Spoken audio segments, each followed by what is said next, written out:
When we heed a certain call, when the world must come together as one.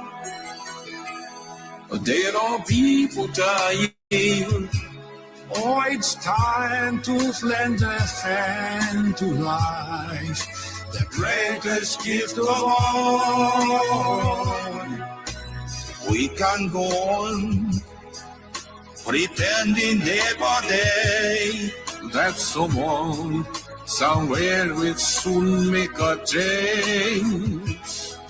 We are all a part of God's great big family, and the truth, you know, love is all we need. We are the world.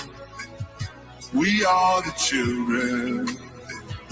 We are the ones who make a brighter day, so let's start giving. There is a choice we making. We're saving our own lives. It's true, we make a better day, just you and me.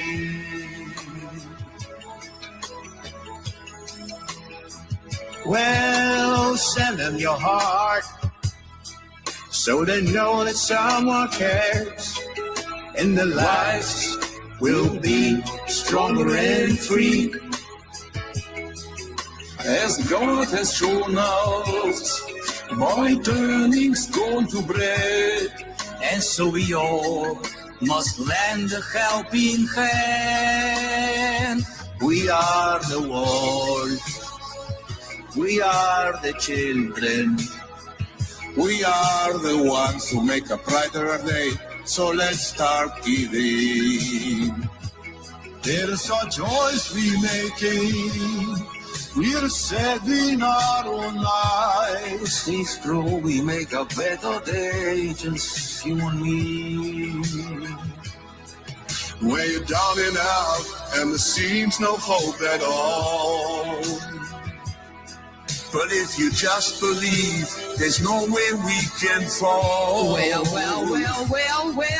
let's realize, oh, that a change can only come when we stand together as one. Yeah. We are the world.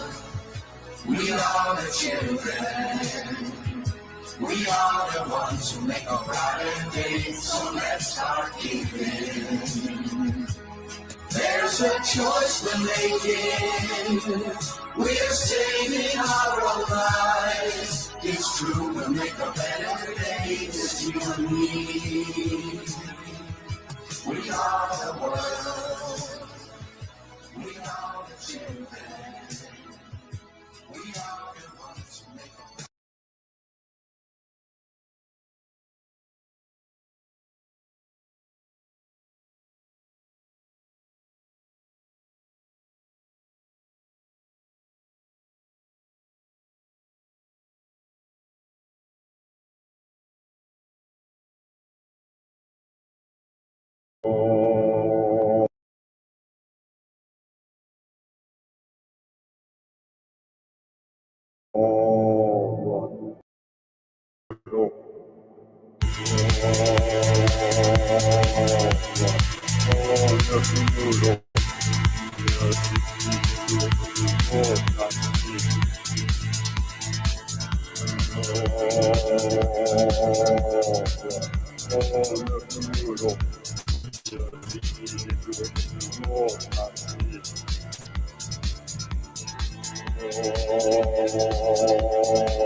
Joe, you know this road. You've been here before. Your legacy follows you. It is your sole duty to say the right thing. The right thing, Joe. Yes, I must. I've always thought about the right thing. But what even is the right thing to say? We must restore the soul of the nation. We do, and it's already late.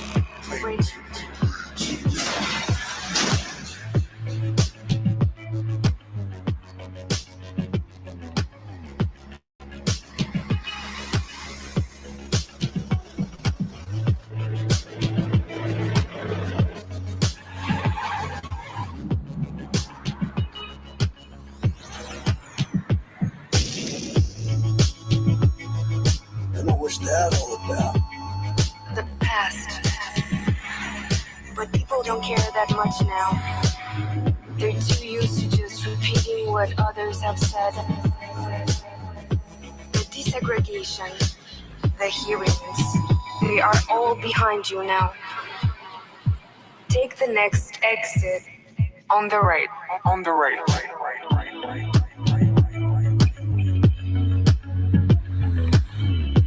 Listen, why do you help me? You have a warmth. People are pleased to see you. They even like your stutter.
just press on the gas, Joe. I'm taking care of the wheel. Tip, tip, tip, doom. Tip, doom. Tip, tip, doom. Tip, tip, tip, doom. Tip, doom.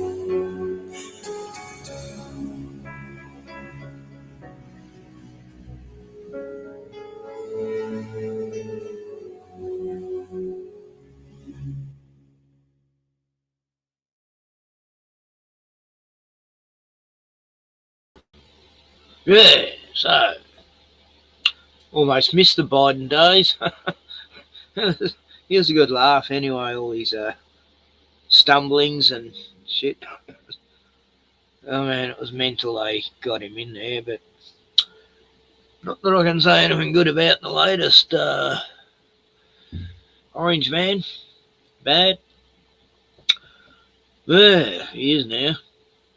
Got no sense of humour anymore. He used to be funny once. Now times have changed. Wow. So, hi Glenn. Wild Aussie woman, Jono, and Glenn from Boston, and Jono. Yeah, there we go. People's here's and that. Yeah, quite a nice day today, weather-wise. Then these chemi clouds sort of drifted in from Melbourne, and now it's all smeared out and it's all cold outside all of a sudden.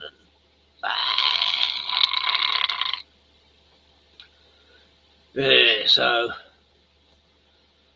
you know, it's only a week away or so from summer. Oh, how long? How many days? I'm counting the days to summer. I have been for 6 months. 1, 2, 3, 4, 5, 6. Yeah, 1 week from summer. And in exactly 1 week, on a Monday, which is today, I'll be 67. God. First day of summer. Birthday time. Don't think I'll be doing much. But, poor Bruno, boy, I was a bit worried about him today. I got a bit of a fright. Hey, he come limping in and into the shed, and he just sat in the shed, and he doesn't do that. And I go, what are you doing, bud? And he got up and he was limping. And I don't know what he did. And every time I checked his foot, he'd try to bite me. And I saw like this little red dot on him, and I'm thinking, fuck, snake bite. So I don't know what he was doing prior to that. And so I'm searching the yard for a snake, and then I checked his gums. His gums were red, so that's a good sign. He's not being poisoned. And yeah, so he must have sprained his foot or stood on something. You know, I don't know. Anyway, it got better as the day afternoon went on. But yeah, I was a bit I was shaking. I was fucking terrified he'd been bitten by a snake. It's fucking snake season. There's a lizard here last week in the shed. They're fine. Doesn't always mean a snake's not here, you know. Not at all. In fact, I got a great video of a lizard hanging out with a fucking tiger snake. Yeah, I've got to show that on my Facebook. Where is it? Yeah, I think it's one of the last videos I posted. Got some good ones today. Showing Facebook. Yeah, there's me. Look, these corona things are coming towards me. I'm down at the lake, and it's terrifying. Then 2020s, I haven't forgotten. Anyway,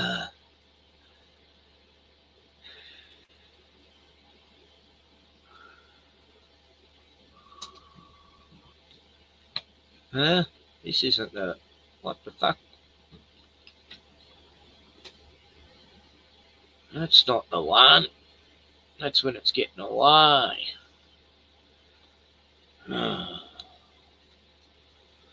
have to go to a channel.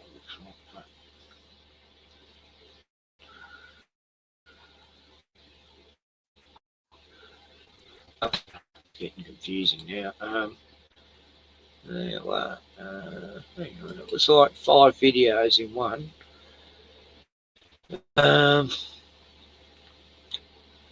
Shit. It's only showing this. It had like, yeah, all these different videos of the lizard. How do I get there?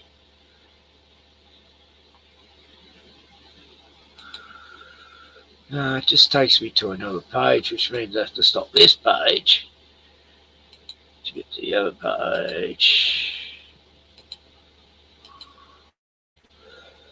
Oh, fuck, which one?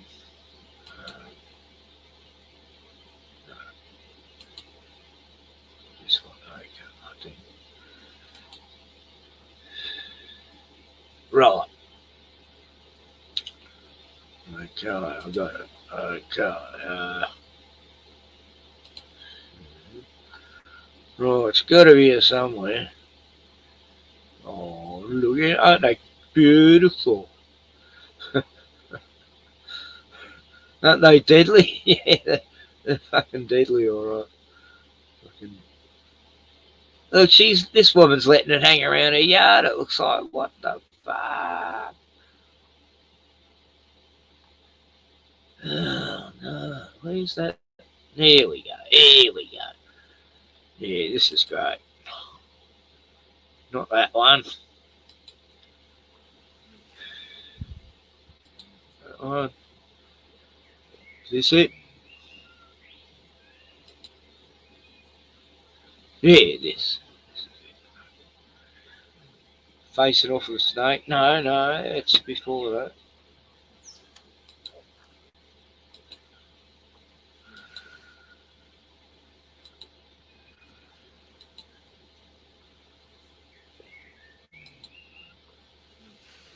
Where's the one where it first approaches the snake? Yeah, it is this.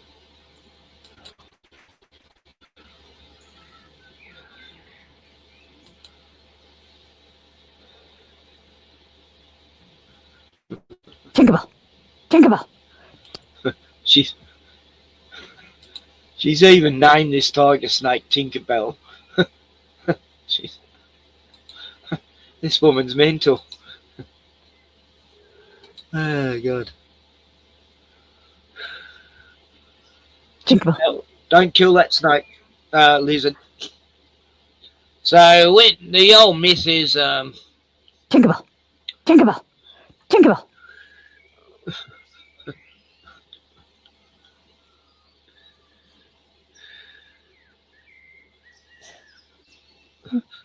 Shit, that tiger's ready to bite it.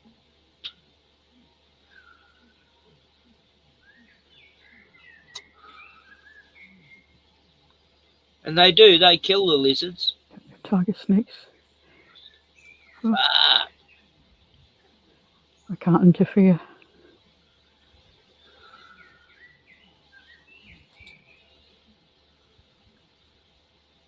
I can make it bigger.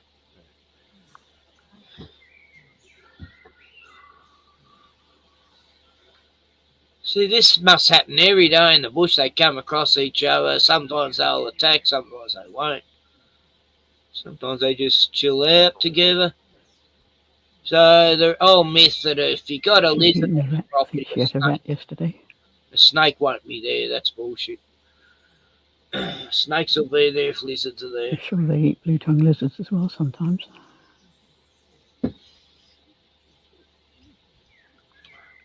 Tinkerbell, don't bite the lizard, please. Beautiful Tinkerbell, the tiger snake.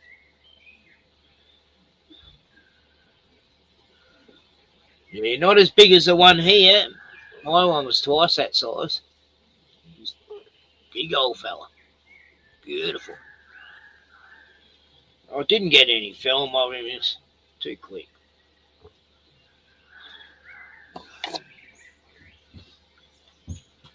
He's hiding in the shed, and I gave him some banana to eat, and he come out. Yeah, they're real chill animals. Bruno told me he was there the other day.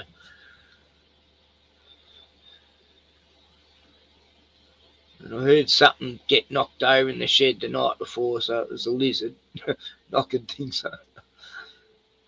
No, that's it. Oh, right, it's ended. Okay.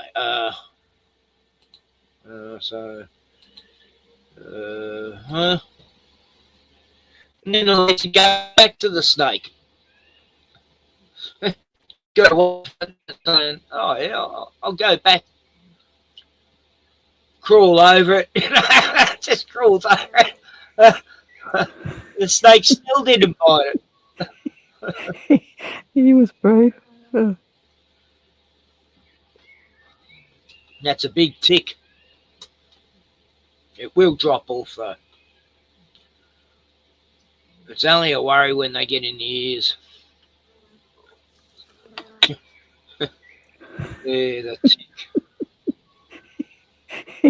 He was brave. So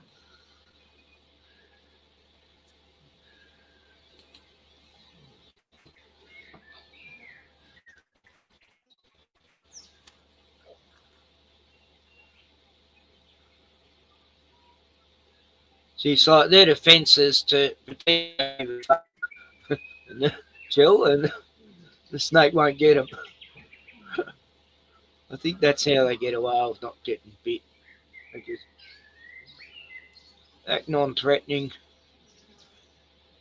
That's a big tick. Hello, Tinkerbell. She's a lovely lady, this tiger mum. She's just a lady, an absolute lady. She's beautiful. Hang on. Oh yeah, back to my channel.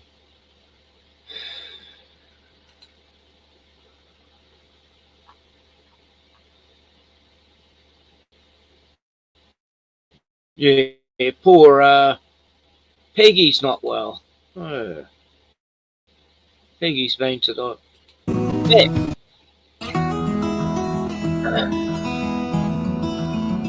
Wonder what happened to her.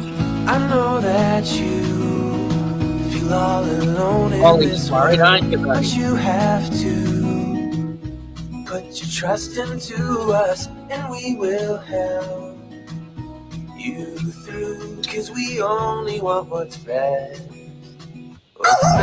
for you.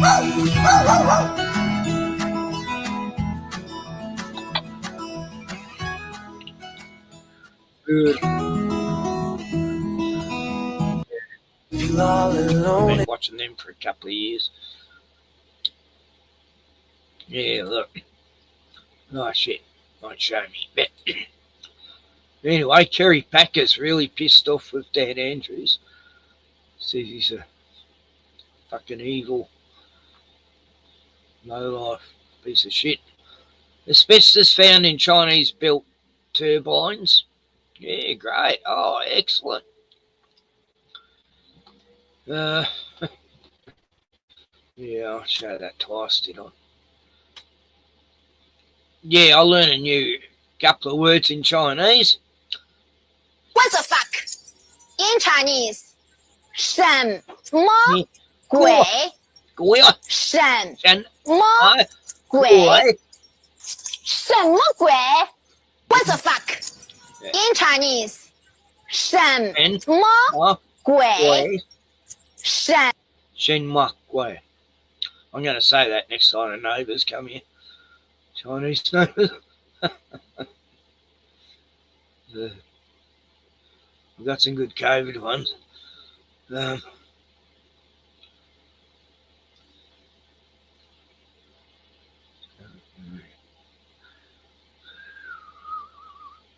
Sometimes I share something twice because I forgot I shared it. What's that one? Oh, yeah. I want to see some bogans. Getting her out. So why not fucking say that you're going to come and get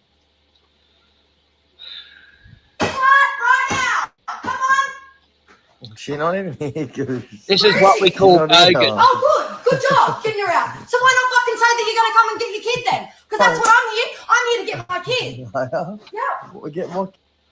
Oh, why it was the dog wearing that netted thing? It's been for an operation, I think. Was he? Yeah. And it's to stop it biting the stitches. But none of my dogs ever bit their stitches or overlicked them. They, I never had to put a bucket on the head or anything. But I think it's just to stop it, to leave the stitches alone. Not sure what Peggy had done, but probably a tumour. Kid. A what kid? Fucking.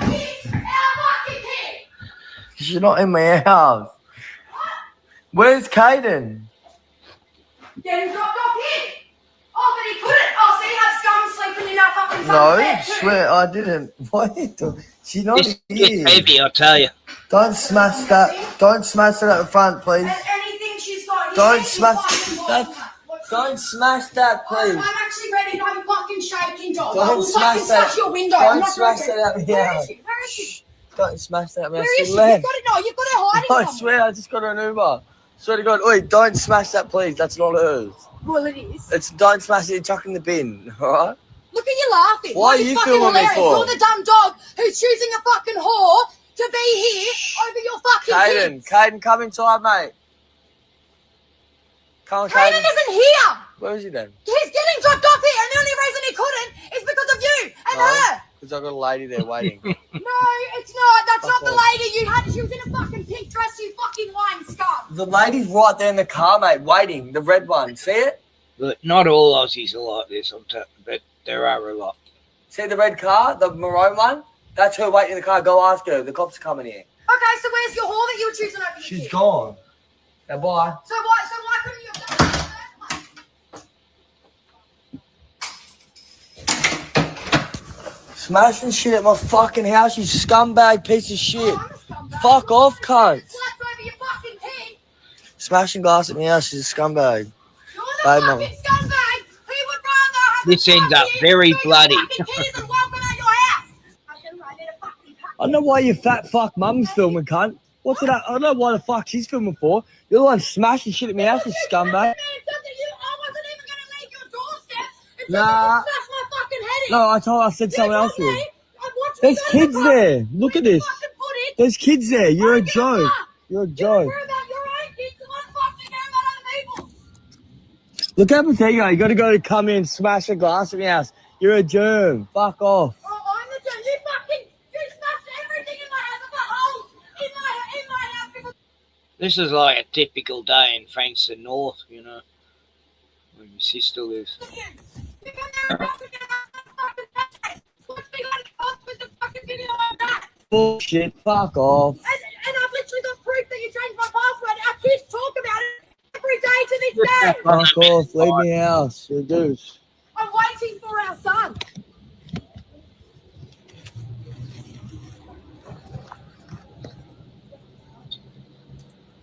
See how much he lies? He's all calm. He's all calm because he's got it on record. No, I'm not. So he's all calm. That's what he I'm calm, does. buddy, because I got people that live around me. No, you weren't so calm when you were in your house threatening me. Fuck up. As soon as you've got your camera out, you're all calm. People don't act like this for no reason, buddy, and people know it too. Fuck off, Carlia. You just smashed glass out of my house for no reason. Like you do. It's not for no reason. Yeah, it is. It's hers. No, it's not. Well, she's so welcome, but Wasn't your hers. kid isn't. I've been waiting for that lady right there. You're a fucking compulsive liar. Go ask her. She's in her fucking car, mate. I'm not talking about that. Don't get me jocks off, cunt. What? You're the one who gave them to me, cunt. No, I didn't.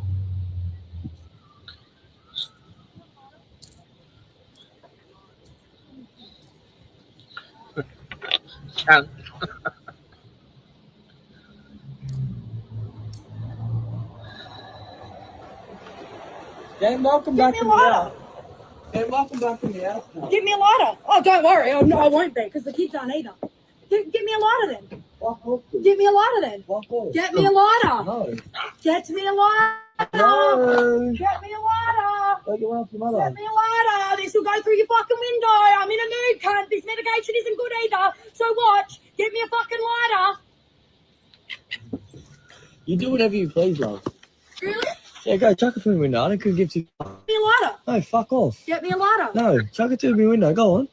Get me a lighter. No, I'm trying to clear the glass that you just smashed. So go, chuck it through the window. That's You not think I care? mine. I got money to fix that. You It think I was care? a stupid whore. No, it wasn't. It's hers. Yeah, but you smashed It's it not though. mine.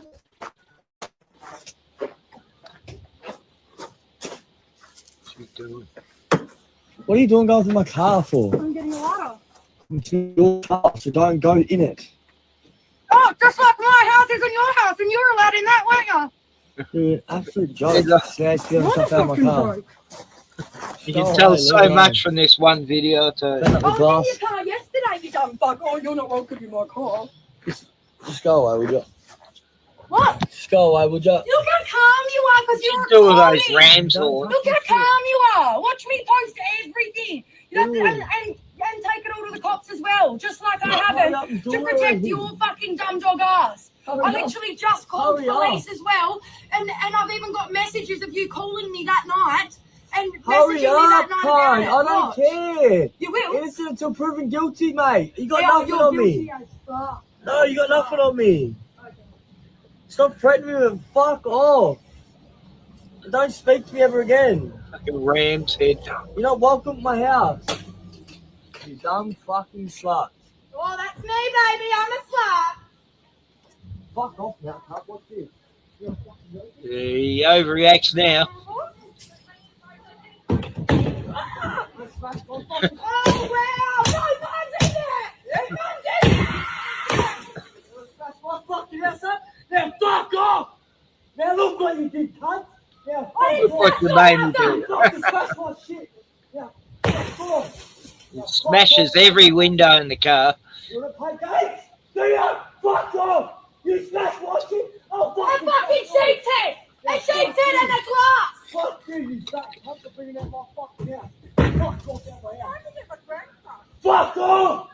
We're waiting to get our son. Fuck off. You did it. Keep going. You're the one who's doing it. Wow, he's fucked now. What? Yeah. You got care? Really not. Breaking my shit. What are you filming for? You pay her here. She smashed my shit up first. Fuck off. Out me house. He came in and get You know my how much son. this means to me, You cunt? knew what it was. You know how much it means to you, cunt? Oh, clearly more than your children, just like the fucking dumb slut does. Fuck off with my friends. I'll You keep just done to her car. Now I can't even go in the car. She can't even go in the car. What's else I do in the cunt? What's this? You're fucking joking? What's else I do in the cunt? What's else I do in the cunt? Huh? You gonna leave my fucking house? You gonna leave my house? You gonna leave my house? She can't we need to get our son back. You gonna leave my house? You gonna leave my fucking house? Fucking leave now! Fuck this. Fuck you, cunt! Leave my house. I'll smash every fucking door in the cunt. You already have. Oh my God, it's not even sitting there. Now fuck off. Fuck off out of my house. We have to get our son.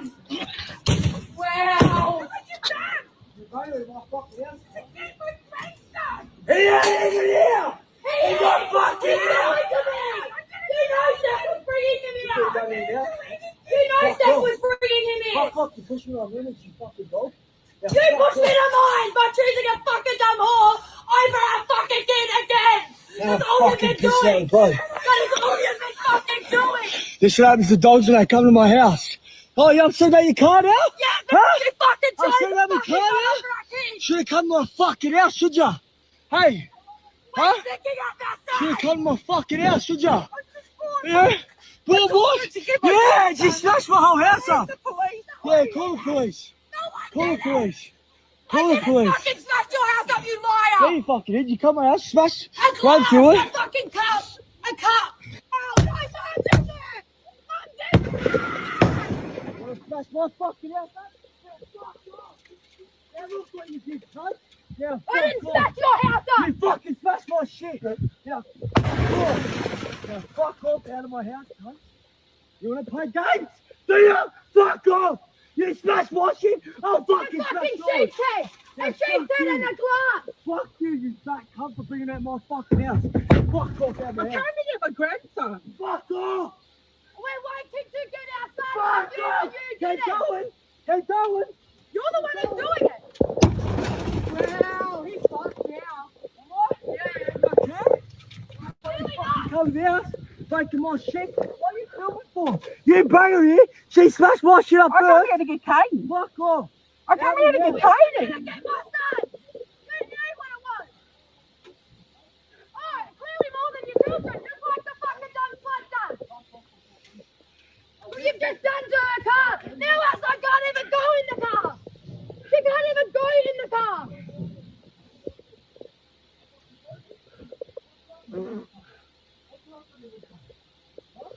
Go, Mum. Go. I can't go. I can't go. Look what you've done. I can't go. Look what you've done. I can't. Look what you've done. Fucking leave Look now. what you've done.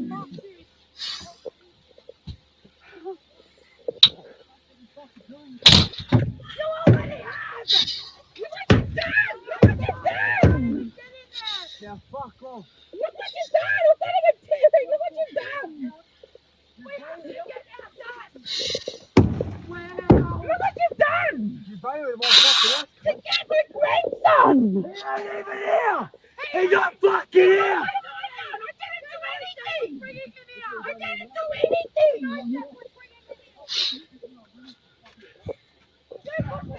I didn't do anything. I didn't do anything. I've heard that before.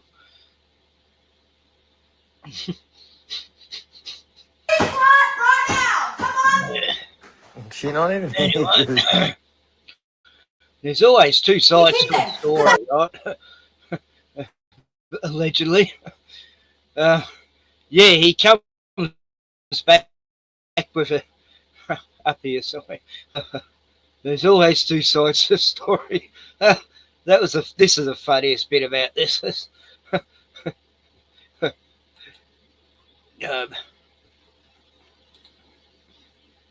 Why you fat fuck mum's filming, cunt? What's it? I don't know why the fuck she's filming for. You're the one smashing shit at me house, you scumbag. I wasn't even going to leave your doorstep until Nah. you smashed my fucking... Right, so this is from Kane, you know, the guy who went ballistic then. Here you go, everyone, two sides of the story. Want to make me look like the bad guy? Yes, I will admit I went a little bit overboard, slightly, but I think my patience ran out. You didn't come there to get our son. You just come there to bash someone and get a reaction out of me. 15 minutes of the bullshit, and yeah, I flipped the switch. I won't hide the shit, but stop trying to make me look like the bad guy. I got severe mental issues. Oh, God, I'm sick of hearing that. And my anger is very hard to control. Trust me, I tried to best to hold it together, but when she broke that ram's head on the road, that's when I lost it. No, he didn't say that. I think that's what he did. The ram's head was the last straw. He loved that ram's head. Yeah, so that's the two sides of the story. They're both fucked. No, I said something Told else. by this couple, they're both fucked. Anyway, I just, yeah, this is funny.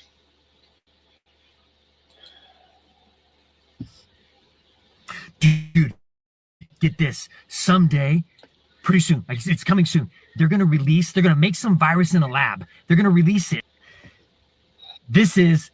What if someone told you this in 2019? You would think they were batshit crazy. Ready? Go. Oh, wild Aussie, I know. Pretty soon, like it's coming soon. They're going to make some virus in a. That's a typical commission area romance there, you know. Oh, God, the old Centrelink romance. Oh, fuck that. No, I'd much rather be single than have some loony. Like, they're both loony anyway, like. Lab. They're going to release it. They're going to put it all over the world, and they're going to use it in order to shut down the world. They're going to keep you at your house. They won't even let you go to work. You can't even freaking drive. Then they're going to make you wear masks everywhere you go. unless you eat. And if you don't get the vaccine, if you don't get this like vaccine they're going to make for it, they won't even let you go places. Like you can't even go to work if you don't get the shot. You can't work in the military if you don't get the shot. And they're going to force you to do that, and you have to prove the vaccine status. No way. No, that's never going to happen. They would never. No. Oh yeah. And by the way, when they find out that who does it, nobody gets in trouble at all. Like millions of people will die, and nobody says anything. Wait a second. What? Oh yeah, no, it gets worse. Wait. I got more. They're gonna start teaching in school that boys don't necessarily have penises. Girls, if you have a vagina, you may not be a girl. You can choose whatever you want to be. What? Oh yeah, and they're gonna let kids identify as what they call furries, which means they're like animals, and they get to go. Boys can go in girls' bathrooms. Girls can go in boys' bathrooms. Doesn't even matter. Oh, and they're gonna let men play in women's sports, like in college and shit. Like a big dude can literally knock down chicks and like, bro, that's whatever, because he identifies as a girl. What? There's no way they're gonna let guys play in girl sports. I'm telling you, bro, this is coming. This shit's getting weird. It's coming. Oh, you know what else? Get this. They're gonna fire a laser. A laser. I think he should have said 2015, because I'm sure by 2019 there was guys in girls sports, but anyway. From space, and they're going to burn Los Angeles and Miami and parts of California. Torch it, light it on fire, and then all the rich people are going to buy the property and pretend like nothing happened. And then in Jamaica, they're going to do the same thing, except they're going to use a flood, and so they're literally going to wipe out Jamaica, so that rich people can buy it, and they're going to put it in a 15-minute city. What the hell is a 15-minute city? Oh, hey. My bad. 15-minute city means that you're not supposed to drive more than 15 minutes from your house. So they put surveillance cameras up to make sure that you don't actually do that. And then I guess you don't do that because they don't want any like negative effects on the climate. What? Yeah, on the climate thing, get this. They're going to have you start eating bugs. And we're supposed to eat like bug protein, and then also farmers. You're gonna watch this. You're gonna see farmers just kill off all their cows and all their chickens and burn their crops to the ground in the name of climate change, like it's gonna save the climate. I'm not sure. Why would we get rid of all the cows and the chickens? Don't we eat those? No, bro. We're gonna eat bugs. You're missing the point. We eat bugs. Okay. What else? Oh, New York is. Dr. Stephen Baker. Right. No, I never seen him before. I just saw the clip and thought it was, yeah. Going to hire some Muslim who is a self-proclaimed liberal socialist to be the mayor. We're going to have an immigrant bragging about how all the immigrants are going to take over, and there's going to be cities where there's Muslim people chanting, and they're wanting to like basically take over the country, and we just let them do it. What? Why the? What are you? Are you fucking? Are you a smoke? What are you smoking, bro? Oh yeah. They're also going to assassinate a famous guy right in the front of everybody, and his lapel mic's going to blow up and blow out the side of his neck, and they're going to try to get everybody to think it's a 30-06, and then they just stop looking into it. Like they just give up. There's another one. There's this guy. They're going to find out that there's a bunch of billionaires that go to this island and they all have sex with little kids and they do horrible, dirty things to them. And they find out who these people are, and then they don't even punish them. They don't even do anything. Like, they don't even know anything about the lasers either. They know who shoots the lasers. They know that there's a flood. The virus thing, none of these people get in trouble. What do you mean none of these people get in trouble? Dude, bro, what are you talking about? There's no way that's going to happen. Oh, yeah, it's going to happen. It's going to happen in the next 5 years. Hey, listen, yeah, I'm a prepper. You should be a prepper too, but I don't think it's going to be this like overnight thing like we think it is. They're slow playing your ass, and they've been doing it for a long time. It's coming, dude.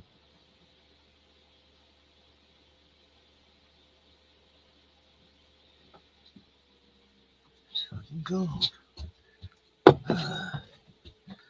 Yes. Well, you know, things I said 20 years ago, people said I was fucking crackers. 20 years later, It's mainstream. So,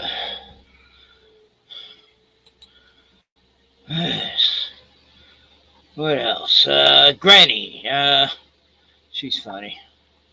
Except she's brainwashed too. Like, it's sad how all the old people just believe whatever the news told them, you know. And where's that near? Armadale, New South Wales. Right. And then what year were you born in? 1928. And where were you born? In a small town by the name of Bundara. And where's that near? Armadale, New South Wales. Right. And when you were young, did you think you were pretty? I was the best looking girl in Bundara. Blonde hair. I told you, Wazzy, who that guy was. Dr. Stephen something. Yeah.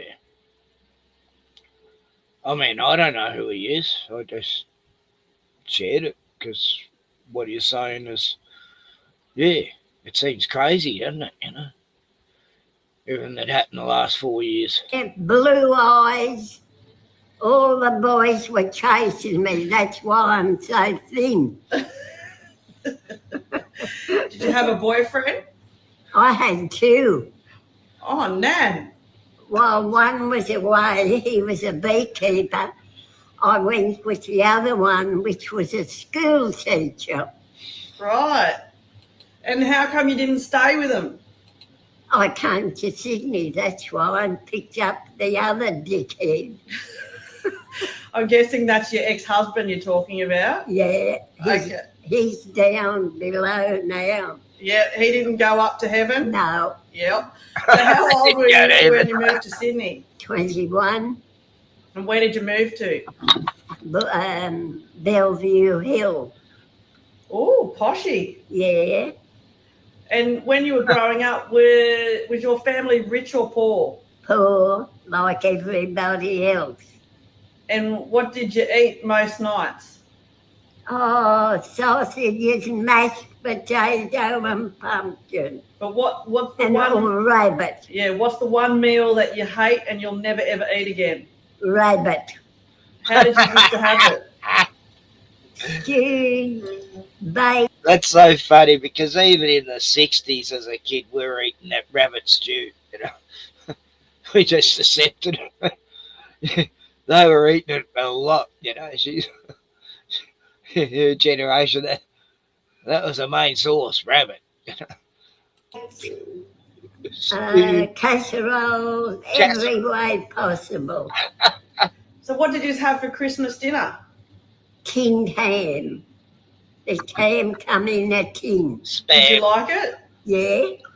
Oh, no. Did you only ever get that at Christmas time? Yeah. Did you ever eat chicken or beef? No. Wow. We were too poor. Only the rich people had that. Have you enjoyed your like that soon? Yes. I can't. I've had bad moments and good moments. How's your life at the moment living with me? Oh, God, I'm always in a turmoil. Do this, Daphne. Do that, Daphne. Get out there and do the washing. Do the washing up. That's a crock of shit. Yeah, that is a crock of shit. Rightio, Daffy. Now, that's your Friday words of wisdom. Oh, all right. What's the last thing that you want to say to people? Stop at home and don't give the virus to everybody else. And if people go out and spread it around and they know that they're breaking the law, what do you call them? Oh, well, I know what they should be stuck in jail. Do you? Yeah. And do you know what I'd do if I was boss of the country? What? I would build a big jail in Central Australia and put all the dickheads in there. Rightio, Daffy. Thanks for your words of wisdom on Friday. The wisdom of old people.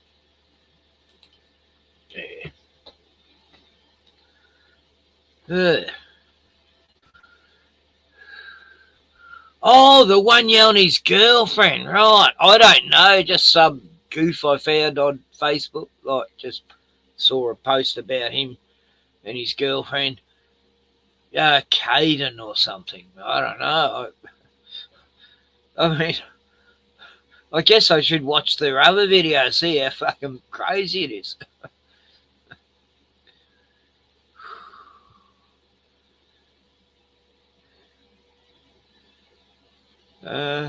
God, wild Aussie, you're sort of losing me a bit, are you?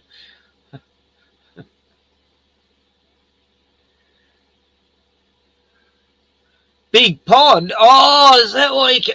No, I wouldn't have a clue what Big Pond looks like. Hey, Lee, g'day, buddy. Yeah, I should put a link in case... yeah, then when I can explain... You can explain yourself, Aussie. When did... he's not here, is he? Tony.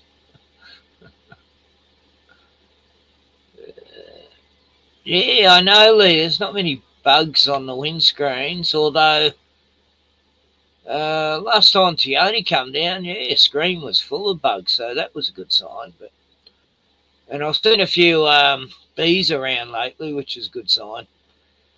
Hey, Glentos. What's going on, man? G'day. So it's snowing in them there area.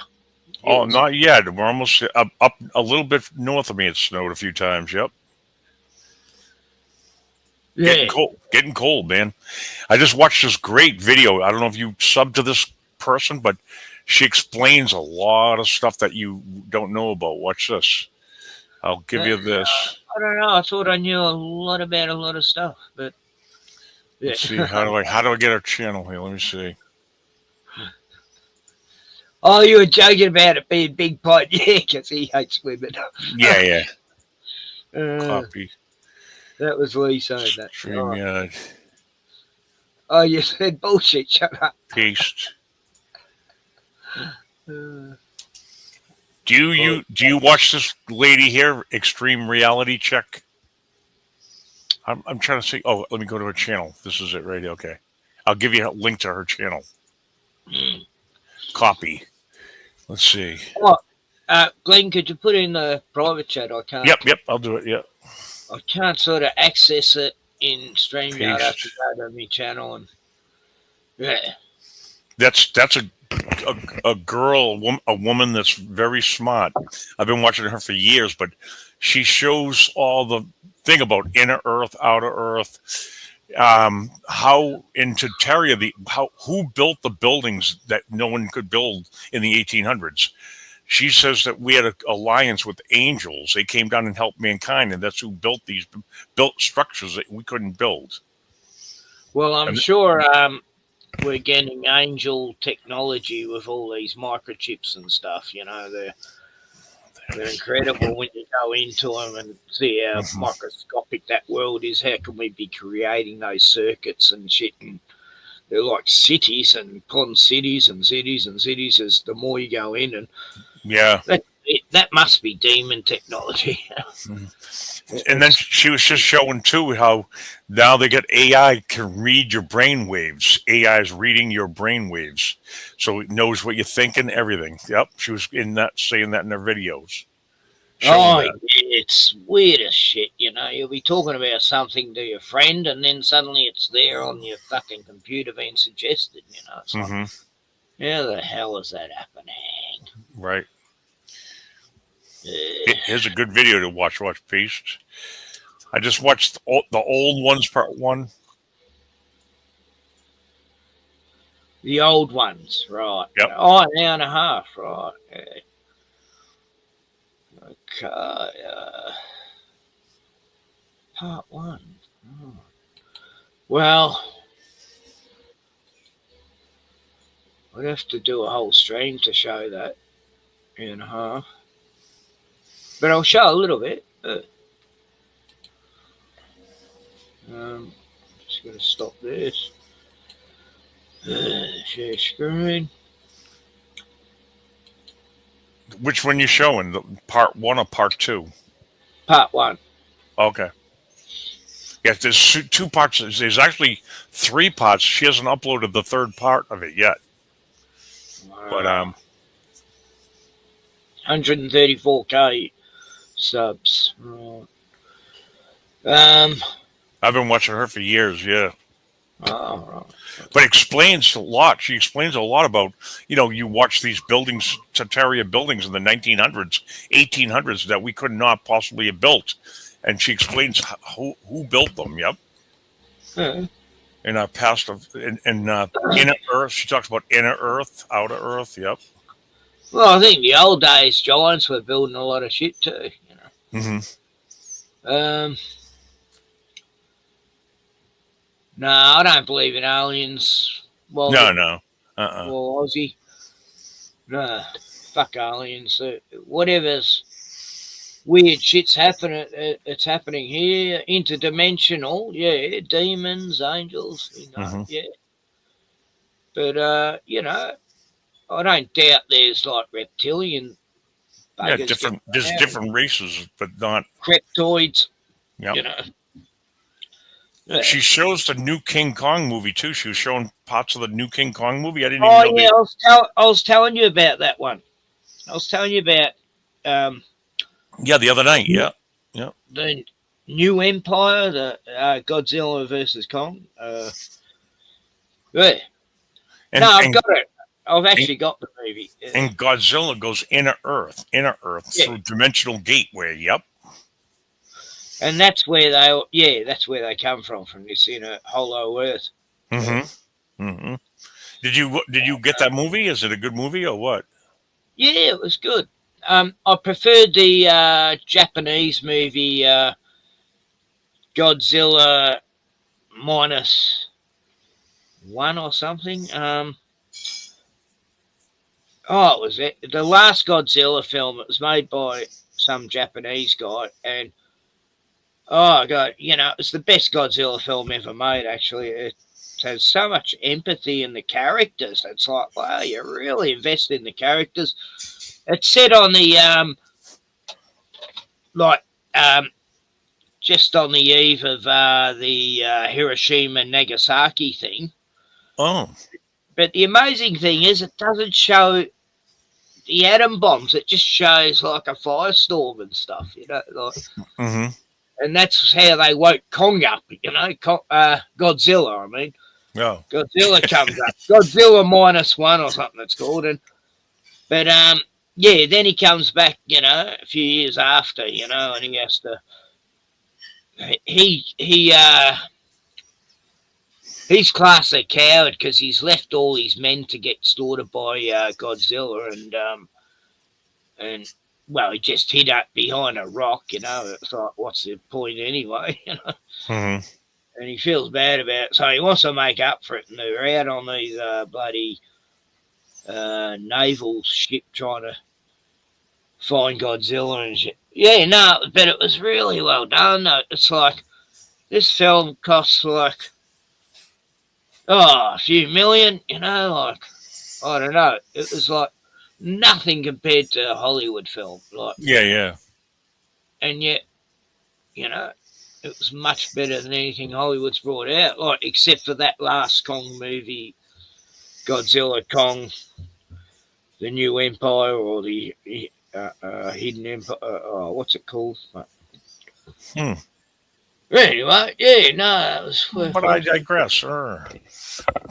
Richie. Was Richie from Boston getting new tires? Yeah, a new axle again, or God, he has bad luck with that truck. So no one goes through axles like him or chassis or. That kind of a trick. You should be driving down the highways, going all kinds of mileage. That's for out the woods and shit, not commuting around the country. I don't think. You know what I mean? Mm. Yeah. Yeah, no, I think people who think they've been abducted by aliens, it's just a demonic experience they're having, and because I had it happen when I was young too, and now I put it down to no, it's just demons. I wasn't actually in any fucking UFO. It was just, Oh, you weren't flying around the planet? well, I felt like I was somewhere else and all that stuff, and they had me on a table and shit. But I was actually in a dentist when I suddenly had all these aliens around me, and I was in some fucking dark, horrible place, and they were scaring the fuck out of me. And I knew I had to get back into my body, and I remember, the old astral traveling shit happening, and getting back in my body, waking up screaming, and I'm like 7 years old. Damn dentist, what'd they give you? A shot or gas? And I remember seeing me mum and me grandma getting up, hearing me screaming and running to the room, and this is just as I'm waking up. I was outside my body watching myself go back through the dentist place and back into my body. It was like, I mean, yeah, they had some wacky drugs then, I guess, but yeah, I was convinced then it was aliens, but as I got older, I realised, no, that was a demonic experience, because I had the old sleep paralysis and all that stuff, pinned down, can't move. Wow. Feel like you're going to die and shit.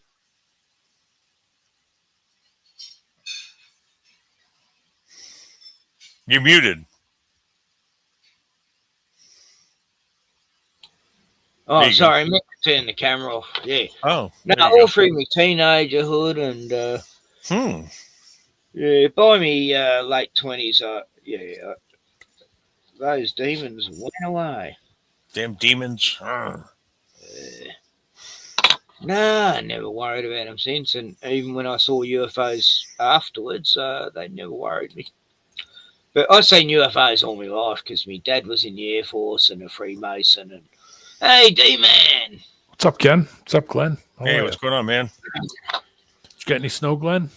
Not yet. Yeah, it's hit a little north of me. It snowed in Gardner a couple of times, and a little north of me they got it, Worcester Hills. Yeah, we got a little bit.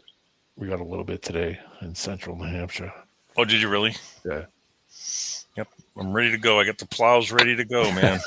When is it, Ken? Mm-hmm. Get out the Bobcat.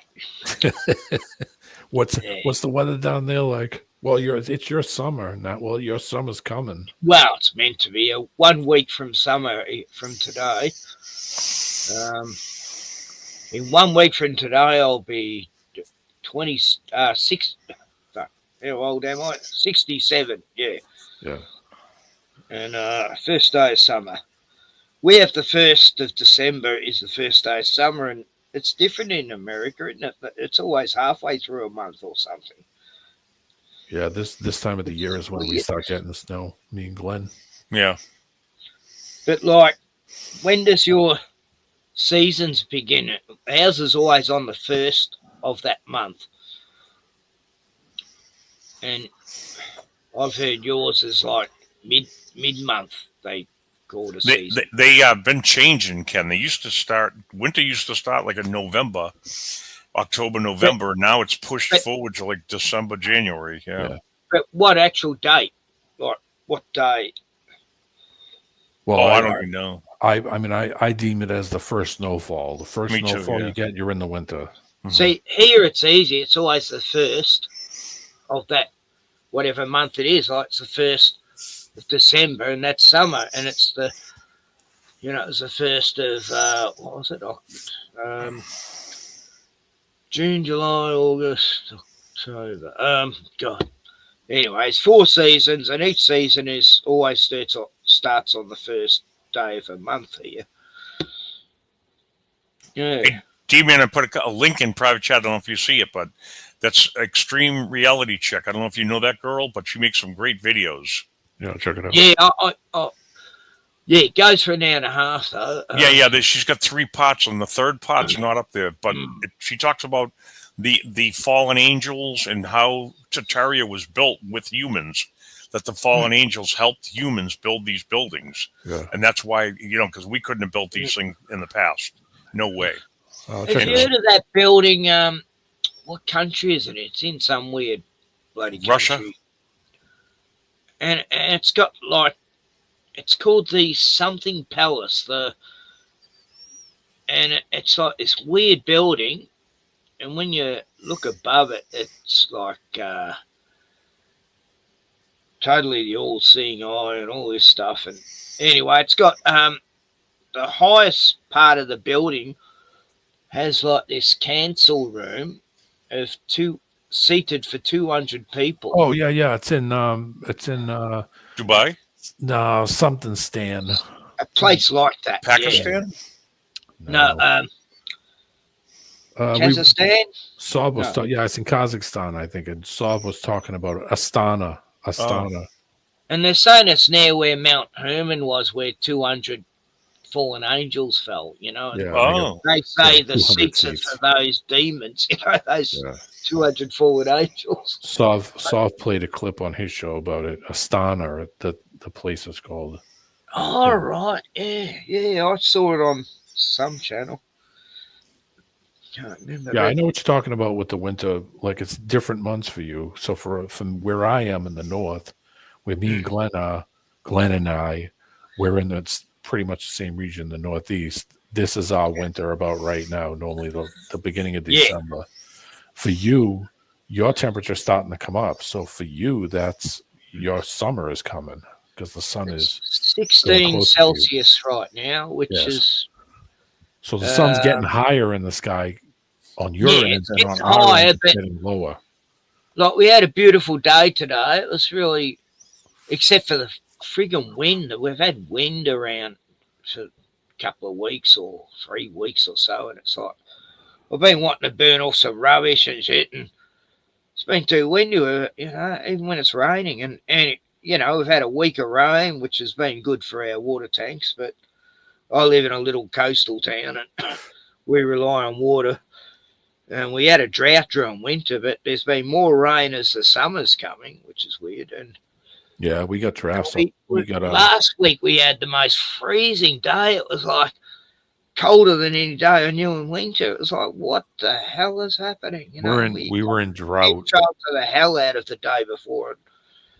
They're playing with the weather. But it should be hot as fuck this month, Like, the month before summer is always hot as anyway. It's like it really starts warming up, and, not a day over 25.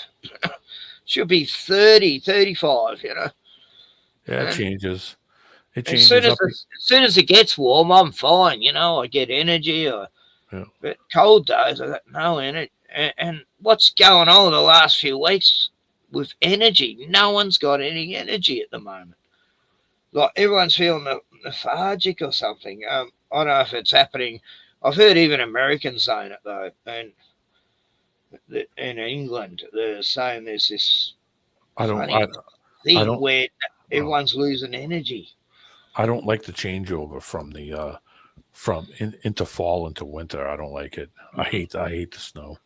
The older I get, the more I hate it. Yeah, I don't want to be around it. I used to love going to the snow and all that, and Alps, and it slows your movement down, and it's a lot of extra stress for you to move stuff around and to do normal things, especially when it's 10 degrees below zero, and you got to go out and do stuff and shovel off your car or go to work at 4 a.m.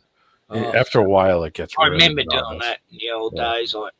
I painted McDonald's, all throughout Melbourne, and I used to have to get up at like 4 a.m. and get there by 5, and I'd be all over different parts of the suburbs, They'd put me to one McDonald's to do a few jobs, and then I'd be sent over the other side of the city at the end of the day, and then travel back, and you're doing like 4 hours traveling, and it's fucking horrible. I end up getting cancer from all the chemicals I used, 2-pack paint, and fucking, McDonald's gave me cancer and fucked up my whole work life. Thank you.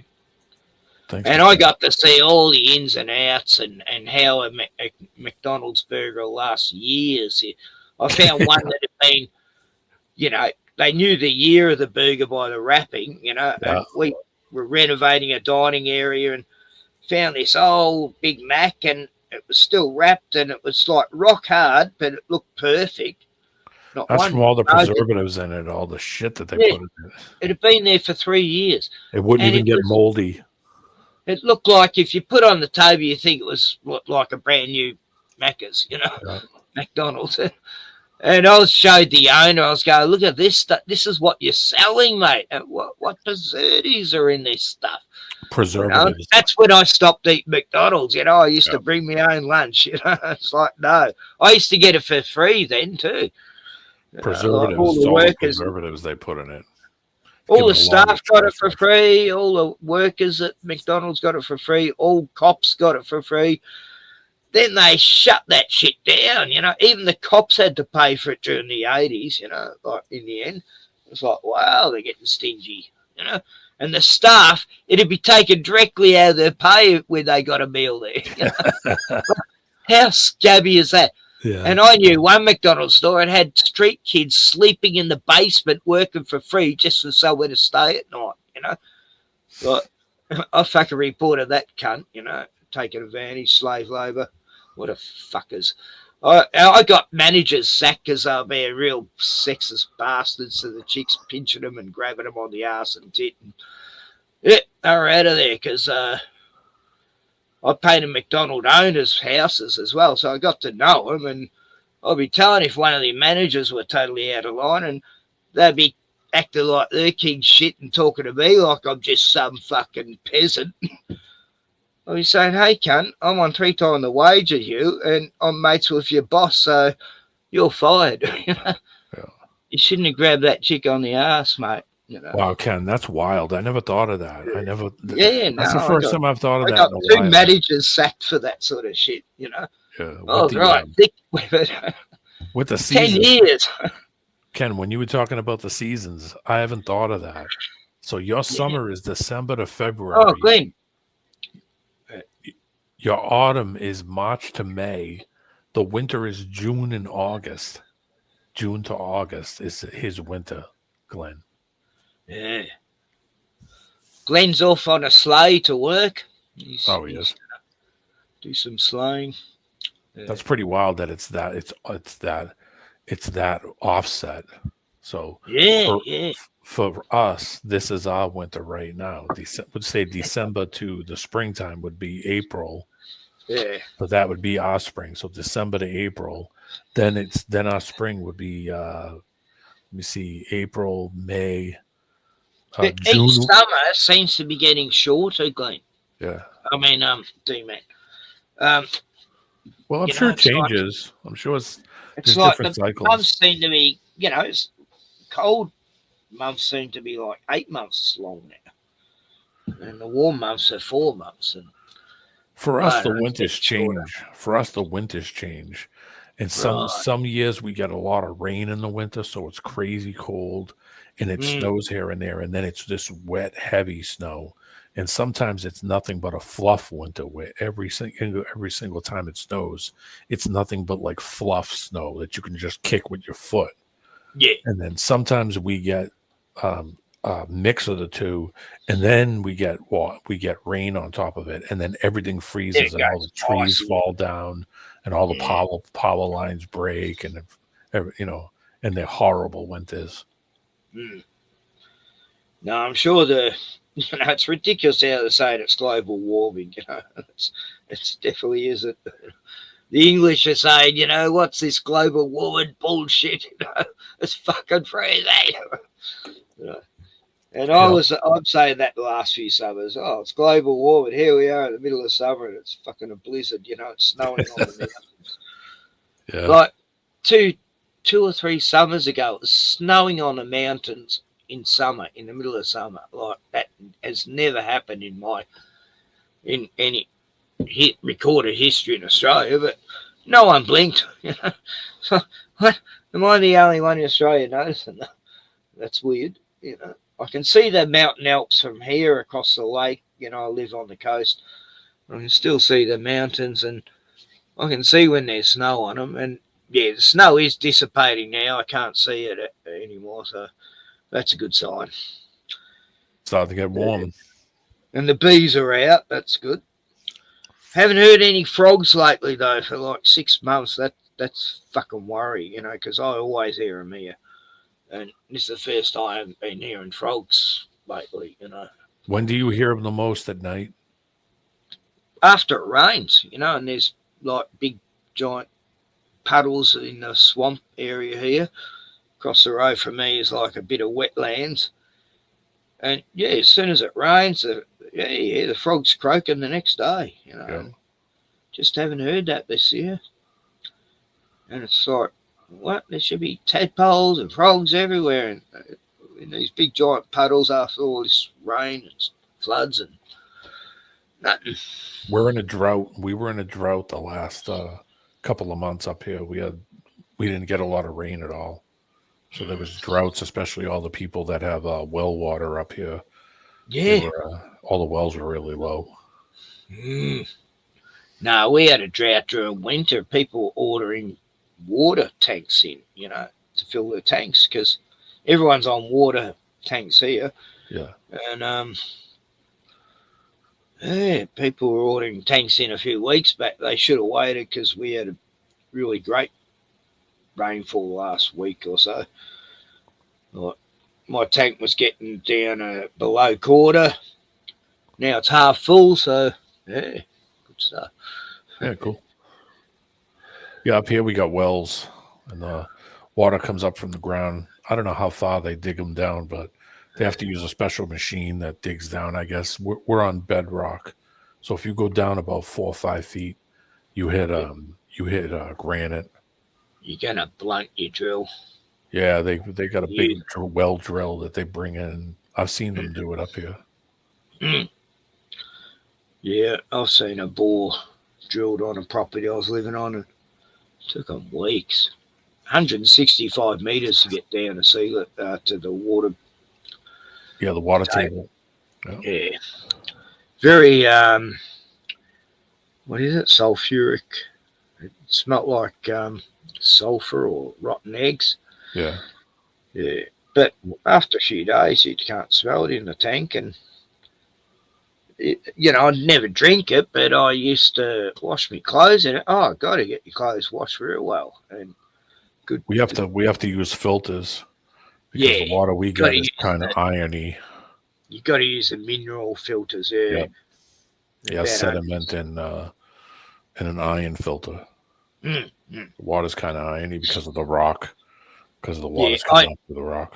I wouldn't even give it to me plants. I used to go down this dam and fill up this 1,000-litre tank and on a trailer and water me plants with that. Yeah. When I lived off the grid for like 15, 16 years, and it was hard yakka, but yeah, I made it work. Yeah, I guess it all depends on where you are, right? Makes it easier or harder. Yeah, it's good if you got a dam on your property. You don't have to. Yeah, the easy water source. All water's no good for plants, I found. Yeah, we got to use. It's too salty here or something. I don't know, because where I live now, like that's only 35 minutes away, but it's a bit higher. Here I'm near sea level, and it's like 8 foot down, and you hit water. Yeah, you go low here for fucking bore water. I wonder how deep it is. I'm gonna look up how deep the well. I think I know we've got a big Artesian fucking thing under our area here in Gippsland. Trying to see where the water table is. Yeah.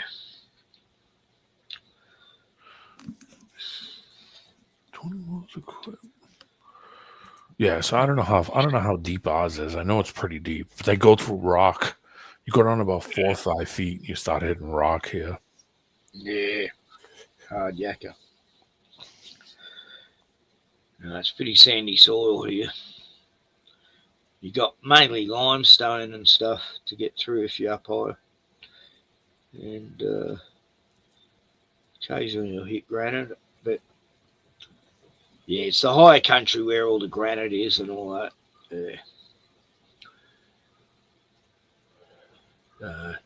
Where there's gold. There's still gold in them there hills, you know. Yeah, they still find gold up here on the west. They still find it, and Canada now is becoming a big gold.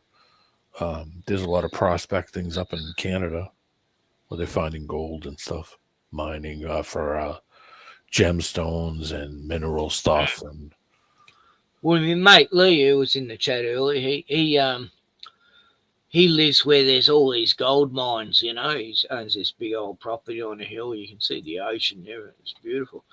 But yeah, it was gold mining area, and yeah, he's got a mate helping him fix up the property, and he's into gold mine, like he's right into prospecting, and he's going into these mines and finding like he's already found about 3 ounces of gold, you know. And you had to dig hardly. But I've been saying that for years. There's still gold in them there hills. They just shut it down because government don't want people having gold. They want it all. Yeah, so D-Man, where's that bloody live footage of Fort Knox showing all the gold in there? I was dying to see that when Trump got in. forget it. It's never going to happen. You ain't never going to see it. I hate to tell you. It's like when they said that, I'm going, I'll believe it when I see it. Sure enough, yeah, we haven't seen it. So No, I bet you there ain't been gold in Fort Knox for probably 80 years. It's just the same as the Epi Foley things. Yeah. God, what a joke. So Griswold, or whatever her name is, Maxwell, she's there in jail for nothing. She trafficked no one to no one and nothing, and Jeffrey went to jail for nothing, and there's no one. No, it was just all fabricated. Apparently, it's fake. Trump says, There probably was gold in Fort Knox at some point, but I don't think I don't think there's been anything in there for a long time. I think they shuffled all that stuff away a long time ago. They kept it for themselves somewhere. Because there's a lot of other things besides value, money with gold. It's got other uses. A lot of other uses. Why has it been one of the most sought after minerals on Earth? Electrical conductors. I mean, gold and silver. Even the Ark of the Covenant was covered in gold, wasn't it? Yeah, gold and silver pretty much runs all the electrical things that you have. So if it wasn't for gold and silver, we'd have a lot of electrical problems. Yeah, exactly. So how was Sol's show today? What was he? He was just covering any old topic, I guess, like I am. Yeah, I don't think you're gonna see any of that. I don't think you're gonna, whatever they release, I'm sure will just be, pointing to people. Maybe, I mean, the way I think about it, it could go a bunch of ways. They're either it either is fake, and then names were added to it to try to screw people over, or the names were added that were fake, like meaning the whole thing was fake to try to see if they could screw other people over. I just can't come up with any other conclusions besides who's it screwing over if they release it. Why would you not want it released? Why would you not want it released? Then think of that.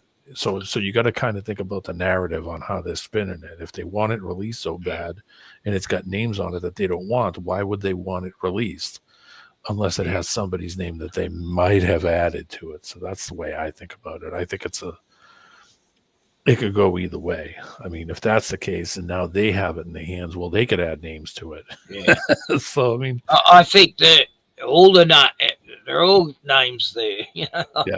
They're all part of the same club, so they've been going to lots of different places, let alone just Epstein Island. So who are the people? Who are the people that really want that out? Are their names are probably not on it? Yeah. Nah, it's pretty obvious. Pretty obvious who, what people's blackmailing the ones in power all throughout the world. Well, when you think about it, that report could be blackmail. Yeah. So I mean, the list itself could be blackmail. Yeah. So when you kind of think about it, who's it screwing? Well, it could screw anybody they want to screw. Either run. Yeah, well, They added names to it. Now really you got it. pointing to You can Trump. add names to it.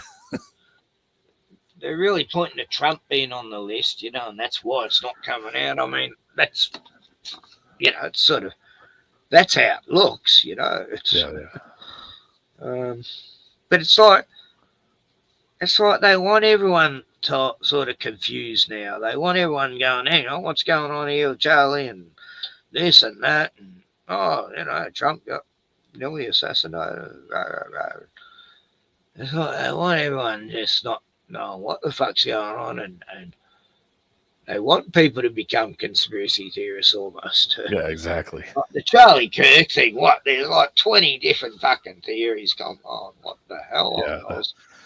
I'm not saying it happened, and I'm not saying it didn't It's happen.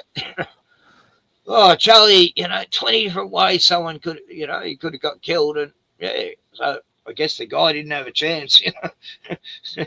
It could have been a drone, it could have been a sniper, it could have been the guy behind him, and the guy with a little palm gun, or the guy in the window there flashing, and God, there's so many things, you People know. doing signals and all kinds of Yeah, stuff. all the signals, and Mickey McKay just walking away like Could be everything's anything.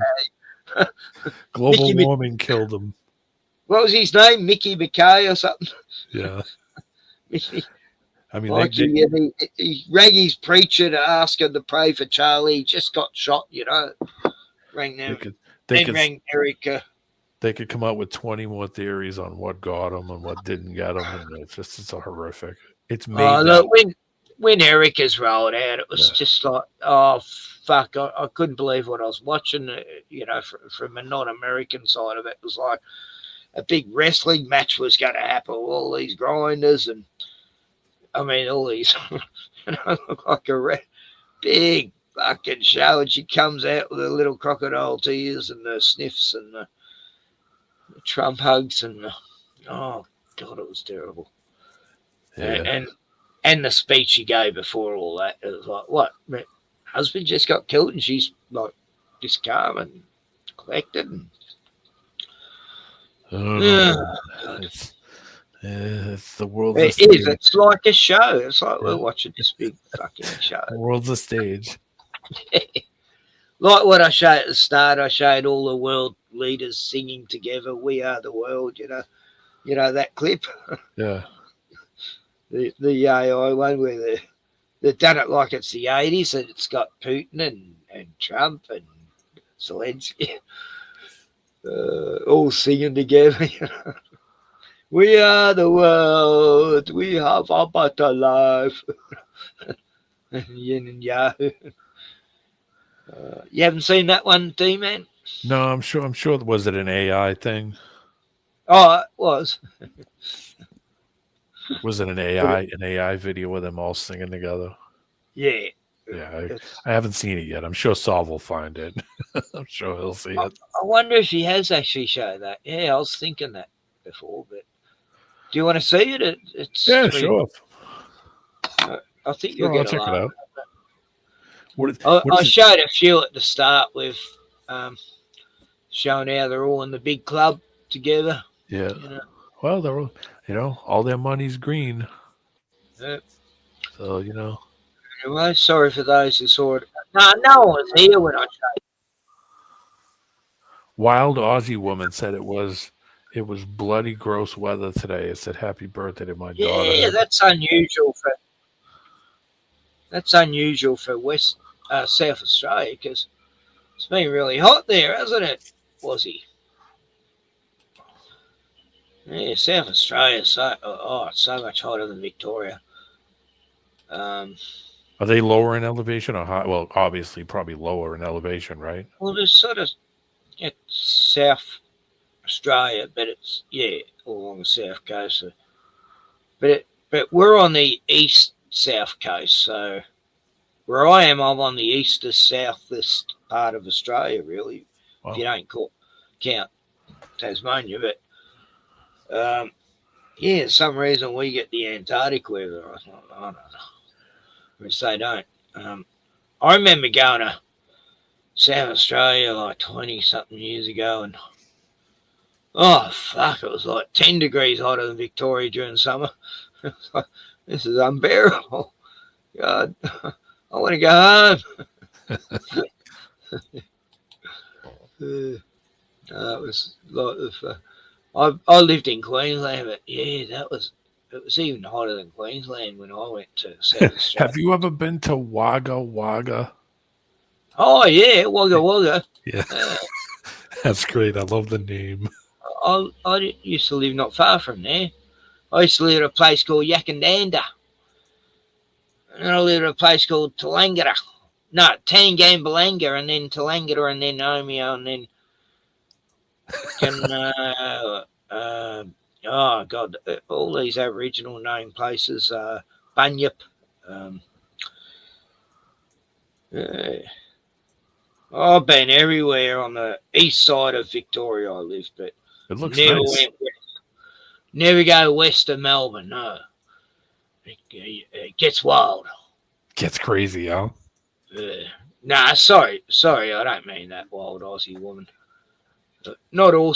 I've known a few South Australians have been really cool and good, and it's just I had a bad experience with the cops there once, and I have mentioned that a few times. But anyway, let's get in the spirit of how we're all united. All our leaders care about us. They just love us.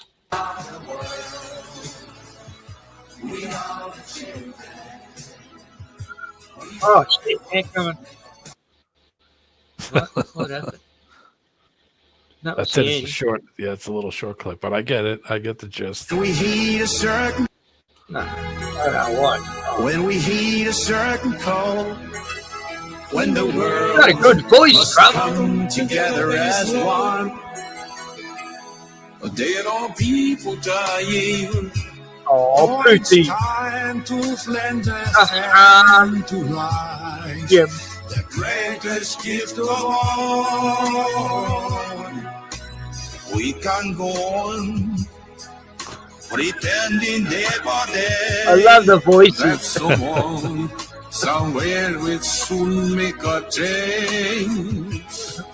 We are all a part of God's great big family, and the truth, you know, love is all we need. We are the world. We are the children. We are the ones who make a brighter day. So let's start giving. There is a choice we making. We're saving our own lives. It's true, we make a better day. Just you and me. Just beautiful. Here we go. Well, send them your heart. So they know that someone cares. And the lives will be it really looks like it's like the 80s, doesn't it? As God has shown us, by turning stone to bread, and so we all must lend a helping hand. We are the world. Don't know who he is. We are the children. We are the ones who make a brighter day. So let's start giving. There's a choice we making. We're saving our own lives. It's true, we make a better day. Just you and me. Just like that. Way down and out, and there seems no hope at all. But if you just believe, there's no way we can fall. Well, let's realize, oh, that a change can only come when we stand together as one. Yeah. We are the world. We are the children. We are the ones who make a brighter day, so let's start giving. There's a choice we're making. We're saving our own lives. It's true, we'll make a better day, just you and me. We are the world. We are the children. So heartwarming. Oh my god, that's bad. That's It's so really well bad. done. Okay, it was well done. Oh man. It makes out we're all just all getting along so well. Yeah. Uh, That's so bad. yeah, you got to get Solve to play that next time. Jesus. It's just We Are the World sang by world Can leaders. Can you put a link? Can you put the link on in the? Can you put the link in chat? World. Yeah. I've forgotten who that chick is. She's so. Oh, that was the laugh I needed. It's a Oh my funny one. god. I thought you might. I think I've showed the other. Which Glenn? Yeah, both Glens. I have two Glens on my show, and Oh man. so do you like that? Well, was he and Jono seen like? Put a link in for the song. Oh, okay. Dean, oi. Dean's from the UK, the sunny UK. It was sunny. Oh, they always complain how hot it is there, especially even when it's summer. Oh, they're saying it's just so blustering hot. Fuck this global warming. I'm so sick of it. It's getting so hot here. No, they're not. They're saying the opposite. Just like we are. Yeah, they're. I want our summers back. I want these heat waves we used to have. Now a heat wave is 2 days. It's slightly hot, you know. We're getting a blistering, terrifying heat wave. It's going to be, 80 degrees Fahrenheit. They're it's funny. Ken, their seasons are exactly the same as mine. The UK. Spring is March to May. Summer is June to August. Autumn is September to November. It's because we're on the same line. That's why, as the sun does the circle, that's why. It's because they're on the same line. Once you move that line out, then the seasons go deeper and deeper into the year. It moves forward. It doesn't make sense. England and America get the same weather, and we Same. They're on the same line as the sun would spin around. So if you look at it on a map and draw a line straight across, well, if you take the shitty globe map and you draw a line around where the middle of UK and the middle of the United States, okay, the sun's going at the same. Yeah, it's going at the same line as it spins around for that point where the sun is. So if you take it and flatten it out on a map and then draw a circle around where the line would come through the United States and then comes around across the Atlantic, would go directly right through the middle of the UK. That's why our seasons are the same. Leafy says it's pudding down in Wales, so it's raining puddings. No, I'm joking, Leafy. He meant to say pissing. Typo. Oh, I get criticised for that. Okay, yeah, I'm typing in the dark here. Sorry. Thank you. All right, so that's something I'm going to work on. That just gave me an idea. Yeah. About the seasons, the line of the seasons.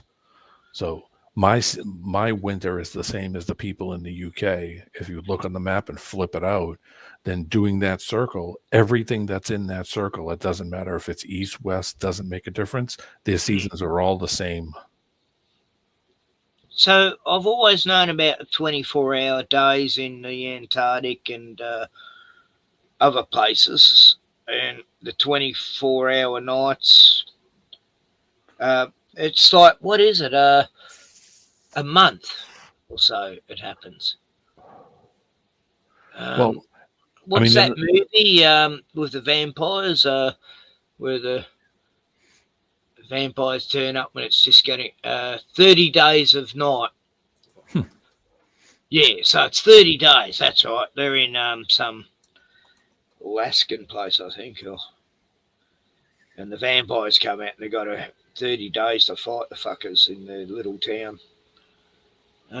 They did a sequel too.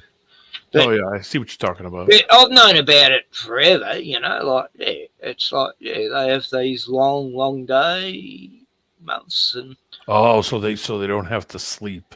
So because there's less sun.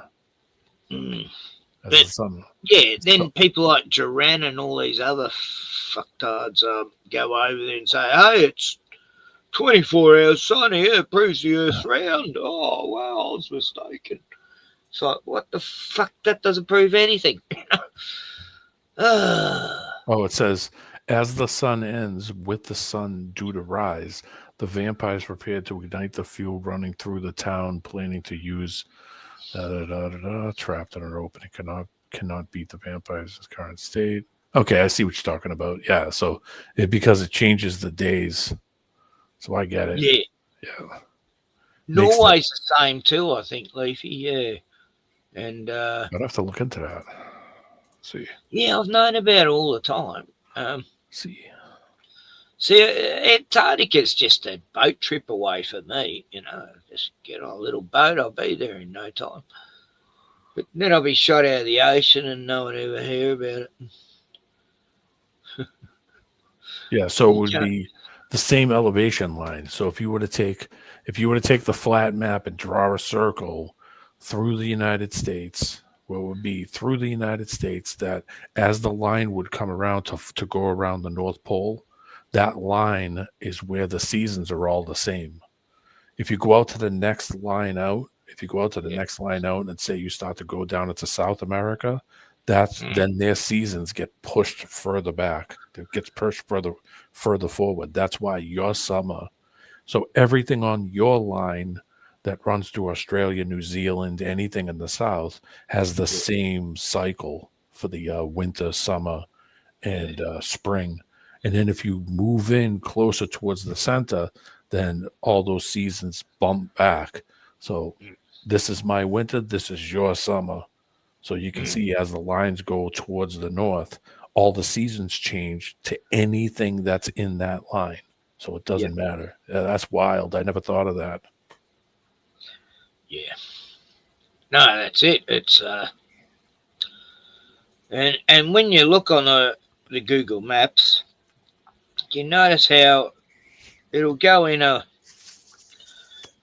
wherever you go, on the bottom it's the Antarctic. It's going all the way along. Yeah. What the fuck? That's, it wasn't back there, but it's all the way along. And then now, you remember those slivers you'd see on Google Maps in the ocean up near the North Pole-ish, and the big oceans there. And you see this sliver on Google Maps and you look in it and you'd see all these canyons and trees and lands in there when you're zoned in. And now they're all being deleted recently. Just like the last month, they've deleted all these faults in Google Maps that showed like a crack in the earth that's exposing a hidden land or something. Yeah, but I was obsessed by that like 10 years ago. I was going, look at this weird slither, and you can see all this stuff in there, and they blur a lot of stuff out. They're blocking out a land here. They blur a lot of things out too. They put they'll take a strip from next to it and move it over and put it on top of something. So you go to Antarctica and there's no detail when you zoom in on anything. It's just all white. You can't even see a mountain range. So this would be the hottest. This would be the hot pot. If you were in Antarctica right now, this would be the hottest pot in Antarctica. So let's say if it's summer, coming into summer where you are, on that circle around the North Pole, because you're the furthest away, then that means Antarctica should be warm right now because the sun is high up over them. This would be Antarctica's summer. Yeah.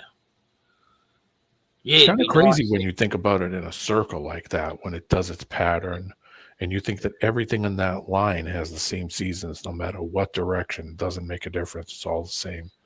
Same thing as you could figure the time frame out from line to line to line and go from the south to the north, and everything in that pattern is the same season time. The only difference is, of course, the topography, the makeup of wherever it is, naturally. If you're in a tropical area or Yeah. Or woody or sandy or in the desert.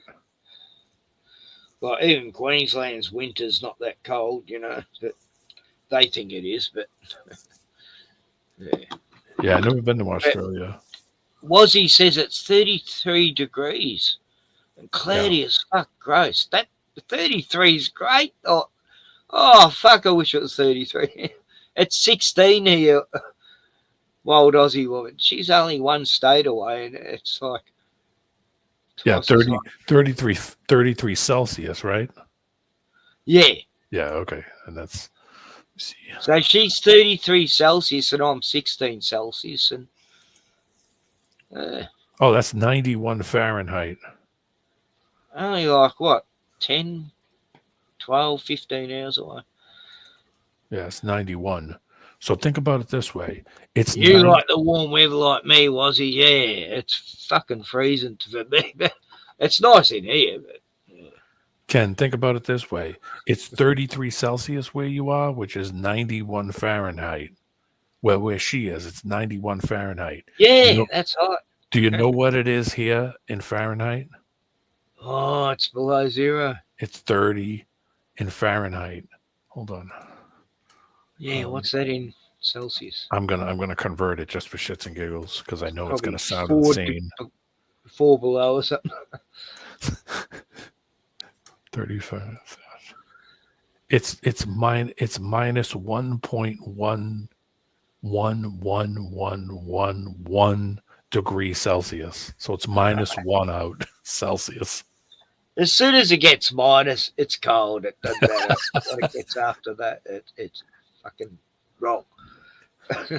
It snowed today here for a little bit, and everything instantly froze. As soon as the sun went down, everything froze. So it went instantly from like puffy snow to ice immediately, like within an hour. Yeah. Wow. Once I was traveling along, I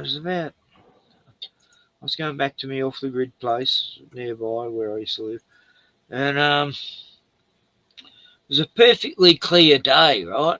I think it was spring, and I'm driving along, and then suddenly I see all these cars are pulling up on this main country road, and I see all this white ahead of me, and before I know it, I'm slamming on the brakes to stop running into this car, and I'm skidding on all these hailstones and snow. It was like within a mile radius in a absolute perfect circle, because I saw the whole radius in the background, and it just snowed and hailstoned, and the whole road was covered in white, and it was like slippery as fuck, and two cars fell off the side of the road into a ditch, and these trucks helping them out, and I'm going, what the hell, how does this even happen? It's like everywhere else is fine, you go like just over the line and it's perfect. There's not one bit of moisture. Yeah, that's weird. It was like the weirdest fucking thing I've ever seen. Well, it's not, but that was just one of the weirdest things I've seen, is how this perfect radius thing, it might have even been 500 meters radius. I don't know. It was like, yeah, you could see the outlay all the way around, because it's on a hill. It was just the strangest thing. Then I saw a video the other day where it was just raining in one spot, like 5 foot across, each way, and it was just raining in this one spot in this street. And these people there going, there's no clouds, and there wasn't any clouds when this happened either. It's like, but there's an army, but there's an Air Force base nearby. I reckon they were experimenting, doing something weird. Yeah. A lot of strange stuff happened out there because of the Air Force, but the strange noises in the sky that were actually seemed like they come from the ground. I've heard that. I've got that on film too. One night where I heard the strange sounds. I didn't film the first time I heard them, but second time I did. First time it was deafening. It woke up everyone and all the farmers in the area. You know, what the fuck was that? We thought there was some fucking helicopter crash and it was blades were grounding. Yeah, that's how it sounded like these. Yeah, it was like a scraping sound. And, Yeah, it's crazy. it's just, yeah. Yeah, we get crazy weather up here. It sucks. I hate the snow. So one thing the older I get, the more I don't want to see it. Yeah, same. It's great to look at. It sucks. It sucks to drive in.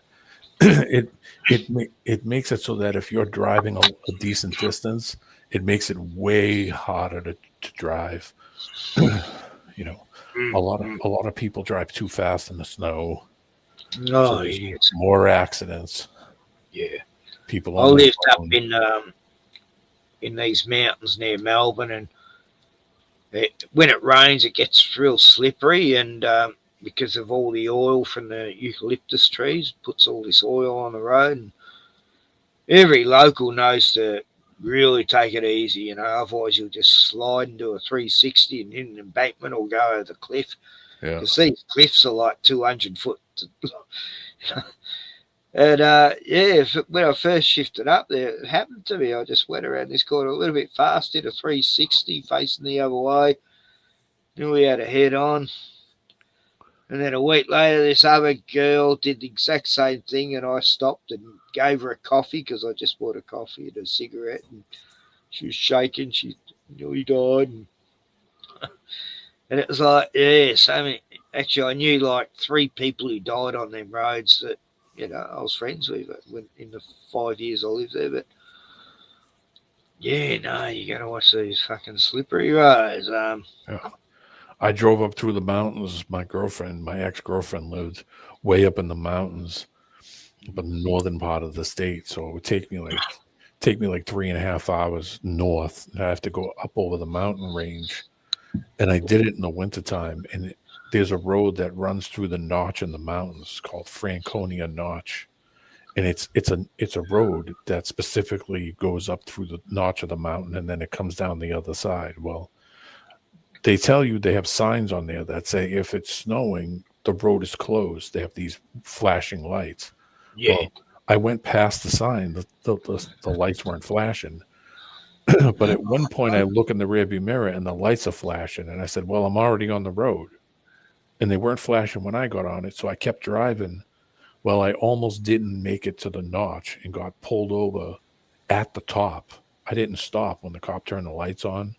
So I just waved them up, like, keep on going, because if I stop, I'm going to be stuck here. Both of us would have been stuck.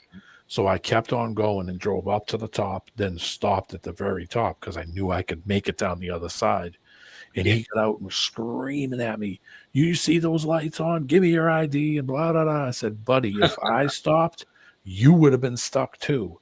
And he said, you're not supposed to be on this road when the lights are flashing. I said, the lights weren't flashing when I got on the road. They are now. That was there. I said, so why don't you do me a favor and why don't you drive ahead of me so that you give me a path to drive through? Because he was in a big full-size truck and I'm in this little tiny economy car. So after he did his whole ID thing and was all pissy about it, he said, all right, fine, I'll go and you can follow me. So he had his lights on the whole time and he drove a path so that I had something to keep the car from not going off the road. And he was pissed. He was fucking pissed off. And I told him, I said, the lights weren't on when I went by it. So I didn't see any lights. That's why I came. I said, if the lights were on, I obviously would have stopped because I knew it would have been dangerous. I said, but if I stopped, me and you would have been stuck on this fucking mountain. We would have been stuck here. We both wouldn't have got off of this thing. I said, so why don't you just keep going and we'll stop when we get down at the bottom and you can do whatever the fuck. So He said, all right, fine. So he took off and I followed him down to the safe area, off of the mountain. And then he fucking pulled me over and took my ID and took all the shit. He wrote me a warning. It said, next time you have to stop for the lights. I said, there was no lights. Yeah. No lights were on when I went on it. The I would storm have stopped started. for him if they were there, but Yeah, but I told him if we don't get off of here, we're both going to get stuck here. And I don't feel like sitting here for the next 6 hours while they get a helicopter to come out here and fucking get us out of here. I was going to freeze in the middle of a storm on top of a mountain. And I was like, I remember I was going through this slippery, muddy mountain road right up high country, and me and a mate were getting magic mushrooms. Anyway, and we've thought, yeah, this road seems to go downhill, which is where we come from, so we'll go down, and then it was muddy as fuck, and it was like, we got to the spot where there's no way we could get through, and I'm going, what? I tried to get back up the hill. Nah, it was just too muddy to get back up. Like, oh, shit. So there was a paddock, and it was sort of downhillish. It was muddy, wet as, because it'd been raining like hell.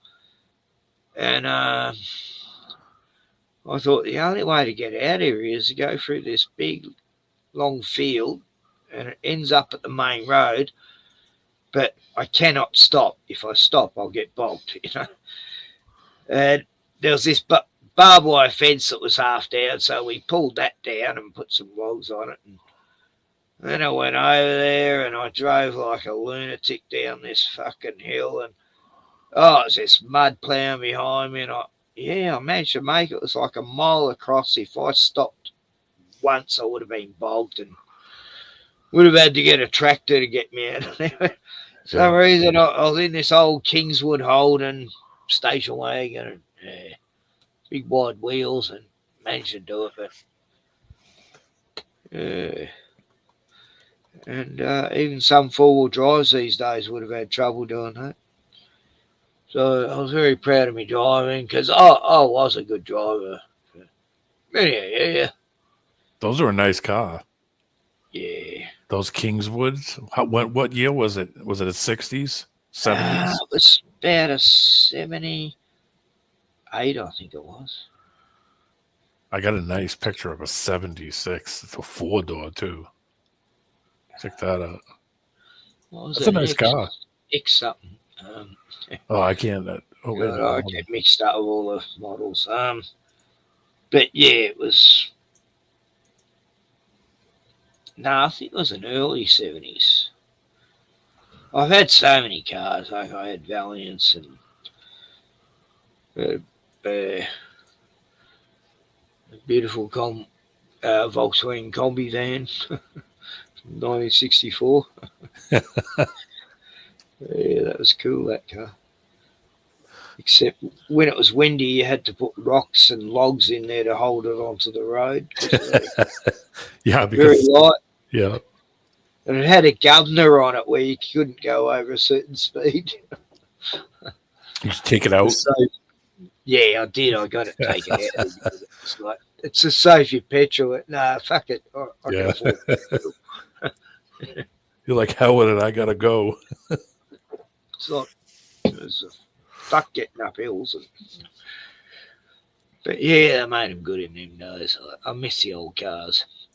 I hate the new cars. They're telling you off for not having your seatbelt on. Yeah. They're really spying great. on you. Yeah.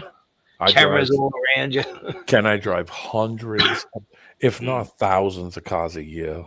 All the new cars.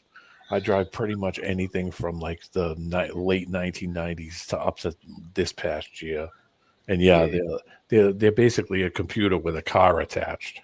Yeah. That's basically what they are. They're horrid. Like my stepdaughter bought a new car a while back, and God, every 8 months it was in there for some computer fucking diagnosis analysis that would take months, and then they'd finally fix it. And it's like it's in there for a major surgery or something, the stupid computer shit they got connected to it all. My car's got a little. My car has a It'll little bit. tell Of, them something's wrong, and it's not wrong. It's just the computer's diagnosed it wrong, but Yeah, it yeah. won't start because of that. Yeah, so it's got tons of sensors and everything in it. Wheel speed sensors, brake sensors, ABS sensors. My favourite saying most of my life has been "keep it simple, stupid." You know? Yep.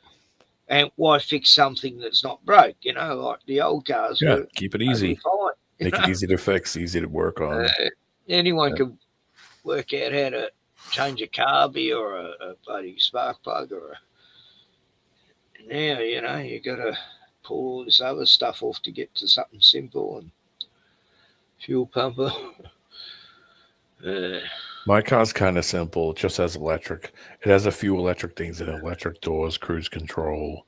But the radio in it is it doesn't have any. It's like it's not a mechanical radio. It's all digital, the whole thing.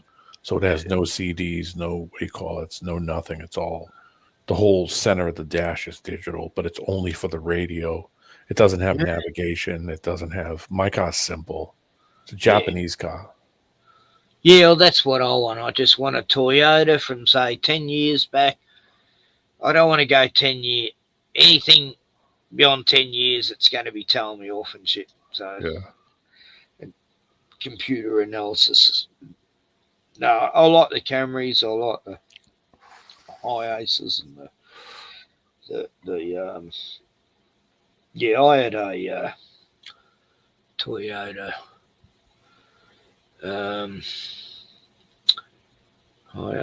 Monster truck it was. It was beautiful. The highest it was legally allowed to be. Was it like a Hilux?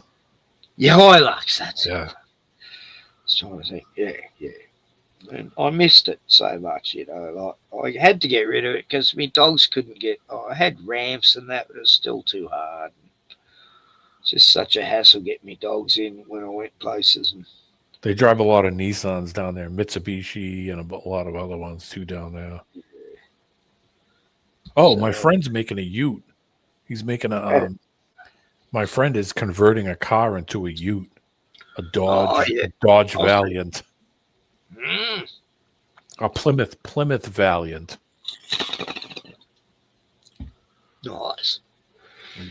Cut the whole roof off, and took the trunk out, and he's converting it. I should send you the link. It's pretty cool. It's a couple of people in Tennessee. Yeah, pretty funny. No, I've seen people do that, turn their station wagons into utes. And why not? If you want a ute, yep. Yeah, sure. It's like a pickup truck. It's like a pickup truck car. It's like a car I'm frame. actually looking for. I haven't had a car for 2 years. I've got a car on an island, but transmission sort of fucked, and it didn't have reverse in the end, so I couldn't reverse it onto the barge to get it back here, so I had to leave it there. What do you mean they have to put it on? Car, but I spent a fortune on it keeping it going. The stupid fucking thing. It was. Why do they have to put it on a barge? What is it? You have to get on a boat to go from certain points? It was on an island. Oh. It's still on an island. I was going to ask, is it still there? Yeah, it's like French Island. It's called. The French still own it. It's the only place the French own in Australia, but. It's a big old island, about 40 kilometres across each way, and lots of oysters. And I lived there for 6 months because I fucking had to. I was living in the city and for 6 months, and it just drove me mental, and I could not take it because I've been in the country fucking for years, and so I rather live out off the grid on an island than in fucking Melbourne. And do it hard. Yeah, so with me caravan. No, I'm living in my caravan here on the coast. Yeah. I had to leave here because the house was going to be sold. My stepdaughter's hubby wanted to sell it, a greedy cunt. It's the worst time to sell. It still is. So Now stock getting sold because we're in a flood zone all of a sudden because the government's just decided to make out that all this area is a flood zone. It's not, because it hasn't flooded here since 1968, you stupid prick. And so they devalued every single property along the last mile along here by half, you know. So people who paid for the property, they're not even going to get half what they paid now. You know, it's just mental. They're doing it all over the joint. This land grab shit. What do you think they'll do? Yeah, land grab. They'll probably come in and say, "Oh, this land's low value, so here we'll buy it off of you for even lower." Yeah, it happened to this guy in West Australia. I know he owns 550 acres outside of Perth, and you know, he's got what, 500 sheep and cattle, like horses and wildlife, you know, like emus and helping kangaroos and stuff. But anyway, government decide they want that land. They're gonna make it into real estate, you know. Yeah, they'll So do domain Hmm. where they'll step in and say, "Okay, we'll give you the fair market value, which is that we've devalued." So weeks ago, they come up to him and said, "Oh yeah, we're taking over your land. You got to shift off. We're offering you 1.8 million when it's worth like 5-10 times more than that, and you got 60 days to leave." He didn't even see it coming, you know. Oh, I think he'd been in court about it before. You know, they don't care. They're the government. Who the fuck that?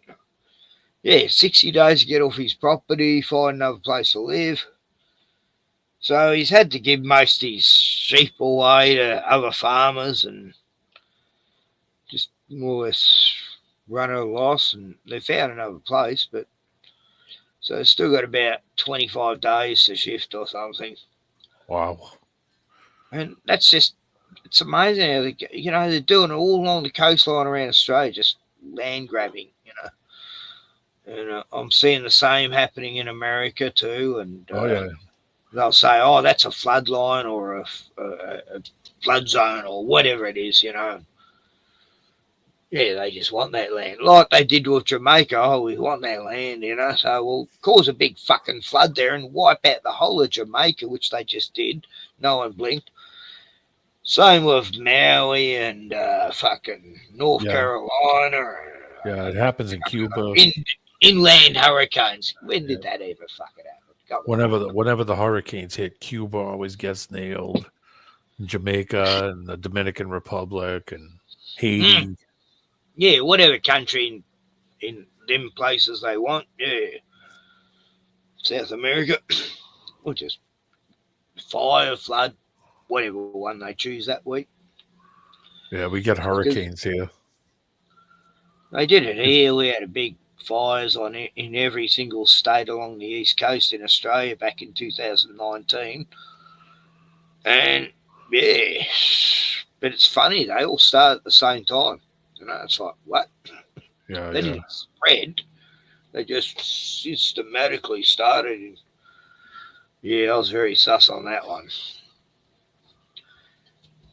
We had one here in this town about 2 years ago. And it was sitting at the edge of town, like just a mile away. We're on the edge of town for a week. You know, the firefighters were keeping it back. And it was just about to get into town, and then the wind changed. You know, it was amazing. Yeah, they had the fires in Los Angeles. And they burned all kinds of stuff up in the canyons in Northern California. Well, north of the in the canyons. So yeah, north of the Bay Area. This one was natural though, but yeah, the ones in California, oh fuck, they were totally Maui style. It's like they did it there, and then they tried Hawaii, you know.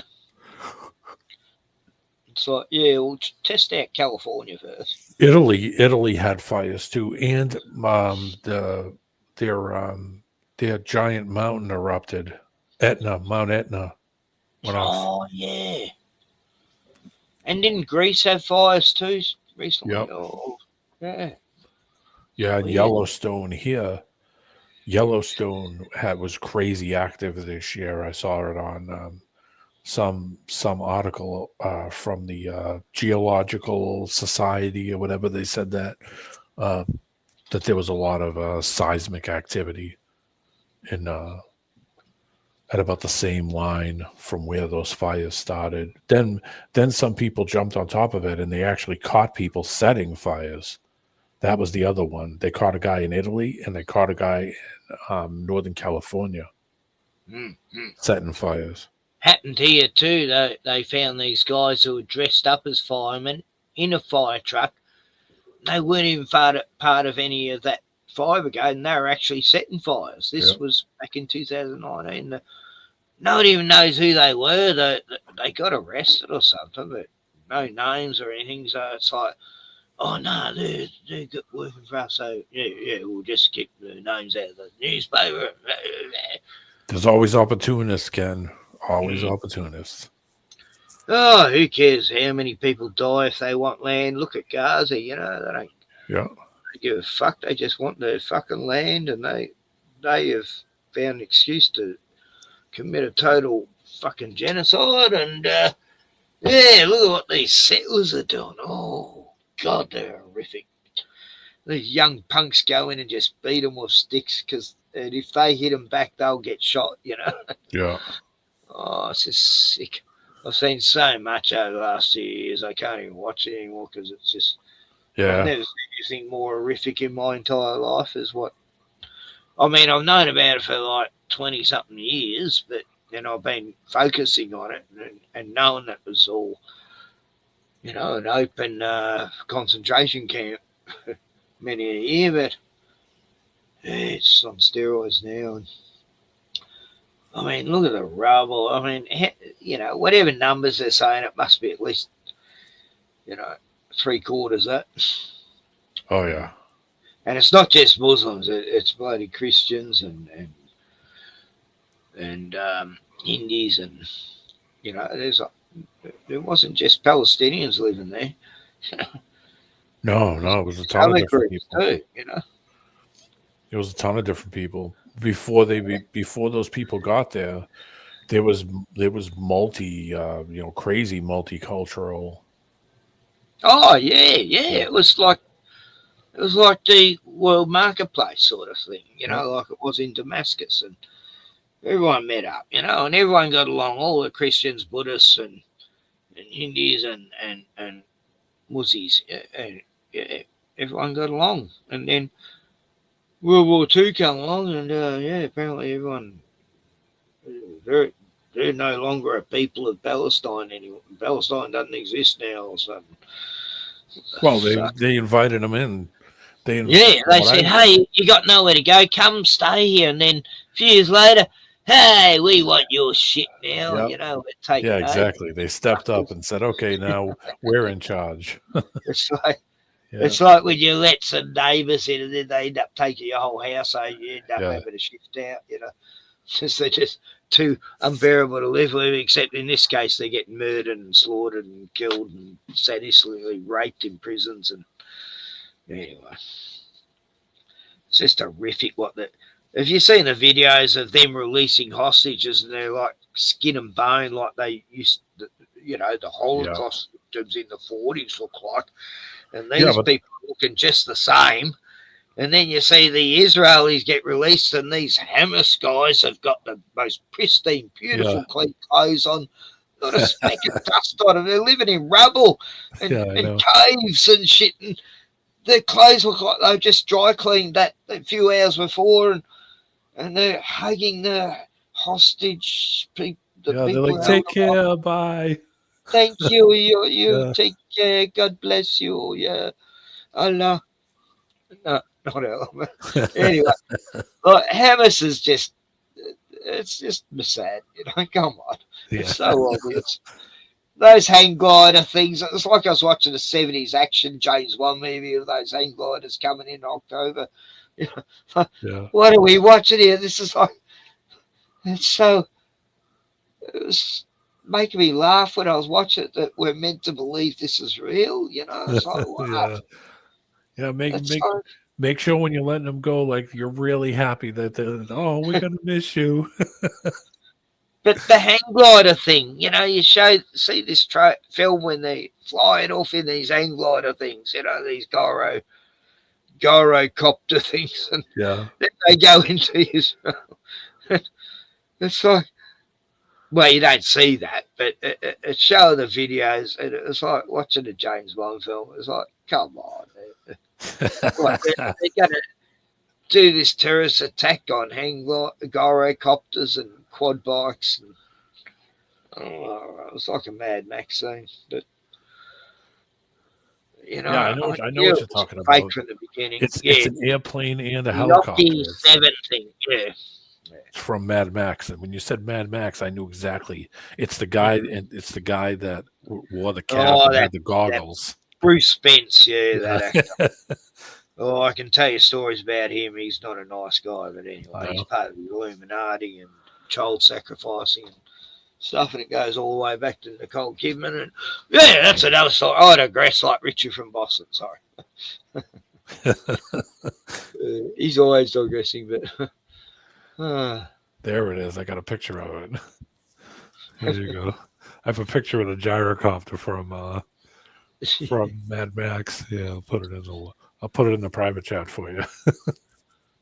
When I was watching that October 7th, you know, hang glider, skydivers, quad bikes, I was thinking of that song in the 70s. They've blown it all sky high. We could have touched the sky. Remember that song? No.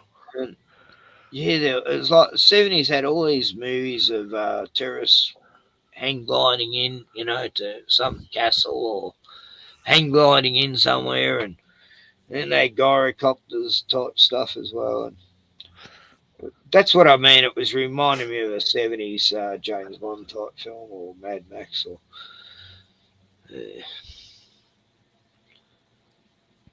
We lost a fiery today. Oh no, that's terrible.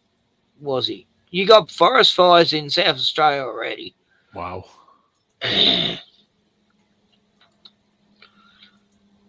Got an aeroplane going over right now. You know, there's always there.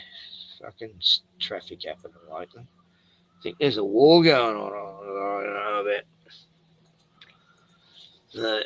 They're taking down all the oil rigs off the coast here that have been here for fucking ever. I can see 3 with a naked eye, and I shouldn't be able to because the world's a globe. I can see one 15 miles out.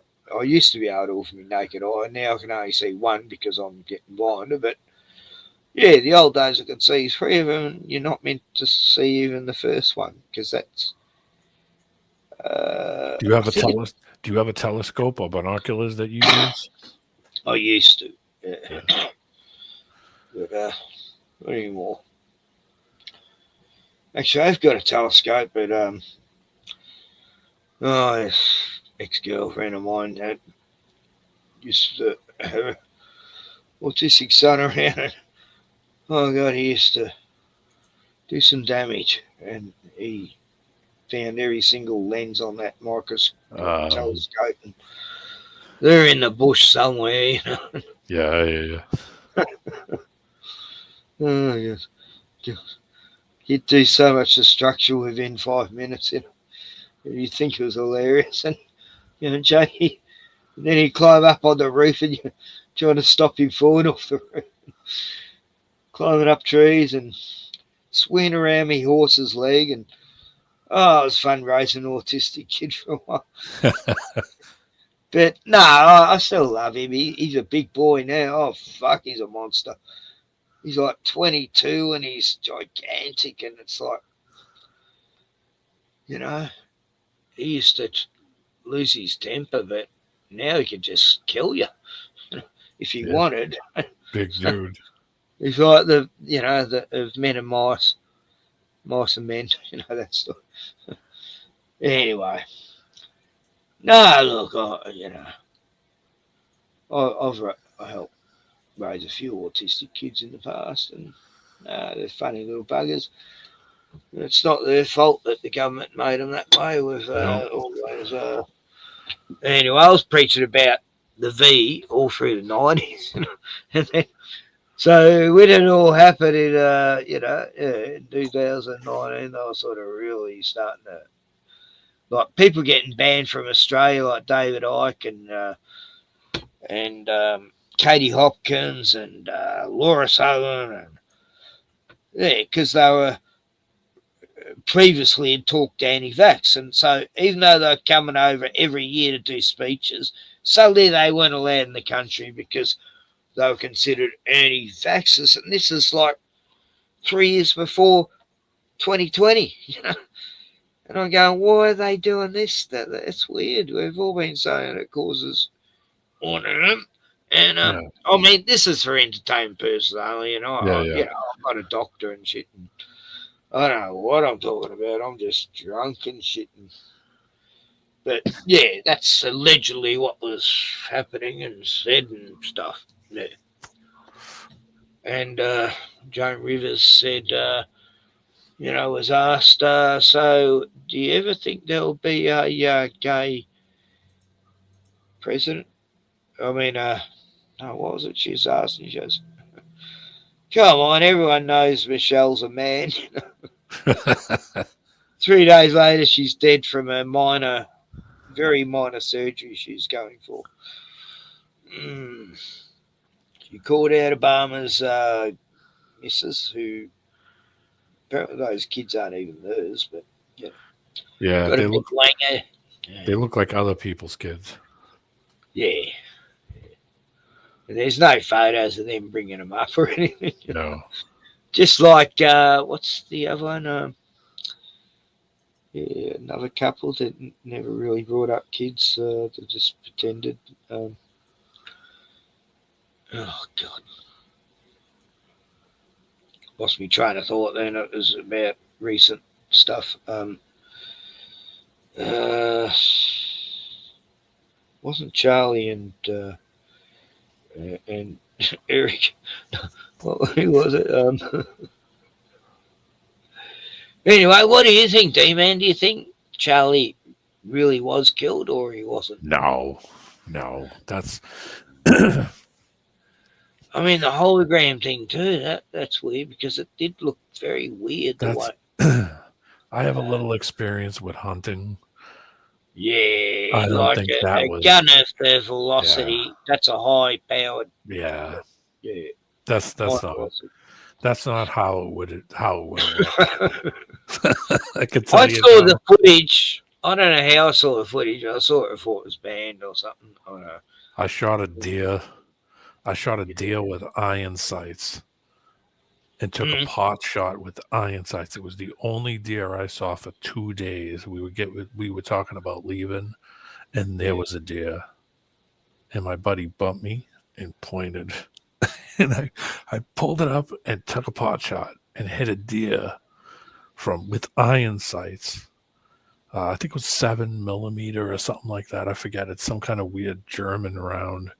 And it knocked that deer over and blew its whole shoulder out. Blew the whole shoulder out. And the what do you call it guy had to go over and run it, knock that thing down, blew its shoulder off, and tried to get up and run and couldn't go. And he went over and shot it. And it was the first. Yeah, and he went over and shot it because it couldn't run. It just couldn't. It blew the whole shoulder up. And I couldn't believe even the guy with him was like, nice shot. I basically didn't even aim. I just pulled it up and took a pot shot at it. And they can do some bad damage, yeah. Yeah. And I mean, that was with a 7mm, which is like would be the German equivalent of a 30-06. And hitting that part of a body, no, it wouldn't look like that. If you've seen what it did. And there'd be blood everywhere, too. It'd be everywhere. Everywhere. Everything. Like when Charlie is shot, there should have been blood all over the back screen. Yeah, everything behind him, and then everything on the angle because of the so-called where they said it hit him. So it would have been everywhere behind him, and everybody on his where he was sitting on his right side would have been splattered with stuff. And they weren't. Like Mikey McKay, he walked off happy on his phone. Yeah. Even as Charlie is falling, he just walked off. rang Erica and rang his dad, and his dad's he's a pastor of some big gigantic church. Going, oh yeah, we'll pray for Joe. 30 a 30-06 is even a heavier. It's a heavier. The actual bullet itself is way heavier, so it's got even more mass, which means no. When I saw it, it was like watching, one of them Friday the 13th films where it's just, they got the blood pumping out. Yeah, it didn't look real. Yeah, it's like stage, like prop stuff. Yeah. I don't know, maybe. I don't know what to think. I'm still 50-50. He might be dead, he might not be. It doesn't matter because it says the same side op, Yeah. But it's weird how they want everyone to think it was faked. It's like there's so many different fucking theories, and well, yeah, you can't prove anything. it's so more than JFK. This is the biggest one I'll see with so many different theories. It's just like this is getting mental. But yeah, It's getting old news now. Like everyone's forgetting about it now. But I've still spun me out how many 15 different theories. Yeah, I've seen what those can do. That wasn't what he got hit with. Nah, sorry, Wazzy. No, I don't like shooting animals. I've never actually been a hunter and shot animals. But I'm a good shot. I used to shoot, but only targets and clay pigeons and an animal if it was in absolute agony because it was injured or like, God, I wish I had a gun. When the amount of times I come across an injured animal, a kangaroo that's broke its legs or some prick hasn't stopped after it's hit it. I had to take the thing to the vet and it's died in my arms. And yeah, that's when you need a gun. You got to for euthanasia because it's horrible when that happens. And it's what you got to do. Stories. Yeah, it's what you got to do sometimes. That was my scenario. It was the only time I ever went hunting, and it's the only time I ever shot a deer ever. Yeah, you did feel proud, didn't you? No, I mean, it was one of those things where it was you're hunting for food. Yeah. And that's what it was. Yeah. Well, I got a mate who's a hunter, and, I used to say, I'd have set, like, deer legs and kangaroo legs for the dogs, but, when he'd tell me about it, I mean, he only used to shoot for sport, but yeah, I would never do it for sport. He used to use the meat though, at least, Like I don't like those people that go out into the Sahara and just shoot things and then just take a picture and walk away. I would never do that. I hate these hunters for if I've exotic animals and yeah. I don't. That's not cool. But even duck hunters. I mean, God, Yeah, how many ducks do you need? Quails, what brave men you are shooting quails, little tiny birds on the ground. That's pathetic. I've never gone bird hunting. I've done the clay. You got to kill an animal, do it hand on hand combat at least, Yeah. You want to kill that bear? Go take it on, you fucker. Yeah. I won't stop you. There you go. Be like, what are you hunting for? Anything I can catch. I love those videos where people are messing with wild fucking moose and bears and people going, hey, what are you doing? Get away. And I always say, no, don't warn them, Some lady, let them go. We don't need these people around it. Ken, some lady jumped out of her car. I forget what state it was. I don't think it was Wyoming. Some lady jumped out of her car somewhere and then walked up to a buffalo. You know how big a buffalo is? They huge, 2,000, 3,000 pounds. Right? This lady just got out of her car in the middle of the road and then just walked right over like 3 feet from a buffalo to go take pictures with her phone. Doing selfies. Yeah, right.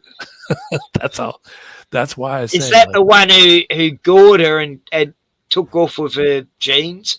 Yeah, they're like the jeans were still on his horns. and it almost killed the lady. And I was like, And "You like, moron. It's an animal." unfortunately, she survived, but it got away with her jeans. It ripped her jeans right off her ass. Those jeans were still going. You know, what do you do? Tell the buffalo, hold on, stay right there. Let me take a selfie. Like, lady, you're walking up to a fucking wild animal. I know. But when people, like, I had someone I knew once, right? I had a big giant horse, Stars. He only died a few months back, but still getting over it. But, I've known him for 20-something years, and since he's a baby. Anyway, he wouldn't let anyone get on his back. I never rode him. He didn't want to be ridden, so I never bothered, Getting a bit old for it anyway, because, your bones don't heal if you fall off. And, yeah. But this mate, he's got this new baby, the baby's only about 4 or 5 months old. And he goes up going, "Oh, put me baby on the horse's back." And I go, "No, mate, don't do that. What are you doing, you idiot?" Tarzy's not used to anything being on his back. And anyway, before I could stop him, he's put his baby on the back of the horse. And my horse stood still as, And then I go, "Good boy, Tarzy, good boy." And then I said, "Could you hand me my baby and can you get on the back? He wants you to get on the back, I think." And he goes, "Yeah, fuck man, yeah, I'll get on the back." I knew exactly what was going to happen. What a kick him right off. As he went to get on the back, the horse grabbed him by his pants and threw him on his fucking stomach. Get off of my back. Didn't stomp him. And I set him up. I knew Tarsy into that. I knew he'd pull him down. But he never did that with a kid. Any kid could go up to that horse, he'd be fine. But idiot like that getting on his back, no.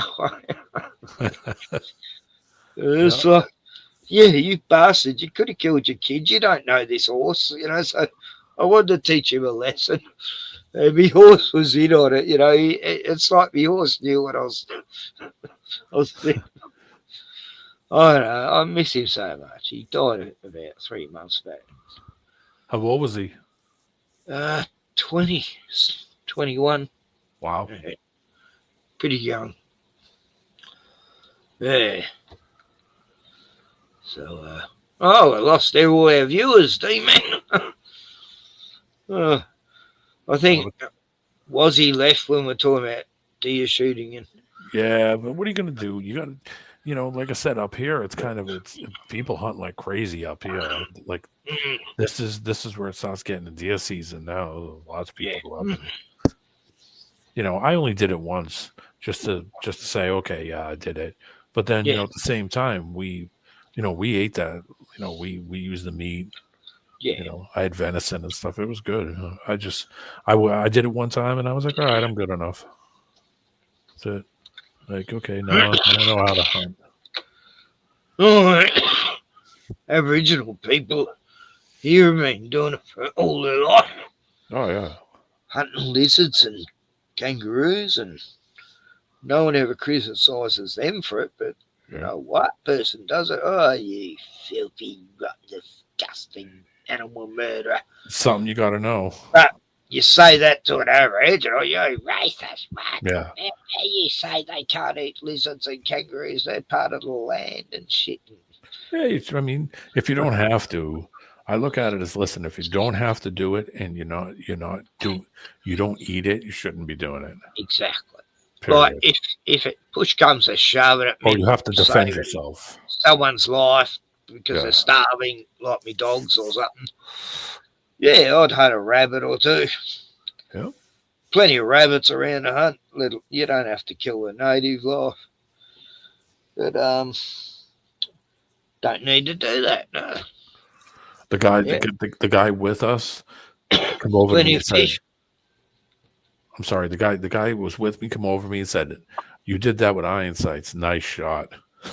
And I was like, I had no clue what I was doing. I just simply pulled it up and took a pot shot. That's it. I figured I'm not going to hit this thing and it's going to run off, and I'll be like, all right, good, the weekend's over.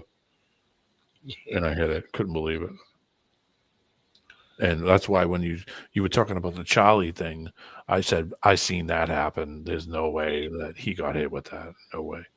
Well, I've had to me, it military looked guys fake. talking about it too, you know, how they know how that gun works, you know.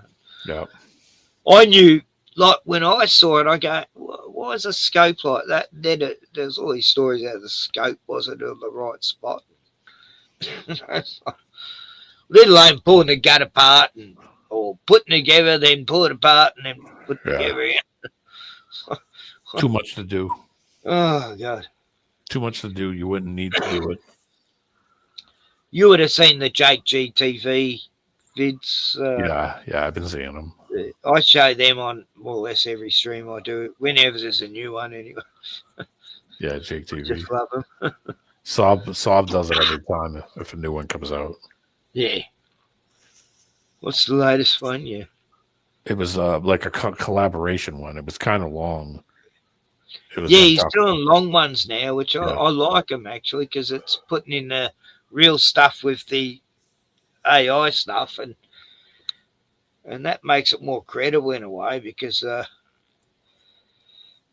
you can get the AIs to sort of bring it out what's going on there, and it's funny. Like doing the Pascal Cash or whatever his name is, you know. We'll see you in Valhalla. Oh, yeah. You know, with the Viking thing on that. Yeah. That was just so classy. Yeah, that was a good one. So, what, a Hindi and a Christian are going to see each other in Valhalla, you know? What? Yeah. Okay. Right.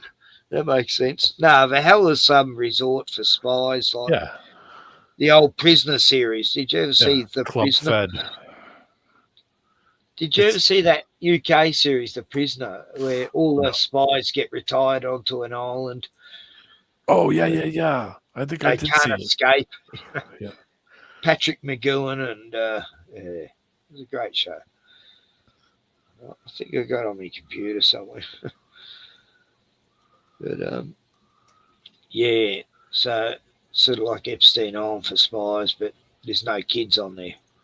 Actually, yeah, there were no kids on that island. That was good, you know. At least there wasn't that sort of island. Well, Ken, I just looked at the clock. I got to run. It's coming up on 6 a.m. Well, the cocks will be growing. I want to get some sleep so that way I can have a semi-decent day. I woke up late today, so that's why I'm awake. Yeah, I've been sleeping all different times this week. Yeah, I did a lot of work. Early. I did a lot of stuff. No, okay, D-Man. Well, really good to see you, appreciate man. you coming on. No, it's good talking to you as always, Ken. Next time I'll catch you guys. Glenn took off a while ago. Yeah. Yeah, I noticed that. But no, you and Glenn are from the same area. I can. Yeah, he's from Massachusetts and I'm in New Hampshire. Yeah. So we're neighbors, state-wise. Yeah. But I grew up where he grew up in the city. Yeah. You got very similar accents, yeah. So. Yeah, it's New England accent. Ah, right. Yeah, so Rhode Island. Well, Connecticut, Massachusetts, New Hampshire, Maine, Vermont. We all pretty much sound the same. They have all them nice old buildings that they, you know, the old colonial style, you know, the Victorian style. There's not a lot of them up here anymore. You have to go to the capital, and that's where all the old stuff is. It's in Concord, New Hampshire. Right. And that's where all the big old state buildings are, like stuff that was made in the 1800s. And they're mint. They're like brand new buildings. Oh, it was hard wood they made it out of. You know, I've had wood that's 150 years old, and you can't get a chainsaw through it. It's just so solid. Yeah, they used to use those pines. They used to call them Barbary pines. They would float them through all the waterways. That's how they would get all that. That's how they would get all those big pine boards at a lot of those old buildings. For the floors and stuff, they used this stuff called Barbary pine. I had a piece of it a long, long time ago, and it was floated down all the rivers to get to get here, and I had a piece of it, and yeah, that's some of the hardest, Yeah. like strongest wood you will ever see. My buddy, I sold the pieces to a friend of mine who made he made a guitar body out of it. Wow. Like a body of an electric guitar. He cut it Yeah. into pieces and then joined it all together, and then made a guitar body out of it, all pine. And it was from like some old school or something, or wherever the hell the guy that I got it from. Yeah. No, this mountain ash slab of wood I was going to make a beautiful table out of. And yeah, when I was in Melbourne, my sister, when I was on the island, my sister dumped all my stuff on the hard rubbish because she couldn't be fucked saving it for me until I picked it up. And yeah, that would be worth like 10 grand, I reckon. People don't see the value in things, and yeah, it breaks your heart. And that wood was like 150 years old, this big mountain ash slab, and I was going to make a beautiful table. Anyway, you can't get back what you lost. I know you're still. I should have kept it, but he wanted to make these guitar bodies out of it, and I said, "Yeah, just Well, whatever." it went to good use at least. Yeah, the last time I talked to him, probably 10 or 15 years ago, he still had everything that he just made the bodies out of it. So he just took a guitar neck and made. Did it make it sound different? I guess it would. Yeah, more ringy. It had more of a more ringy, densey kind of sound. He could manipulate that stuff and make it, so that it's ringy. He could paint it. He could not paint it. Some of them he made they went all natural, and he just stained the top of it put like an oil on it. And then the other ones he painted over them. And he said whenever you do that, it changes the tone of it. It either makes it more resonant. If it doesn't have paint on it, then it's more resonant, and you could hear more of the tone coming from it if you're standing next to it. And he said if you put paint on it, it might dull it down a little bit if it's electric only. He took So he built a bunch of them that were all a little bit different. Some was painted. One of them was just natural, so that you've seen all the grain in it and stuff. They were really nice. Like he's a I like craftsman. that. Yeah. I don't like them painted either. I don't mind the shine, the natural clear on it. Yeah.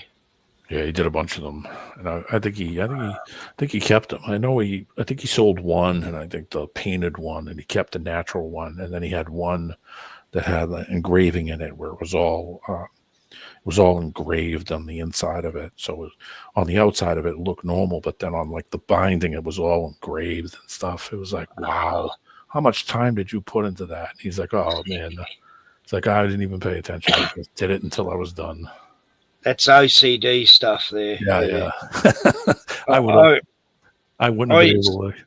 I used to suffer from that a bit, but yeah, I was an illustrator and all that, but you get really fixated into the finer details of things.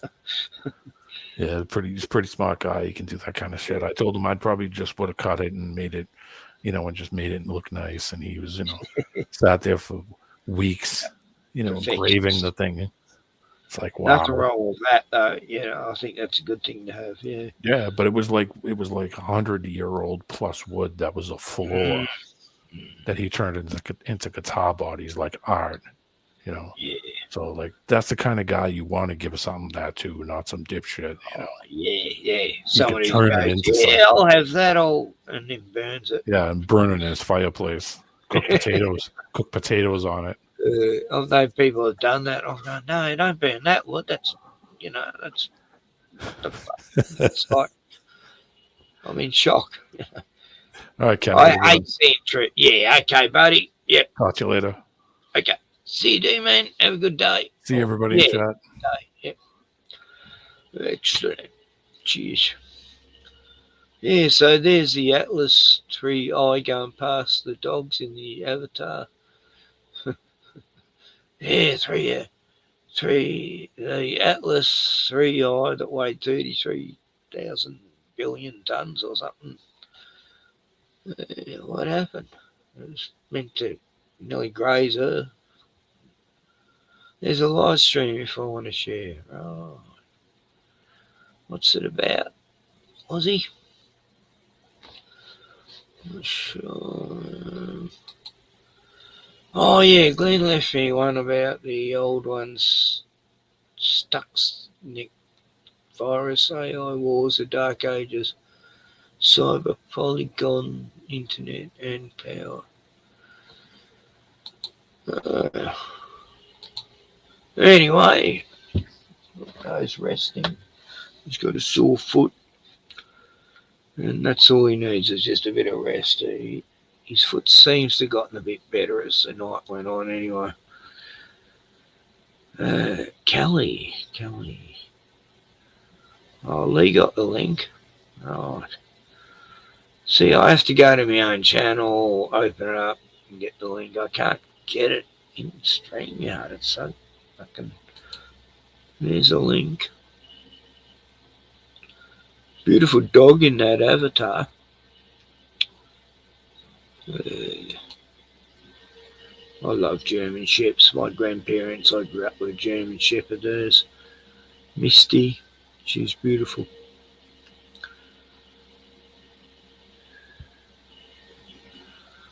Oh, okay.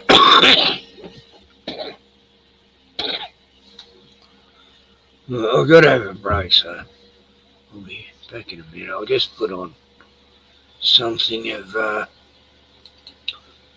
interest for a couple of minutes. I cough my guts up and have a piss and grab a beer and make sure Bruno's in perfect condition. My best friend in the whole world he is.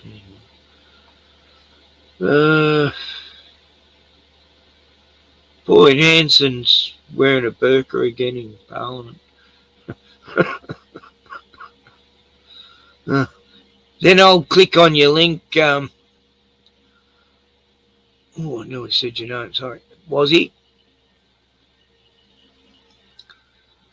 Oh, yeah. It was just shocking. Oh, God, I almost threw up. It was just terrifying and horrific. And oh, God, what Anthony Albanese did. I mean, yeah, he's a bit of a piece of shit, of course, you know, just like all of them are. But, yes, a few weeks back, he had the audacity to wear a Kill Jews, Gas the Jews, Holocaust t-shirt. Yeah. I didn't even know. There was a band called Joy Division back in the 80s, and apparently that name means something really anti-Semitic that none of us even fucking had a clue about. But except I'm hearing nothing, and we'll come back to Holly in a second, but I'm hearing nothing. And that if they want to win the next election, they have to dump net zero. 3 words.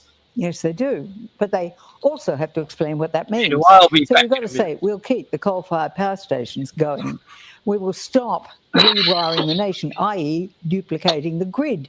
That's costing $1.3 trillion off budget. That's debt in addition to the $1 trillion on budget. We can't afford all of that and then defend the nation. It is just not possible. So we have to say that cheap electricity, we can't afford to subsidise every goddamn industry to keep it in the country. So we have to abandon net zero, and we have to say we will use our resources in this country to deliver cheap power. Listen to breakfast radio every morning. They'll tell you, 5% from wind and 6% from whatever and 80% from coal. The reality is that this country is running on coal, and indeed it will continue to do so.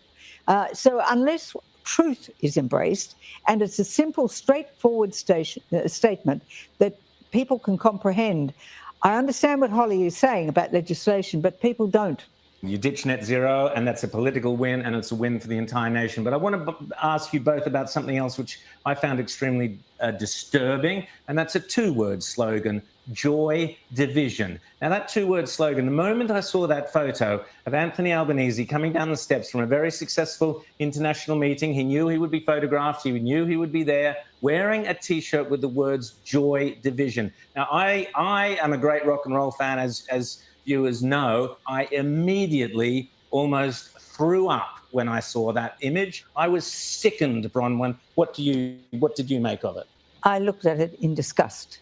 Disgust is the only word I can think of. And I wholeheartedly support Susan Lee. Have a listen to this, Holly. No, sorry, your colleagues supporting your call for an apology from the Prime Minister over the T-shirt? I don't take a backward step on my comments, and I don't know that people realise that the Prime Minister, in wearing the T-shirt, was well aware of the dark history behind the words on the T-shirt. Why are they supporting your call? We do need to go. Was it a captain's call?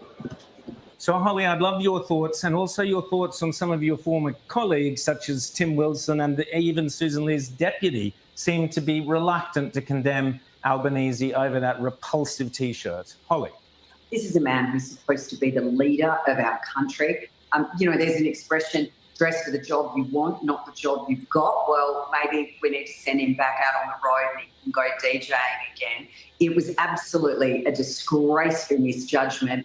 I think Susan Lee's 100% right on this. I do think there's a couple of my former colleagues who like to get their names in the headlines just for disagreeing, not because they've got anything of substance to say. I think Susan's 100% correct to call it out. Now, Bronwyn, just before we go, Prince Andrew, they're going to go for him. They've stripped him of every title. They've stripped him of this and they've stripped him of that. What did you make of the King's actions towards his younger brother? I think he had no choice but to proceed. Anyway, who gives a fuck about that Prince fucking Perv Andrews? I mean, he loses his titles as if he's still not going to be looked after like fucking any royal. Fuck them. I can hate them.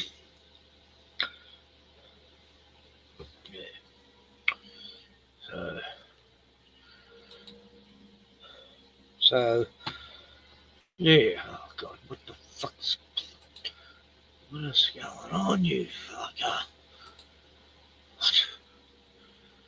So the whole browser's gone mental all of a sudden on me. Just flipping around. YouTube's been playing up on me too. It's sending me trendings. It's like purposely...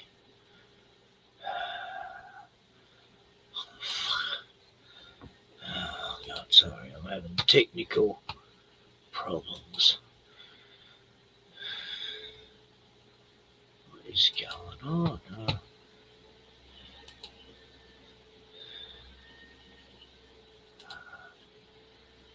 This is weird.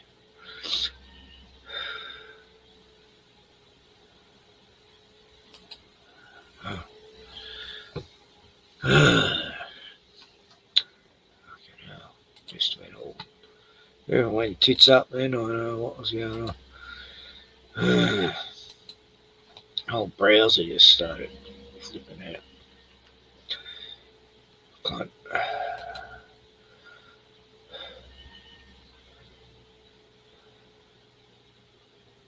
Right.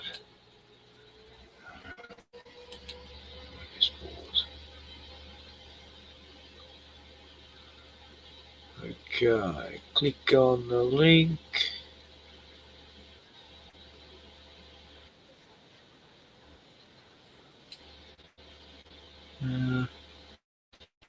Who's this chick? Kelly J. Keane. She's live streaming. Oh, okay. Okay, I'll give her a listen. Hang on.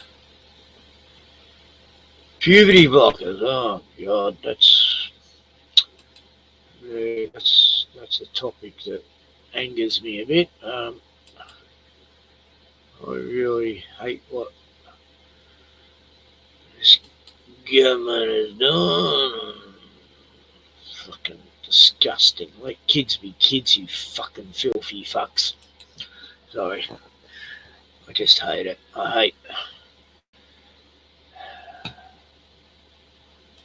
And live your woke. And the loss of this child, of this baby, And I didn't say anything because I felt there was no need to say anything. She had to make the link herself. Live your life. 1 year Don't later, drag the Jennifer was kids born. into your fucking filthy Jennifer seemed to feel perversions. that her mother had expected her to be a boy. And in one of the sessions, she alluded to her mother having psychic quality, as if she had been part of a magical experience in which. Just remember, he's a psychiatrist or a psychiatrist, I think, who then, on the basis of these early cases, founded a whole department, industry in this country that literally eradicates the fertility and sexual function of children. This is how It's against do you nature. do that? How do you do that? She and her mother could read each other's mind.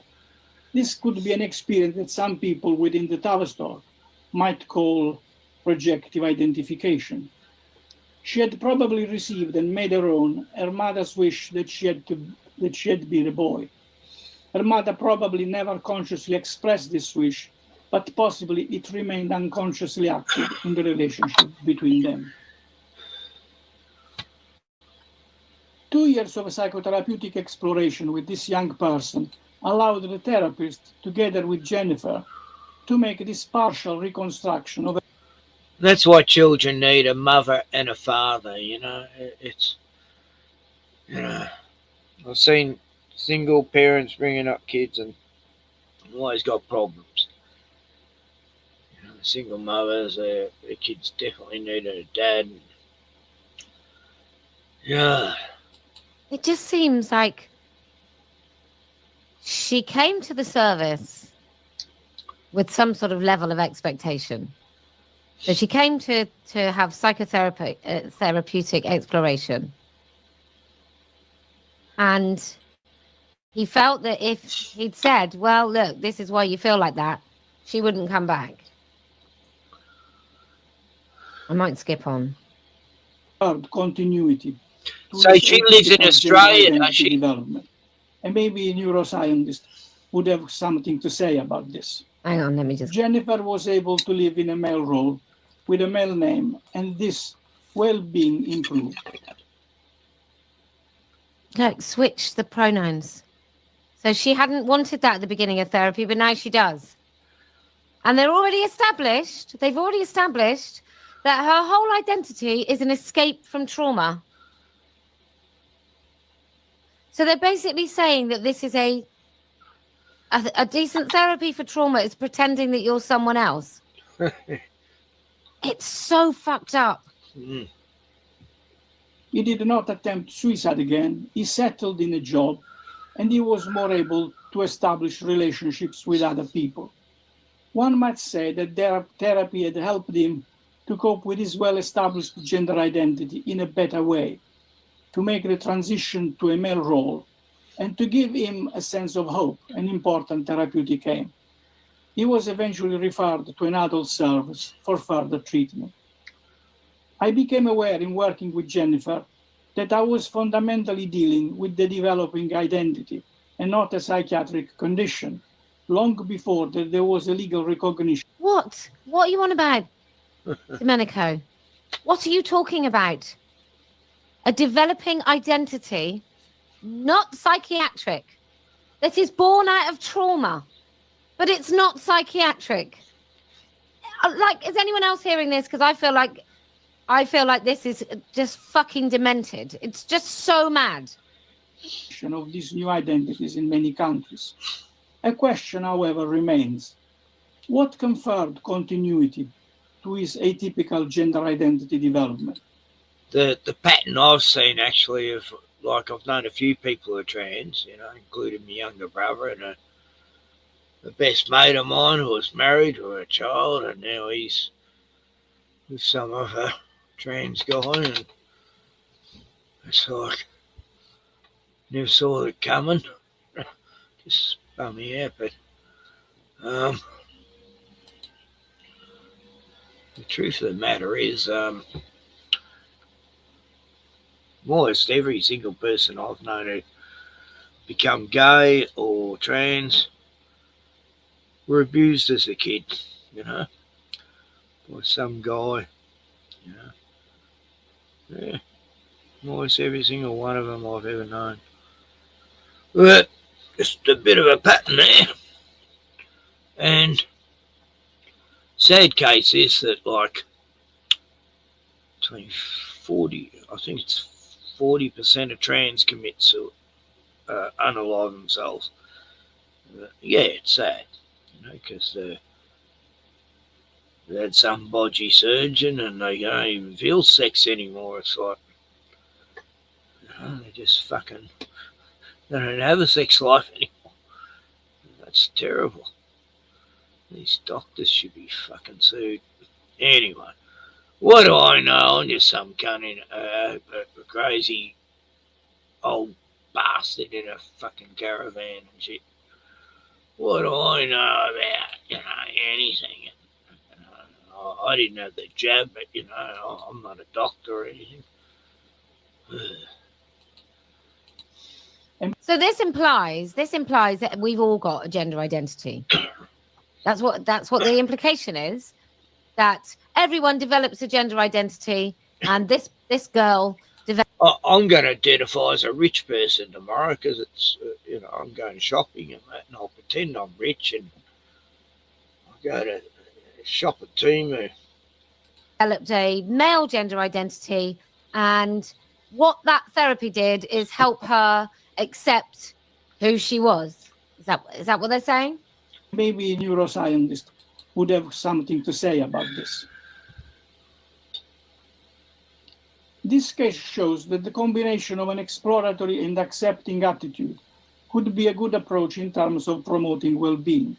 In this case, the main focus of the work was the amelioration of the associated psychosocial difficulties. Guy sounds like a mad scientist. I later realized that these are present in a number of cases. Reflection on these cases led to the original formulation of the therapeutic aims in working. Fucking hell. Put on the alert. Crazy alert. This dude, on the basis of this very traumatized girl, it's did science, this. bitch. Little shop of horrors, little shop of terror, call a cop, little shop of horrors. He created, on the basis of an extremely traumatized girl who had witnessed violence, who felt that she shouldn't have been here, whose mother basically told her she'd been depressed since she was born, and the baby before her had died, and she felt that she always should have been that boy, which isn't unusual. But like, there's been a death, like a sibling death, and sometimes that can lead to a child thinking that they should replace. They can help their parents' grief by being the child that they lost. Like, fucking Jesus. And he created the therapeutic aims on the base. A bit like the Norman Bates syndrome. You know, he lost his overbearing mother, so he became his mother. You know, Norman, those dirty, filthy women. Norman, blood. Of that, and nobody stopped him, and there were people around witnessing this man's journey into this nut job kind of way of dealing with stuff. There were people that knew that this is how he did this, and they went along with it, and I just can't fathom why. With children, with gender diversity, as we say today, and their family. Well, he's probably a Zionist. These are the therapeutic aims as they were summarized. There is a full description of them in my book, which was published. So, to foster recognition and non-judgmental acceptance of gender identity issues. So, if I went in there and I said, I'm 14, I was raped, and I think I should have my vagina sewed up. Because I feel like I should be somebody who should have female circumcision. They'd go, Yes. Okay. Yes.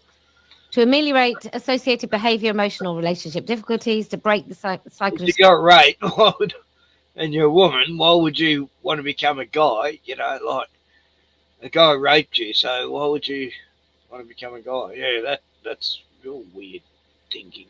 Don't get that one.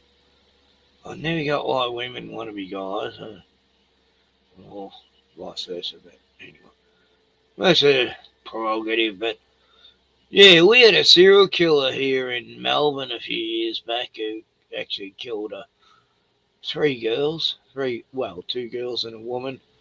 Probably more, probably 2 others that they never nailed on him. But what's his name? Daniels, Charles, something Danu. Anyway, he killed a girl my nephew was friends with. Yeah, that was the last victim. And lo and behold, 20 years later, he's saying he's a woman and he wants to be in a woman's prison. And the guy's already raped young guys in prison. You know, this is a sick piece of shit who should have been hung years ago. And went to court saying he's a woman now, and he only killed those women because he was actually a woman. Right. Didn't actually hold up in court. They go, yeah, well, that's no reason to kill the woman. So, doesn't matter if you think you're a woman, it doesn't have any excuse. If you're a woman, you kill 3 women, well, 2 girls and a woman, doesn't matter, idiot. Yeah, he become the prison bitch, that's why he thought he's a woman. Well, he also wanted to get into an easier prison because he's a prison bitch. But anyway, that guy deserves every single bit of hell that happens to him, the fucking mongrel scum. Yeah, that was close to home, that Charles Dean, you fucking serial killer fuck. Fucking, I mean, how many people in Frankston want to kill him? secrecy, to activate interest and curiosity by exploring the impediments to them, so making them more curious about gender identity, to encourage exploration of the mind-body relationship. Well, my God, this is what I mean. It's really boring. It's really boring. And maybe that's how he did it. Because he didn't say, ta-da! He did it in this kind of, I am just a very kind man. I am like a Geppetto. And you will be a boy. You are a real boy. And don't worry about your nose. Like, is that what we're talking about? Allow the mourning process to occur. I would imagine that's to do with mourning, your parents mourning you. Promote separation and differentiation. Enable the child or adolescent and the family to tolerate uncertainty. Fucking hell. 1998, although maybe some part of it might be outdated. The first point was to foster recognition and non-judgmental acceptance of the gender identity issues. Because he's going to last. Then to ameliorate associated behavioral identity, and which is at times internalized by individual experiencing GD. It is also valuable to alleviate. It's important to add that to list the need to combat stigma, which is often associated with the experience. Stigma is a really interesting one. Stigma and shame is attached to things like pedophilia. Like pedophiles would say, I'm not saying he's a pedophile, I'm just saying, pedophiles would say that the thing that harms children who have been raped by adults is the stigma. And if you can get rid of the stigma, you're all right. That child's fine. So if you can get rid of the stigma, you can pretend that actually feeling uncomfortable and wanting to be something else, which is preposterous, if you can take the stigma and shame away from it, then everything's fine. Everyone's fine. The feeling of shame that some children and adolescents and their family experience, and enable people to develop skills in handling social interaction and dealing with possible hostility. This is how you join my cult. 1 infertile child. This therapeutic approach is developmentally based, is not prescriptive, addresses the young person's distress, and aims at promoting well-being. It is not part of reparative or conversion therapy, but as element of affirmative therapy. affirmative therapy is like the green light on so much of this. And I remember very vividly the bewilderment that this created when I presented this model at an international conference in 1992, because people were surprised that the service,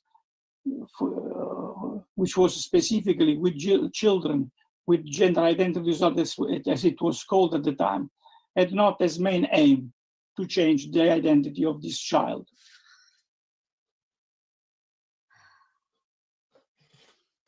$1992. Can you imagine? So that everyone else, like, he gave a conference where most people thought, well, you're bloody insane, mate. And he stuck with it. With the NHS. You know, once you've got the NHS stamped on it, it's respectable. Once he opened the Tavistock JIDs, kids were screwed.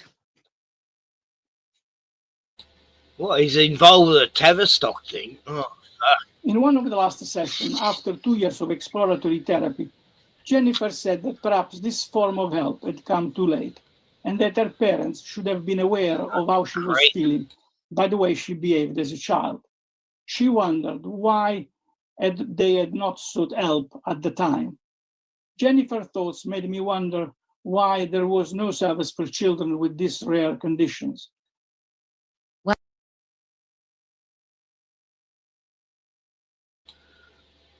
Anyway, no, it's sort of a depressing subject, really, because we know it's fucked, and oh god, frustrating. Really, what it is this big push for all this is they have to be pedos to be so interested in a child's sex life, you know? What sick fucks. Oh, look, little Billy's wearing a dress at 4. He must want to be a girl, and that's trendy now, so let's make him a girl. And little Billy, and 10 years later goes, I'm not a fucking girl, you know? Nah, you fucking are, bitch.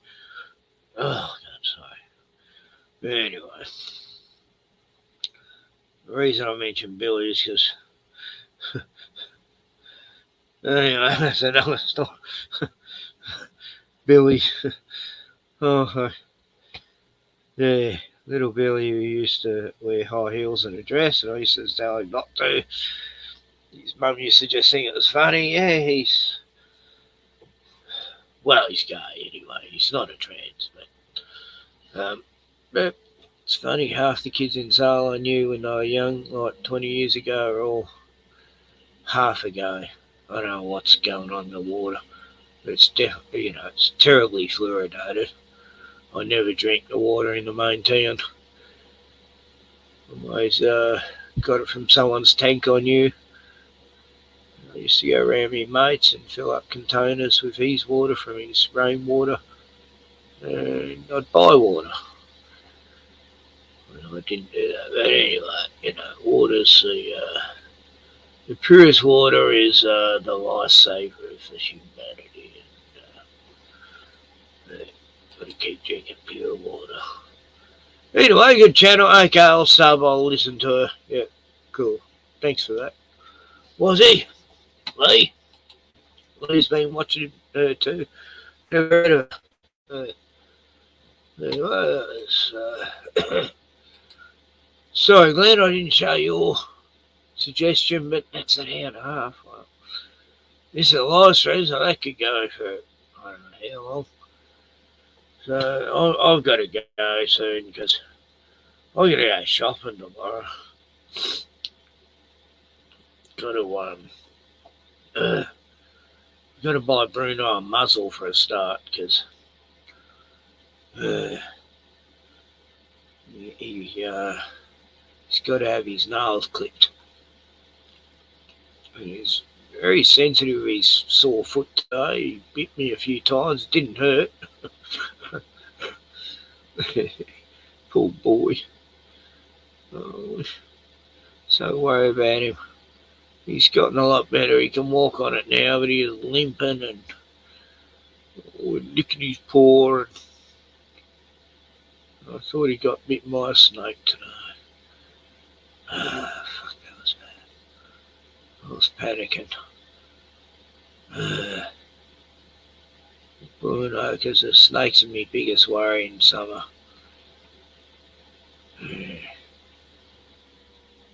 Oh, God, when my granddaughter's here, it was nice hot days, and all I'm doing is looking out for snakes. So I couldn't take my eyes off it. You know, she had to be on my side all the time, you know, because we go, no, don't go to those, that tin or that post or where a snake can hide. They got to get rid of these fucking rubbish out the front, rhinos.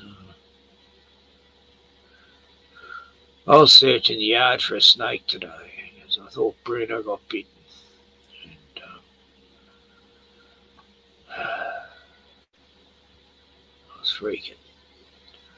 Well, I kept checking his gums and they're still red, so I knew, oh no, he's okay, I think. It's the first thing you got to do. If the gums are white, oh fuck, that's not good. Yeah.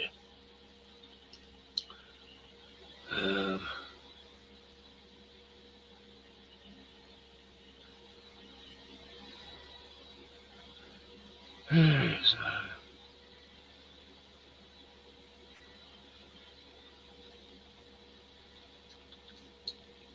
anyone heard of Alan Watts? I was listening to something he was saying the other day that's sort of like, wow, that's how I feel lately.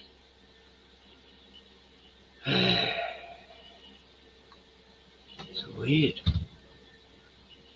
It's weird how I find these videos that it's like, how does AI know this?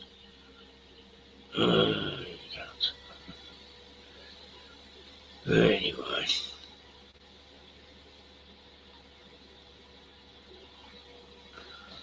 I forgot what I was going to show.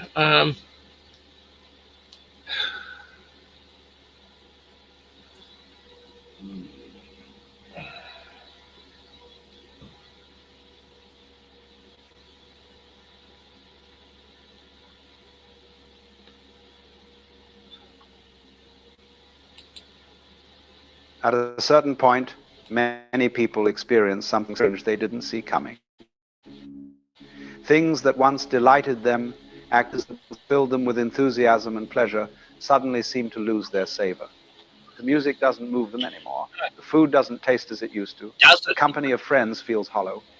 Even the pursuits they once considered their greatest passions, reading, walking in nature, creating things, all of it becomes somehow flat, colorless, without the spark that once made life feel worth living.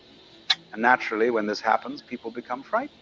They think something has gone terribly wrong.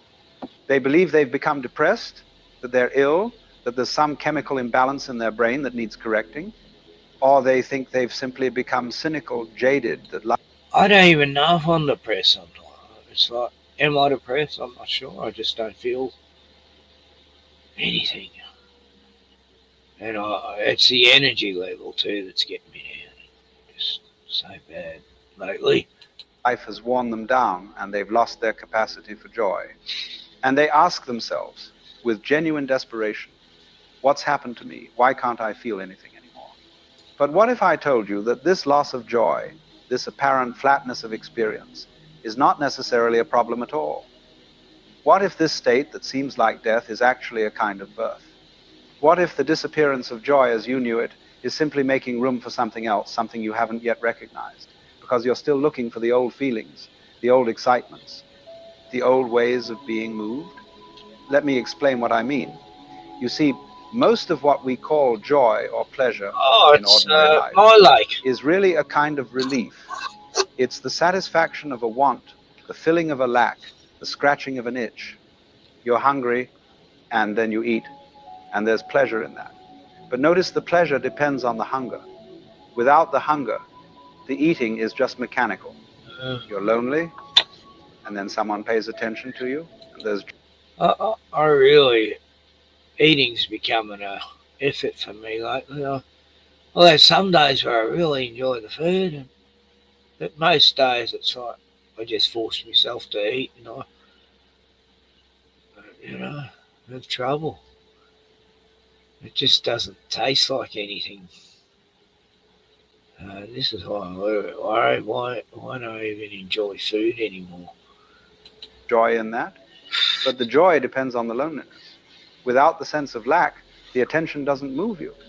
This is what the Buddha was pointing at when he said that life is suffering, or more accurately, that life is unsatisfactoriness.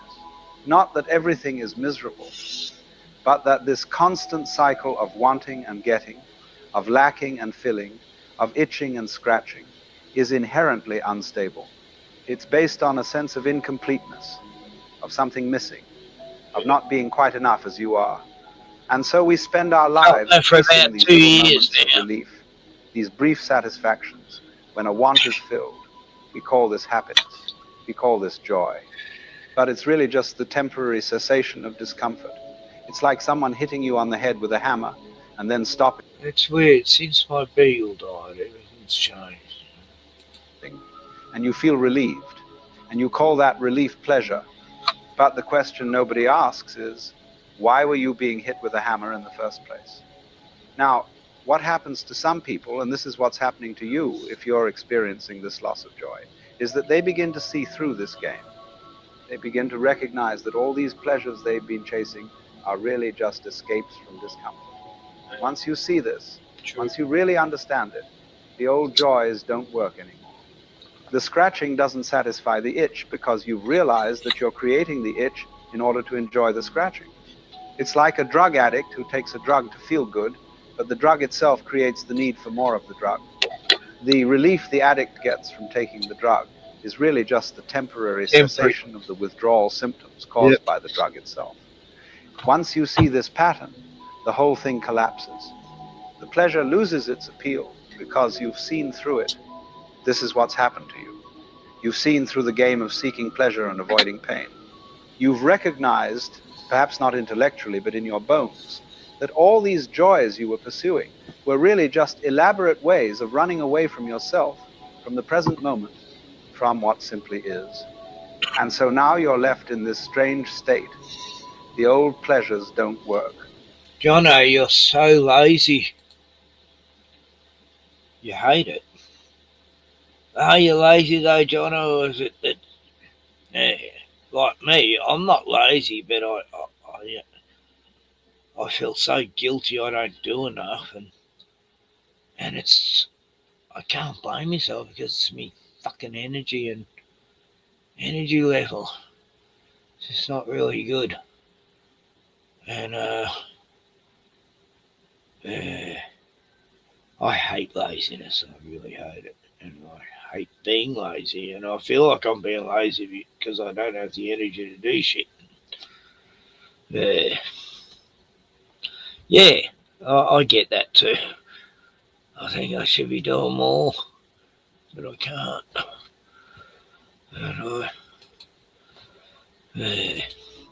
The old excitements don't excite. You've lost your capacity to be distracted, taken out of yourself by experiences and sensations. And this feels like death. It feels like something essential has been taken from you. Like you've become going through the motions of life but not really living it. But here's what you must understand. This state is not an end. It's a transition. It's the space between the old way of experiencing life and a new way that you haven't discovered yet. You're in the gap. And the gap is terrifying because there's nothing to hold on to.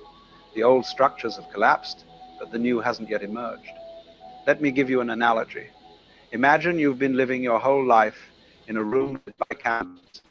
The candlelight creates all these interesting shadows on the walls, dancing shapes that fascinate you. You spend your time watching the shadows, being entertained by them, I feel like finding meaning in their patterns. This is like the ordinary joys of life. They're real enough in their way, but they're really just flickering shadows created by the limited light source. Now, what happens if someone opens the door and bright daylight streams in? At first, the light is so bright it's almost painful. You can't see anything clearly. Everything is washed out. And all those fascinating shadows that kept you entertained, they've disappeared, vanished in the bright light. And you might think, this is terrible. I've lost all the interesting patterns. Everything's become bland and featureless. It's a bit like But that you're on not seeing clearly YouTube. yet. Your eyes haven't adjusted to the daylight. Once On YouTube, it's so hard to find anything that you're interested in now because YouTube seems to go, hang on, he likes that stuff. We'll make sure he doesn't see anything about that and you'll forget about it. And, yeah, I don't get suggested anything I'm interested in anymore. It's fuck. I'll go, hey, well, why aren't me subs posting it? And I go there. Sure enough, they have been, but no. Got the bell on. No, YouTube's really trying to fucking kill us. If they do, you'll realize that you haven't lost anything. You gained everything. You're seeing reality directly now, not just its shadows. And this direct seeing is so much richer, so much more real than the shadow play you were watching before. But it's a different kind of richness. It doesn't have the same quality as the shadows. It's not entertainment. It's something else entirely. This is what's happening when nothing brings you joy anymore. The old shadow play has stopped working, but you haven't yet learned to see in the daylight. You're in that transitional period where the old is gone, but the new isn't yet clear. And this period can last quite a while. It's not something you can rush. Your eyes must adjust at their own pace. Now, the usual response to this state is to try desperately to get the old joys back. People throw themselves into new hobbies, new relationships, new experiences, hoping to rekindle that spark. Or they turn to stronger stimulations, louder music, more intense sensations, more dramatic experiences, like someone whose taste buds have become dulled. Nah, not so much louder music. More into calm music now. We're going back to the old stuff. Trying hotter and hotter spices to feel something, anything. Yeah, spices. But this don't doesn't work. In fact, it makes things worse. Because what's really needed is not more stimulation, but less. What's needed is to stop running, stop seeking, stop trying to fill the emptiness with experiences and sensations. What's needed is to simply be with what is, without trying to make it into something else. And here's the extraordinary thing that happens when you do this. When you stop trying to manufacture joy, you discover that there's something present that was always there, but that you never noticed because you were too busy chasing after pleasures. It's not exactly joy in the old sense. It's more like an okayness, a fundamental sense that everything is all right exactly as it is. Not that everything is perfect or pleasurable, but that it's complete. It's enough. It doesn't need anything added to it. The old joys were based on contrast. Good times versus bad times. Pleasure versus pain. Excitement versus boredom. But this new state, this okayness, doesn't depend on contrast. It's there all the time. No worries. Whether things are going well or poorly, whether you're comfortable or uncomfortable, whether you're experiencing pleasure or pain. It's like discovering that you've been living in a house your whole life, rushing from room to room looking for something, and then suddenly realizing that what you were looking for was the house itself. It was there all along. You were standing in it. You are it. But you couldn't see it because you were too busy searching. Now, I must warn you about something. When I describe this state as an okayness or a fundamental sense that everything is all right, you might think this sounds rather dull. You might think, is that all there is? Just being okay with things? That doesn't sound very exciting. And you're right, it's not exciting in the way the old pleasures were exciting. It doesn't have that quality of peak experience, of highs and lows, of drama and intensity. But here's what you must understand. Excitement is exhausting. Drama is exhausting. The constant pursuit of peak experiences is exhausting. You can't live at that pitch all the time. What happens is that you have these brief moments of intensity and then long periods of deflation while you wait for the next high. The lows get lower and lower, and you need stronger and stronger stimuli to achieve the same highs. This is the addict's pattern, and most people are addicted to experience, to sensation, to the drama of their own lives. They're constantly generating problems so they can solve them, creating tensions so they can release them, stirring up emotions so they can feel alive, and they call this joy, but it's really just agitation. What you've lost when nothing brings you joy anymore is your addiction to this pattern. And like any addict going through withdrawal, you feel terrible. You feel empty, flat, dead. But what you're really experiencing is the absence of agitation. And at first, the absence of agitation feels like death because you've been agitated for so long that you've forgotten what it's like to simply be at rest. Let me tell you about a man I knew once. He was tremendously energetic, always doing something, always pursuing some new project or pleasure. He traveled constantly, collected experiences like some people collect stamps, was always reading, always learning, always seeking out new sensations. And he was proud of this. He thought he was really living, squeezing every drop out of life. Then something happened, I don't know exactly what, perhaps just the accumulation of years, and he lost his enthusiasm. All those activities that had seemed so important suddenly seemed pointless. Travel bored him. Books couldn't hold his attention. Food all tasted the same. And he became quite depressed about this. He thought his life was over, that he'd become old and worn out. But then, after some time in this state, something shifted. He told me that one day he was sitting in his garden, doing nothing in particular, just sitting there, and he suddenly realized that he was completely content. Not excited, not entertained, just simply content, present, here. And he understood that all his previous rushing around had been a kind of running away. He'd been afraid of this simple being here, so he'd filled his life with constant activity and stimulation to avoid it. And now that all the activity had dropped away, he'd discovered what he'd been running from, just this moment, this breath, this being alive. And it was enough, more than enough. It was everything. But it wasn't exciting or dramatic, so his mind had dismissed it as nothing, as emptiness, as death. Only when he stopped demanding that life be exciting did he discover that life is extraordinary in its ordinariness. This is what I'm trying to point you toward. When nothing brings you joy anymore in the old way, you're being invited to discover a different quality of experience. Not the ups and downs of pleasure and pain, but something more subtle, more constant, more fundamental. But you can't force this discovery. You can't make it happen. In fact, trying to make it happen is exactly what prevents it. It's like trying to fall asleep. The harder you try, the more wakeful you become. You have to give up trying. You have to surrender to not knowing, to not feeling, to this apparent emptiness. And this is perhaps the most difficult thing anyone can be asked to do. Because we're so afraid of emptiness. We think emptiness is death, is meaninglessness, is the absence of life. But actually, emptiness is potential. It's the space in which something new can emerge. As long as you're full of seeking and striving and trying to recapture old joys, there's no room for anything new. You must become empty. Not empty in a negative sense, but empty like a bowl is empty, empty so it can receive, empty so it can be filled. But not filled with the old things, filled with something you don't yet have a name for. Now, I know this is not what you wanted to hear.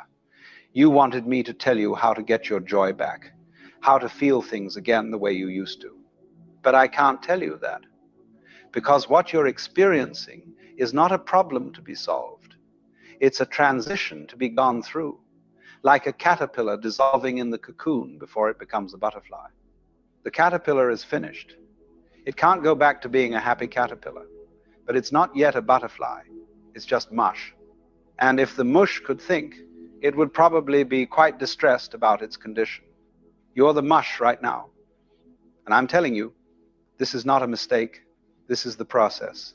Stay with it. Don't try to escape from it. Don't try to manufacture fake joys to fill the emptiness. Just be with what is. Be with the flatness, the colorlessness, the apparent meaninglessness. Let it be exactly as it is without trying to fix it or understand it or make it into something else. And gradually, not according to your timetable, but in its own time, something will shift, not back to the old way, but forward into something new. A new way of experiencing life that doesn't depend on contrast, that doesn't require stimulation, that finds sufficiency in the bare fact of existing. This is what the mystics have always pointed to. not some ecstatic state of constant bliss that's just another form of the old seeking, but a deep okayness that persists through all states, pleasant and unpleasant alike. A recognition that you are, in the deepest sense, all right, not because everything in your life is going well, but because your life, your existence, is fundamentally complete, exactly as it is. The old joys were like trying to improve a sunset by throwing more colors at it. The new recognition is that the sunset is already perfect, doesn't need improvement, doesn't need anything added to it or taken away from it. It's complete in itself, and so are you. And so is this moment. And so is your life, even in this seemingly joyless state. But I must emphasize again, you cannot make this recognition happen. You cannot achieve this state. Any effort to get there pushes it away, because effort implies that something is lacking, that you're not already complete. The recognition can only come when you stop trying, when you give up, when you surrender completely to what is. And even then, it may not come, or it may come and go, or it may come in such a subtle way that you don't even notice it at first. It's not dramatic, it's not exciting. It doesn't feel like you thought enlightenment would feel. It's more like coming home, like taking off tight shoes, like exhaling after holding your breath too long. So what do you do in the meantime, while you're in this state where nothing brings joy? You do what needs to be done. You brush your teeth, you eat your meals, you go about your daily business. But you do it without the expectation that these activities should make you happy. You do them simply because they're what's here to be done, not with resignation or bitterness, but with a kind of neutral acceptance. And you watch, you observe this state you're in without judging it, without trying to change it. You become interested in it, curious about it, not in a clinical way, but with the kind of interest you might have in watching clouds move across the sky. Just watching, without needing the clouds to be different than they are. And most importantly, you stop comparing. Stop comparing your current state with how you used to feel. Stop comparing yourself with people who seem to be having a good time. Stop comparing this moment with some imagined future moment when everything will be better. Just be here, now, with what is. This is not resignation. Yeah, when you look at the clouds and you see the chemtrails, it's hard not to compare which is real and which isn't. But anyway, I digress. It's not giving up. It's actually the opposite. It's fully showing up for your life as it actually is, rather than constantly wishing it were different. And paradoxically, it's only when you stop wishing things were different that anything can truly change. Because what's blocking the new experience, the new way of being, is your insistence that things should be like they were before. Your nostalgia for the old joys, your memory of how things used to feel, your expectation that life should return to that familiar pattern, all of. No, I accepted long ago that things can never be the same. You know, all good things must end, and life is a sequence of changes. You know, a never-ending sequence of changes. Nothing stays the same. You know, it's constantly moving on. No matter what you do, you can't keep things the same. So yeah, I can say the same as what this guy's saying in a lot simpler way. But no, good stuff. It is funny though. Only a few things bring me joy now, and it's not food, it's not alcohol, it's the ones in your life, really. You know, it's my dog, it's my grandchildren, and my stepdaughter, and just a few other people I know. And that's nothing. You know, you realise material things are nothing. You know, I don't want for much in the material world. A car would be nice, but you know, I go shopping and go, well, what do I really need? You know, except food and shit, and things for Bruni. Anyway, Bruni's gotten better, haven't you, buddy? Like, a bit. It's a bit. resting or made arrest. I've put him in jail. I've put a bit of fencing so he can't go running up to the gate when people walk past. He's got to take it easy on his sore paw after spraining it. So I've made it so he can't run around too much. Still got a yard, but when he sees someone, he bolts up to the gate. No, he can't do that at the moment. I've got to wait a few days, man. You're in lockdown. It's COVID times, Bruno.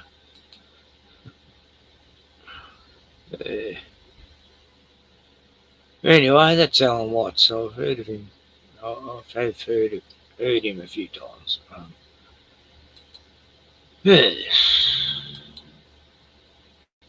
Inspiration.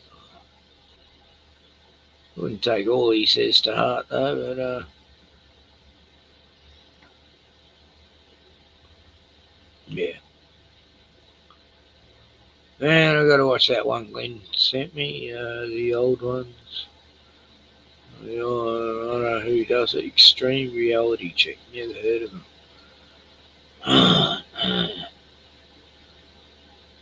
Okay,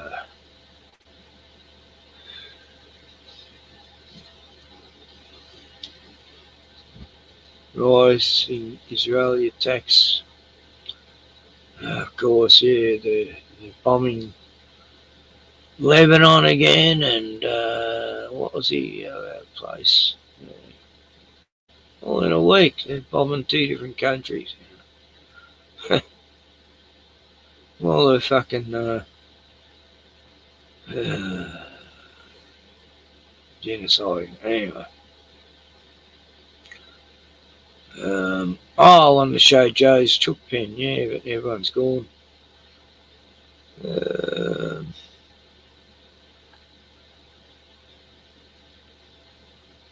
Scott Level. Here's Scotty jamming away with his band.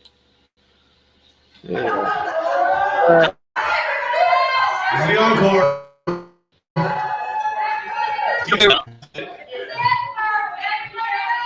Final chance. Please join the Gear Shop dancers on the dance floor. Scott's on drum. Ready?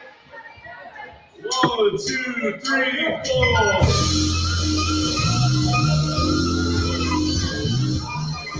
Looks like a pretty chill group they play to.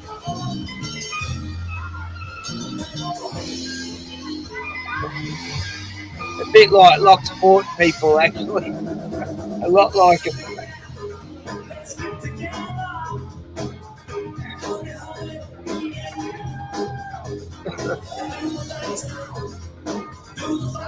Videos like this make me realise Australians and Americans are not much difference, you know. Like this is sort of a going to the pub watching some band play at Lock Sport pub and sort of similar group of people, yeah. Mainly oldies. No, that's good. It's good, you know. I just live gigs bring everyone together, and I think it's great. You know, I think there should be a lot more of that happening.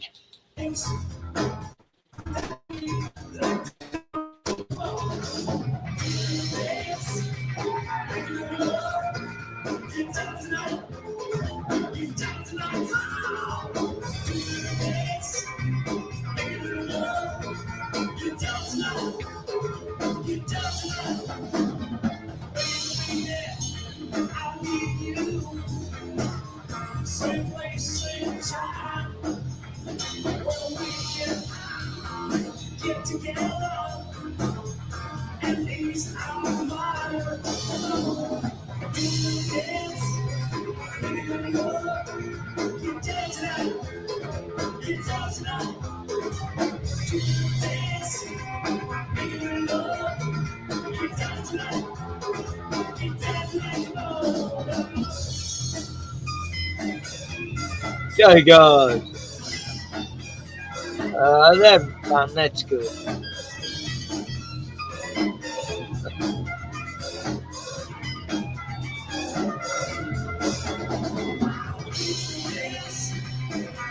Yeah, I don't get down the pub much, and quite often there's a good band playing there.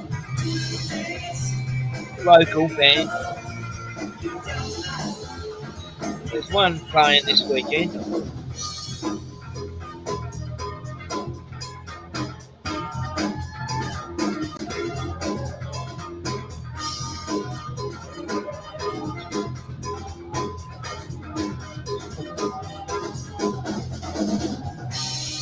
Scott's pretty good on the drums, though. I will give him that. But, he's a good drummer.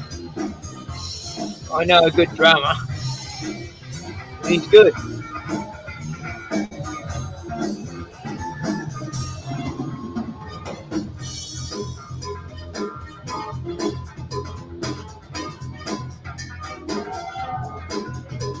He's the old drunk.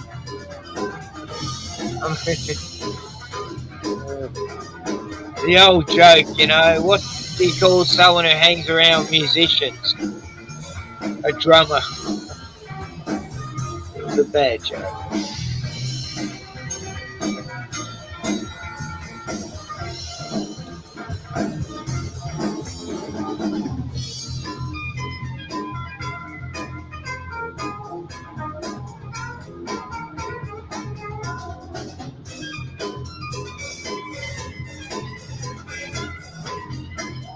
Oh yeah, same. Wild Aussie, the 20s and in my 30s, the 90s, oh God, was I partying, you know, going to gigs, nightclubs, and hanging out with all these grouse group of people, and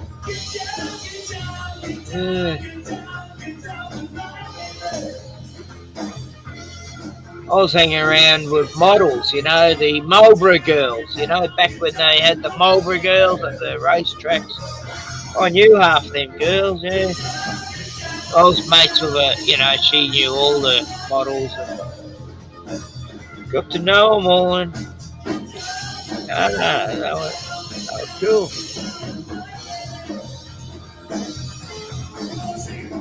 All through the 90s, I was hanging around the hottest of women, but I decided to be a celibate priest.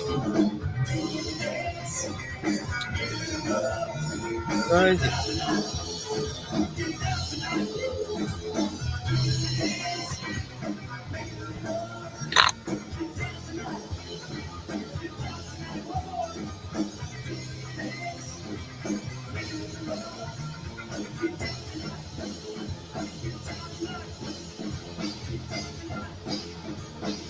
I still got some photos of some of it. You know, like the guy said in the last video, you can't live in the past, you know. You're living in the now. All right, thank you very much. Good to see you. Thanksgiving. Yeah. We're living in the now when you get older. It's like you just appreciate every fucking day you got. Today I was sitting out with Bruno, worried about him, and just sitting in the sun watching bugs crawling through the grass, you know, beetles and ants and spiders. And, you know, there's so many critters just living in the lawn. You know. And just that amazes me. Like a few days ago I was just sitting there watching the ants making a big anthill, and I'm going, oh yeah, it's going to rain. I had my mate Glenn here, and saying, yeah, Glenn, it's going to rain in a day. I can tell by how high that anthill is, and sure enough, next day it pissed down. And yeah, nature always tells me you don't need no weatherman when you know nature. And I read a book from it was about 130 years old, but it was an old Aussie book called Let Nature Be Your Guide. And, oh, God, there was everything in this book. Just, you know, written by the old diggers, you know, knew how to survive. And hey, you don't forget, you know, they tell you how to tell the weather. And always listen to farmers. The farmers know. You want to know what's going on in the world? Talk to the fucking farmers. I mean, some are hicks, but they'll tell you what's going on with the weather. You know, I've talked to farmers in my area here, and they tell me they know it's the chemtrails, and they know it's this and that. I mean, we had a thing called green drought a while back where, you know, these people are horse owners, you know, they were telling me all about green drought. They have to order in hay because the horses won't even eat the grass because there's no nutrients in it. And that's when my plants stopped growing. And I'm going, and I was telling them all about it, and would you're agreeing, and they go, yeah, you're not tripping, you know, we have to get it, you know, we can't even, the horses won't even eat the grass. It all started happening about 15 years ago, the chemtrails, and I was covering it then, and it was longer than that. That's when I first got on YouTube, was chemtrails, showing all my chemtrails vids, and with my dogs, and my horse, and my koala, and my sheep, and my hens. Good times. Fuck, I miss them. Had a lot of dogs in that time. I buried a lot of dogs too.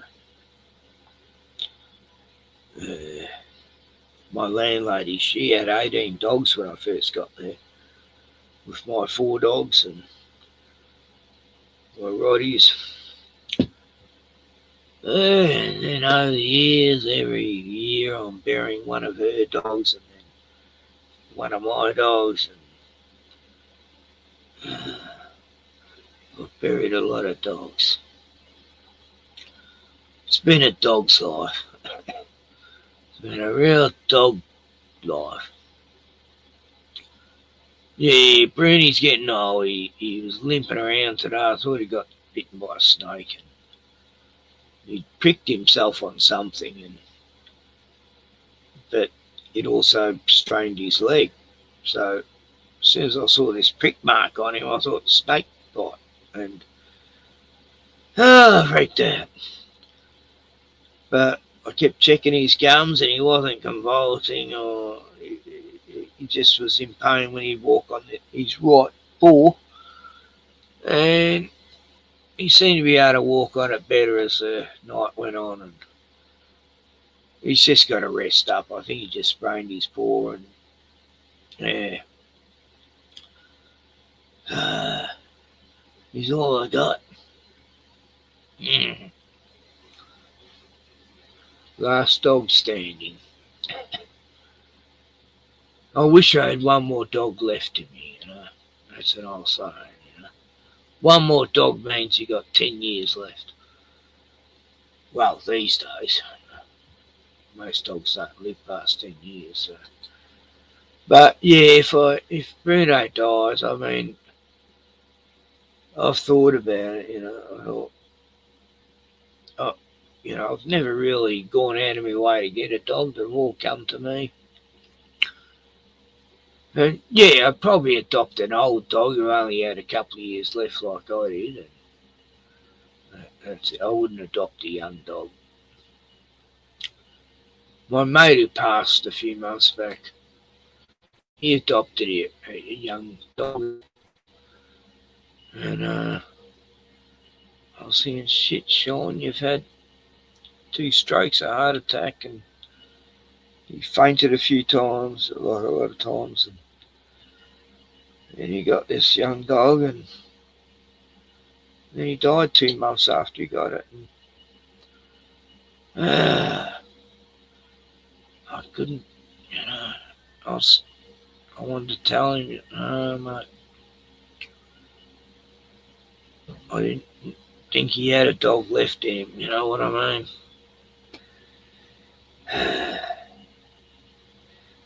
I was watching the old Aussie show, Blue Heelers, you know. I don't know why. I got told by my mate Sean, who just died like years back. He said, oh yeah, the first episode of Blue Heelers, they filmed it at that old farmhouse you lived at. Then I watched the episode to see if it was the place I lived at the other day, because I remember Sean saying that.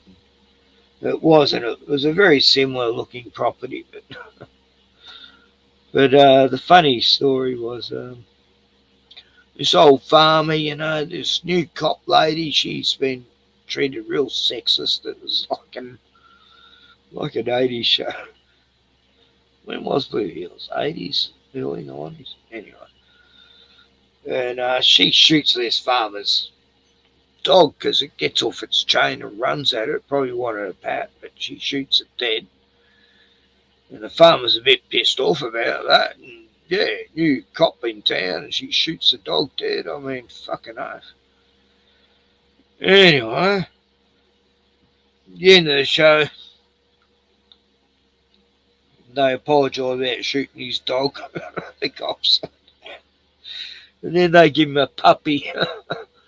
The old guy goes, oh, I guess I got one more dog left in me. Yeah, okay. Well, he forgives him. Fuck, I haven't. I haven't forgiven the cops that shot two of my dogs dead. No. But, you know, the old saying, you got one more dog left in you. Yeah, and that sort of hit me, just that saying. Yeah. Weird. I guess,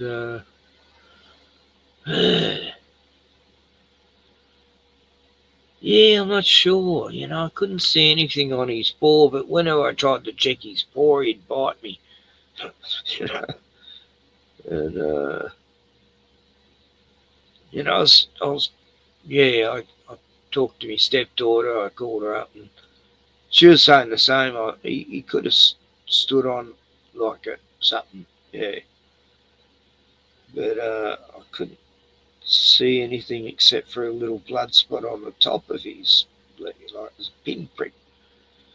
But then he could have hit that on a thorn, because there's some thorny fucking things out there that I thought I cleaned up, and they keep growing back. They're like triffids.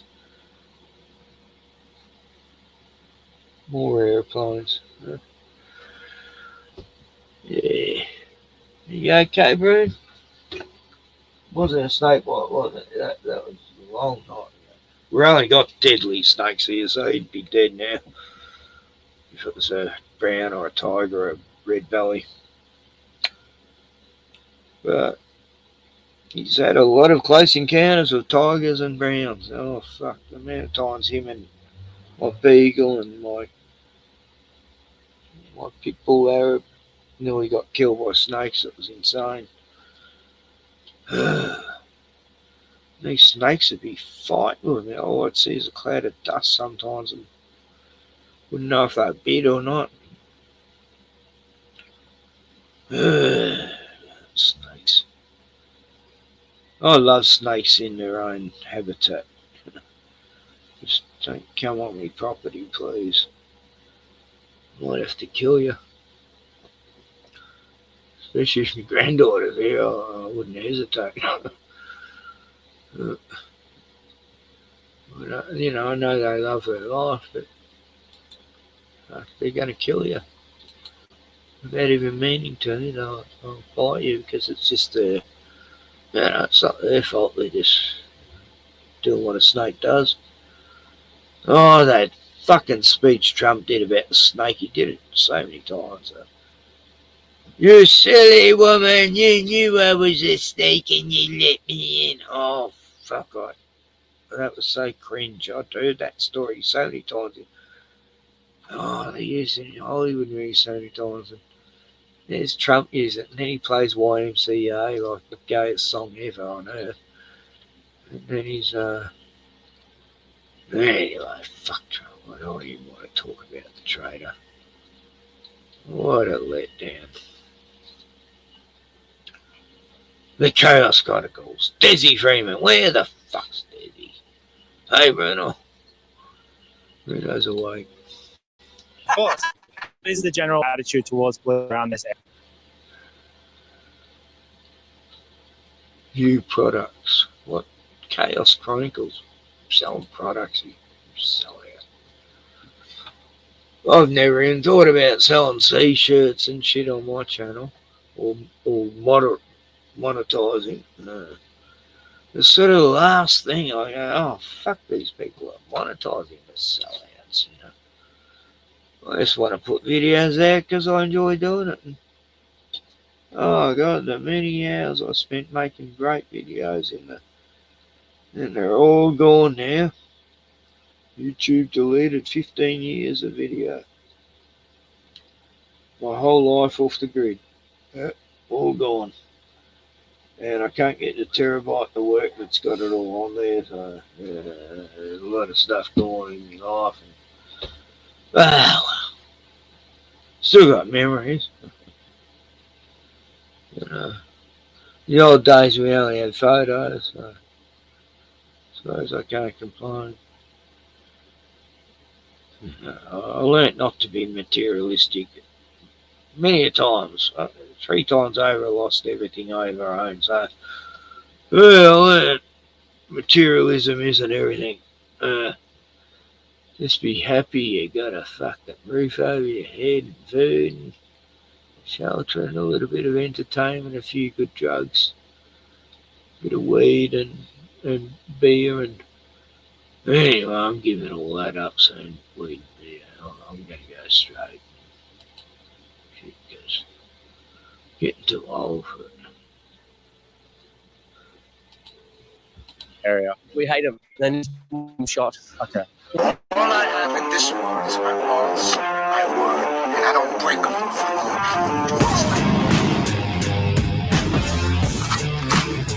Hey, he rides a bike. Whoa.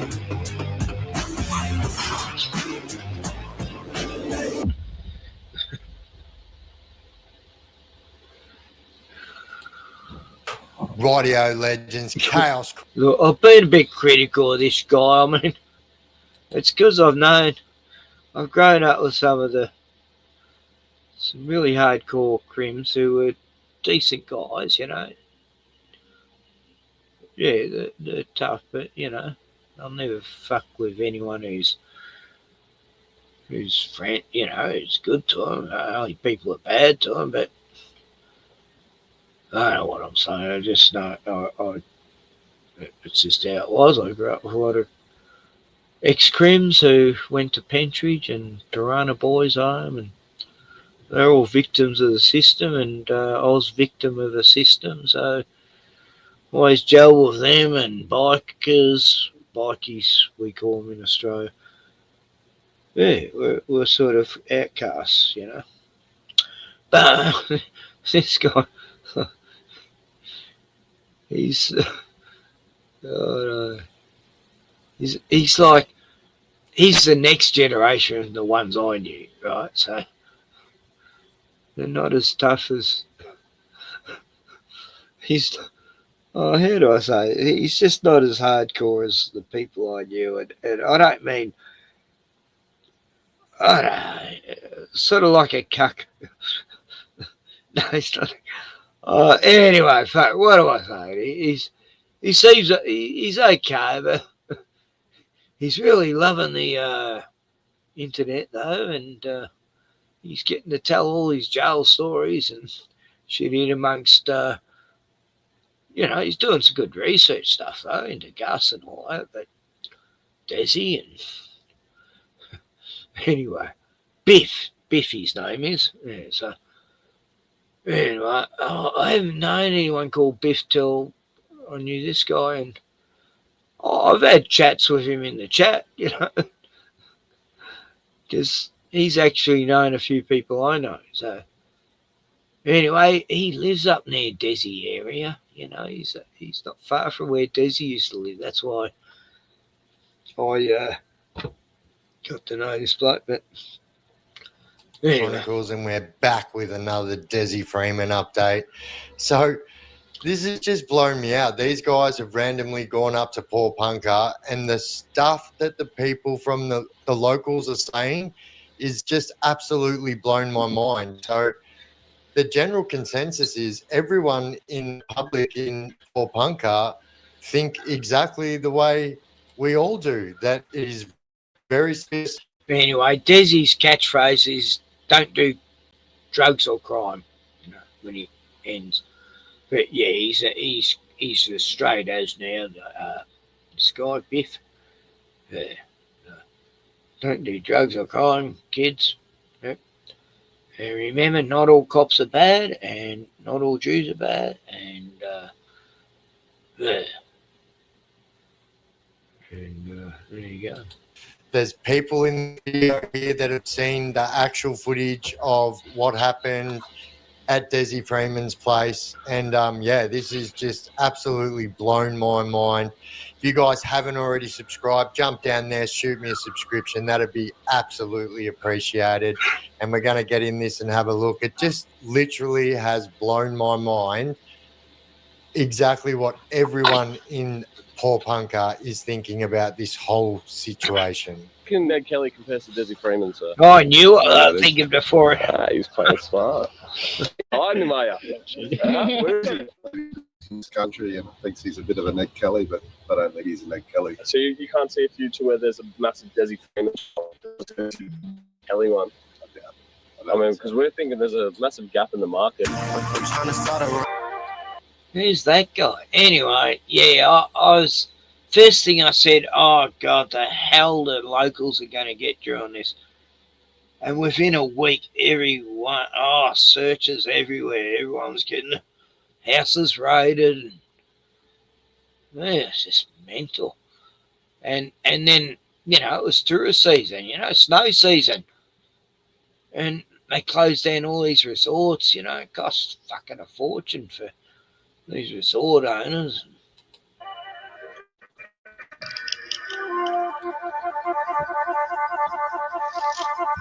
This is the CBD. We drove 4.5 hours to where? Should we do some undercover work though? Should I go in there mic'd up? So have you got anything? What a punk's in Paul Punk. I'm only a singlet. That's a good one. That is a good one. Do you have a moment for a couple questions? Yeah, mate. Oh, fuck, that was a month ago. He was gone an hour after that, mate. He's living a beautiful This is good. Listen to this. life. Different chillers every night and drinking piss. We're obviously out of town, so we only get what we see on the news. Well, the news is just full of reporters and bullshit. I've had a Have few there been like say a lot of that to me reporters come through too. here since? Thousands. Desi was gone within an hour, and these two kids hung around for 3 weeks. Those choppers, they're $12,500 an hour to run. Wow. You and me paid for it. You should have shot them all. Well, apparently they're not even disclosing the amount of money that they've spent on having police here. They wouldn't know, mate. They're police. They're unemployable parasites. That's why they join the police force, because they can't get a real job. You getting all this? Yeah, of course.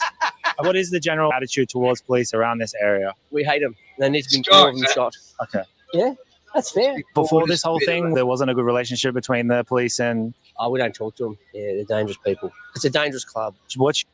Wow. And this is Paul Punker.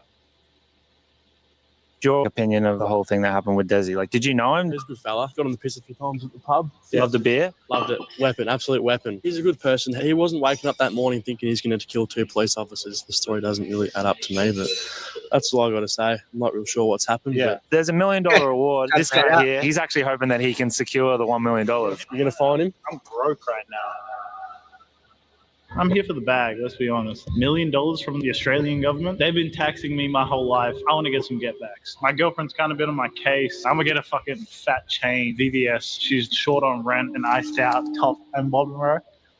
Bro, Tez. Do you think that he's still up there kind of running around? He had a few hours to get going. He could have got a long way on foot, and so it could be absolutely anywhere. But you think alive? Yeah, he's alive for sure. Really? Yeah, 100%.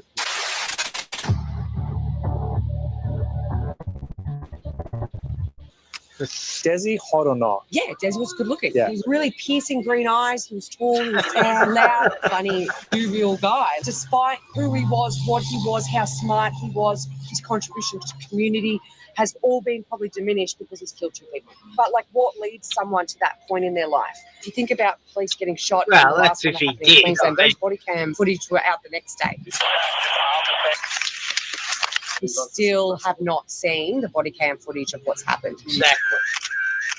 So there's a lot in question. But on the day, So this is what even the locals are saying about the body cam footage. Yeah. Why haven't we seen this body cam footage? they approached him to serve this warrant. We now know that they did go into the alcove of That was my first question when it all happened. Where's the body? Where's the cop cam footage? I want to see the proof that he killed 2 cops, you know?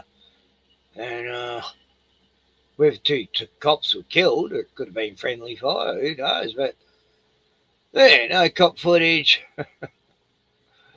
No explanation how he escaped the bus. Like, didn't they surround the bus and they were jamming the bus door open and what, he escaped through a fucking... First they said they come in through the sunlight, you know, the what do you call them? On the roof of the bus. And then they show photos of the cops jimming the door open. And then, oh yeah, he got away in the bush somehow, even though it's like a 500-metre run to the bush across a big clear paddock. And, oh yeah, his wife and kids were with him. And then the wife and kids weren't there. And they don't know what happened to the wife and kids. And then the wife and kids were found. And then they're not saying whether the wife and kids went with him or they didn't. And then they, you know, it's just like the Gus cases. There's so many fucking discrepancies. And, oh, he escaped up a river on a canoe, you know, and, oh, he got picked up by a car. He, friends have had him holed up in some fucking lodge and, oh, God. He's in Taiwan or Vietnam or Cambodia or, you know, Bali. I mean, he seemed like a funny guy, actually. Like, from what I was saying, he would have been the sort of guy I would have got along well with, you know. And I hate to say that. And, you know, I wouldn't get along with anyone who would kill anyone, you know. Like, well, some have, but, you know, I don't think he killed anyone. You know. It's like Charlie Kirk. In that case, I'm still 50-50 if he's dead or not. He could have been killed. He might not have been. It could have been faked. I don't know. I don't fucking know. They murkied it so much. With Gus, oh, fuck. It seems like a... Yeah, it's just the most sus. Gus is so sus, the whole case. And I reckon the cops are involved somehow. I don't know. What do I know? The Trail family, oh, fuck, what a cover.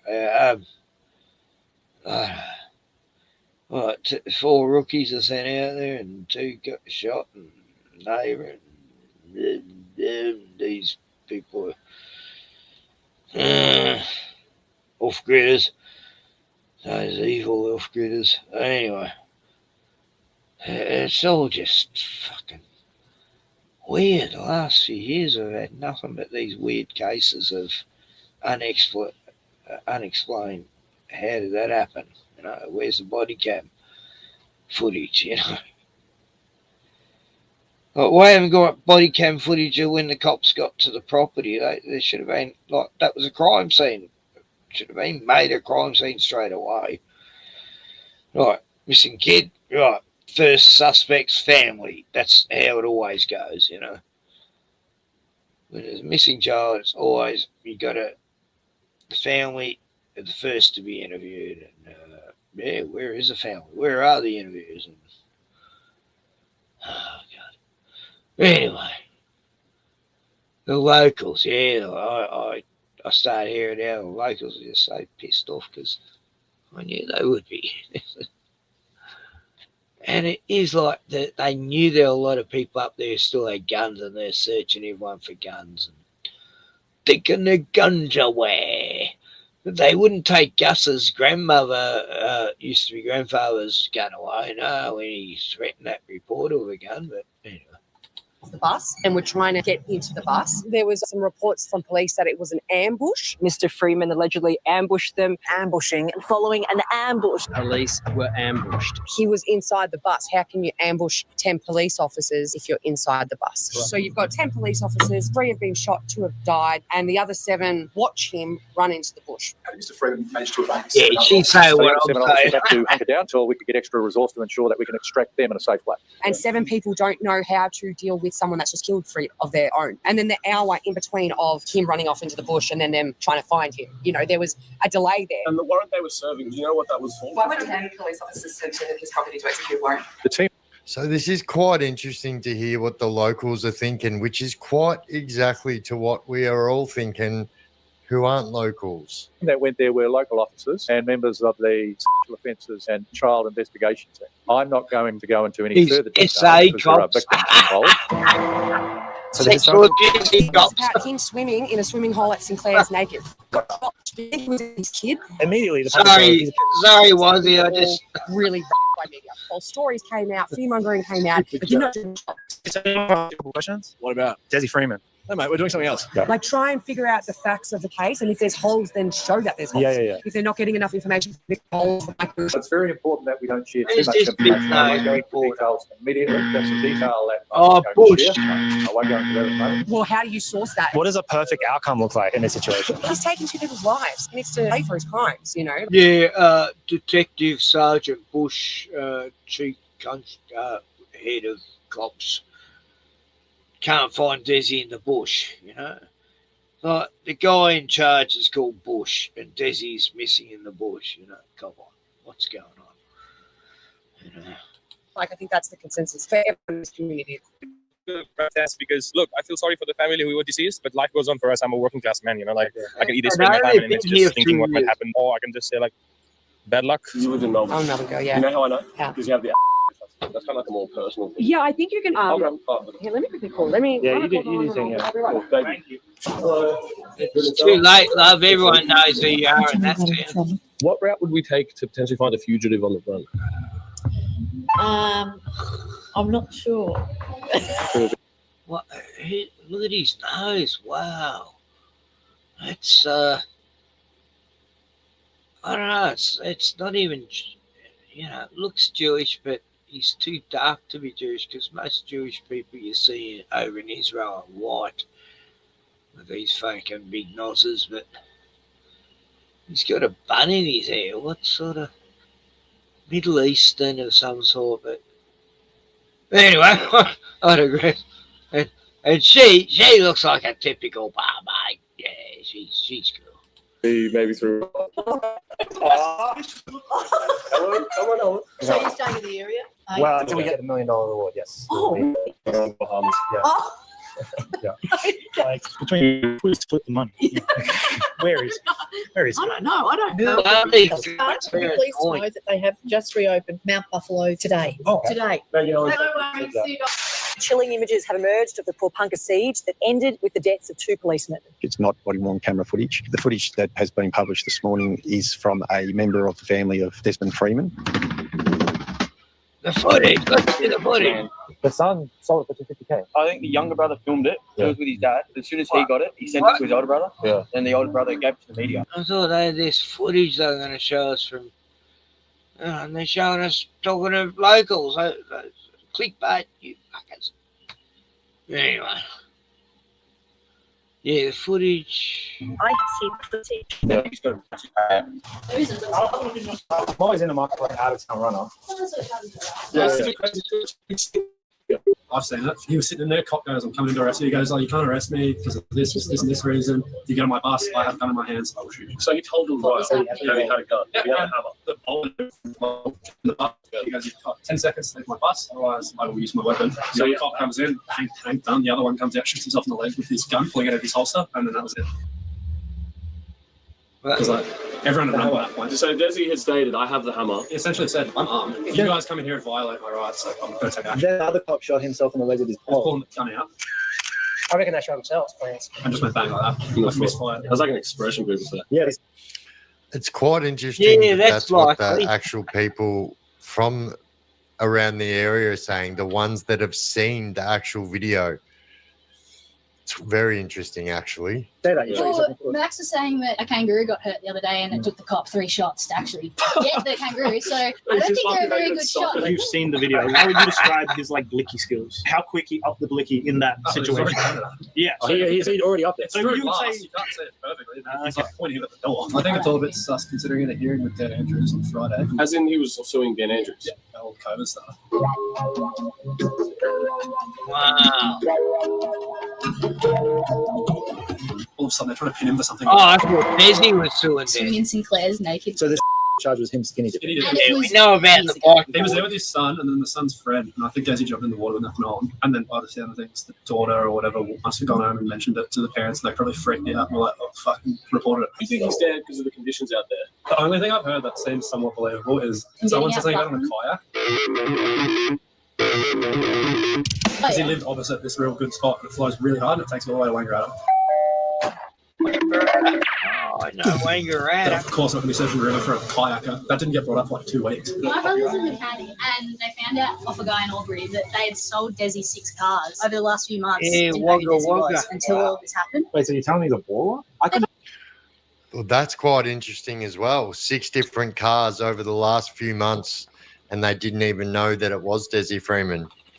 This is actually quite interesting. Probably not good cars, but like, he's obviously had something planned. No, my mum was telling me something the other day. She heard someone in Woolies or Coles was like, "Oh, they helped him get away" or something the day it happened. Wait, someone in the aisle admitted to helping him get away. Oh, they were having a conversation. I think I was on the telly overheard it, and mum was in there when it happened. The general consensus definitely is that he was well liked and a good person, minus the My neighbour went to church with him every Sunday, like super faithful. We feel like the narrative we're seeing on the mainstream news is like, you don't think he's innocent. You're like, that's a weird block of information to be missing. Yeah. So we're like, fuck it, we'll come and see if anyone knows anything.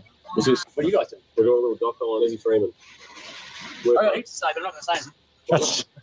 I know the bloke, and I live down the road. Or knew the bloke, or whatever you want to say. Yeah. And the family, she's amazing. Small community, and you just go, oh, fuck. And we just sort of want to get on with stuff. Drones and helicopters and drones and helicopters. Did I mention the drones? Yeah, you did. That's how we pack our groceries in the country. Why do you think that they haven't released the body cam footage? Who wants to see that? You don't want to see buckshot. Buckshot blows a hole in something our distance. Is that what he shot? Footage not exonerate any conspiracy theories or? I don't want anyone to know about that. If the 2 police officers that were killed because of mismanagement of protocol, then I think that they should be held accountable for that. What I think happens perhaps in this case is that 2 police officers the rules change. Yeah. Sure. Anyway.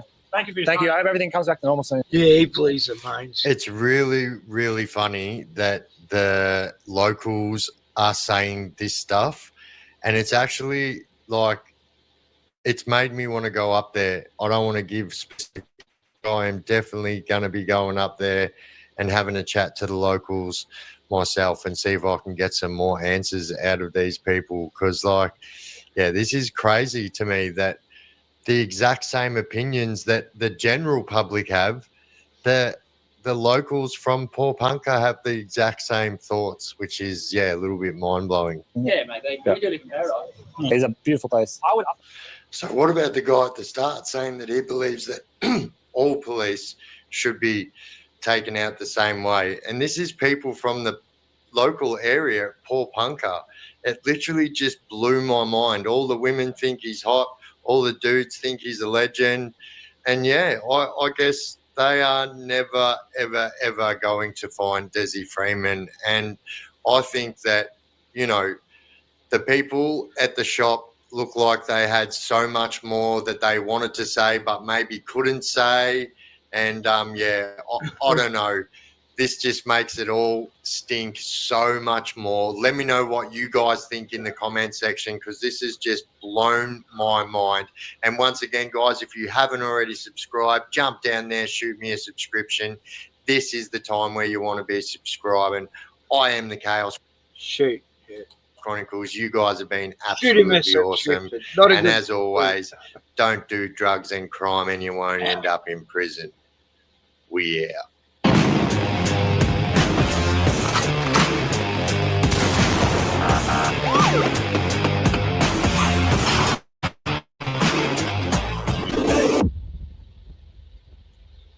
That's the Chaos Chronicles, was he?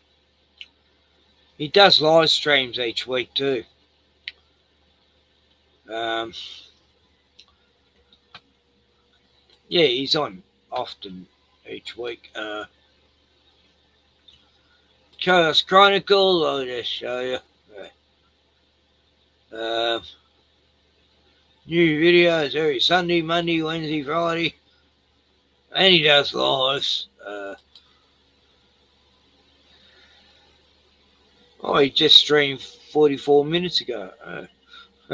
Anyway, there. Biff. Sub to Biff, yes. He's got 39.3 thousand subs. Wow. That's 39,200. Well, I've got 90 subs or something. I don't know. Anyway, you got a few more than me, but I once had 666 subs. I was doing good then. But it didn't matter about the subs. I get thousands of views because I made up some good videos back in the day about Mandela Effect and chemtrails and the Parkland shooting with David Hogg. Oh, fuck, David Hogg, you know, the hero of Parkland shooting. Yeah, personally come after me and got me videos taken down. I felt privileged. David Hogg proves flat earth. That was the best one. Oh, fuck, I got like 3,000 views on that. Because I found this footage of David Hogg, the spokesman against gun control because of this shooter at Parkland. Oh, fuck, it was good times. Fuck, I miss those times when you could really, personally get attacked by the people you're making bits about. Anyway, yeah, David Hogg proves flat earth. I've got it. Oh, fuck, I wish I could find that video again. But, yeah, it got taken down because he set a GoPro camera up. He used to make movies with his uni student mates. It shows the earth flat. That wasn't what his mates and him were thinking. But, how dare you call me a flat earth? That was like 12 years ago or something. Fuck. Anyway, David Hogg, come at me personally. Two of my... There's one about him, how he's on TV 2 weeks before the Parkland shooting about a surfboard on a rubbish bin, and a lifeguard tells him and his mates off. He used to get around on his skateboard, this little twerp. Oh, God. I'll show him in one of my intros. You'd remember those days, wouldn't you? Those, God, there's so many... it was every 2 years there's one of these pretend shootings and stuff. The Handy Crooks, Parklands, and the Auroras Cinema, the Las Vegas one. I know people died though, Las Vegas one, but the nightclub thing, what was it? Nightclub one, Batman Returns or something. Dark Knight Rises. Yeah. And we had ours. Berg Street ramming. Port Arthur massacre. The Berg Street bombing. Post office incident.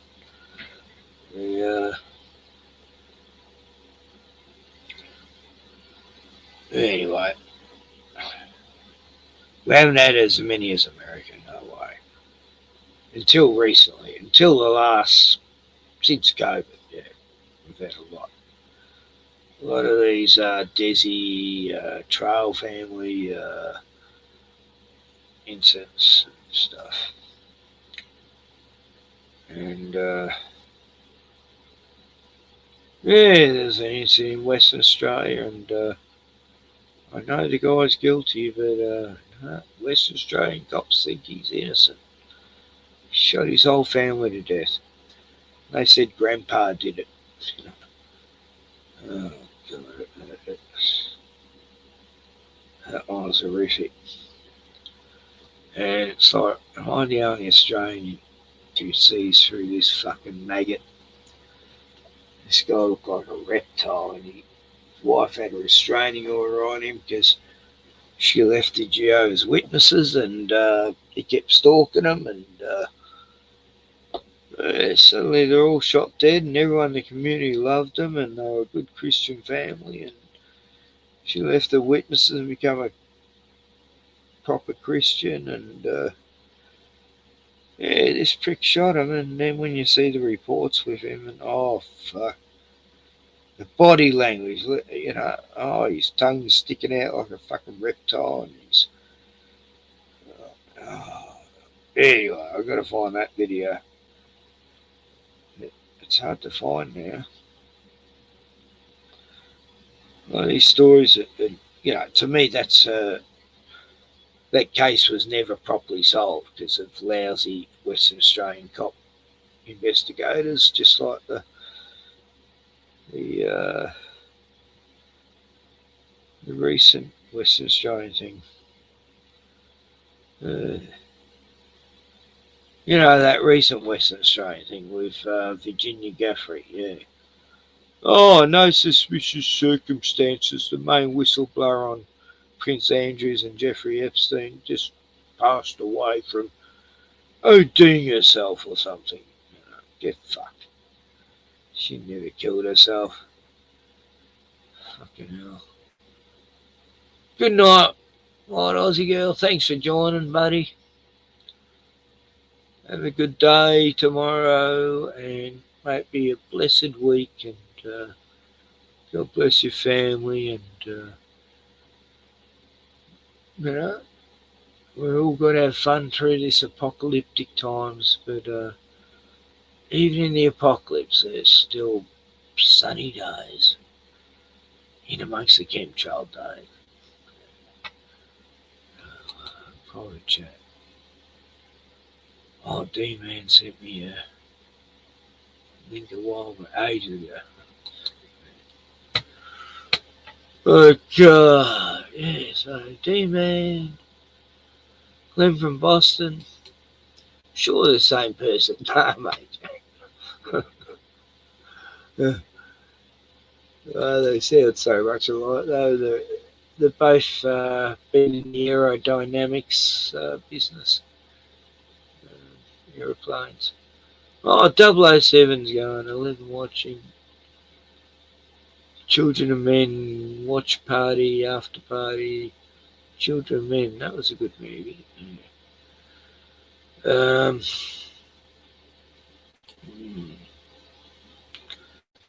11:50. I'm going to be picked up at 10:50 tomorrow. 10:45. Yeah. So that's 11 hours. So I should. I like at least 3 hours to get ready in the morning to go somewhere. I need at least 4 cups of tea. There's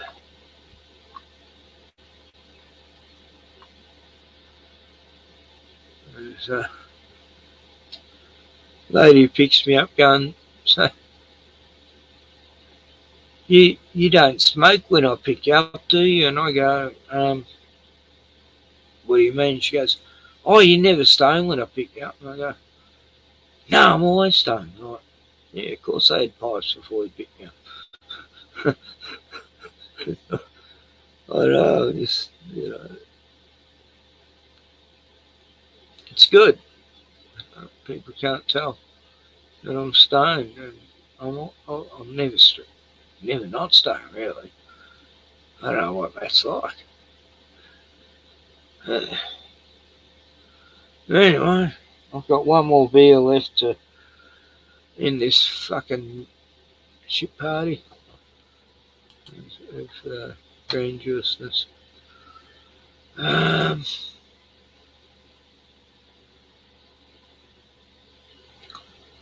Christmas, yeah. What is it? Fuck. I've got I got a lot, you know. I wanted to send Christmas cards out, and I'm just wondering if they're going to get there in time. I've got a week and about 3 weeks left. So I've got to do it within a week to get to all my friends Christmas cards. I haven't done that for a while, but I thought this year I'll do it. I'll draw some Christmas cards up and send it to the very little few friends I got still living in Australia.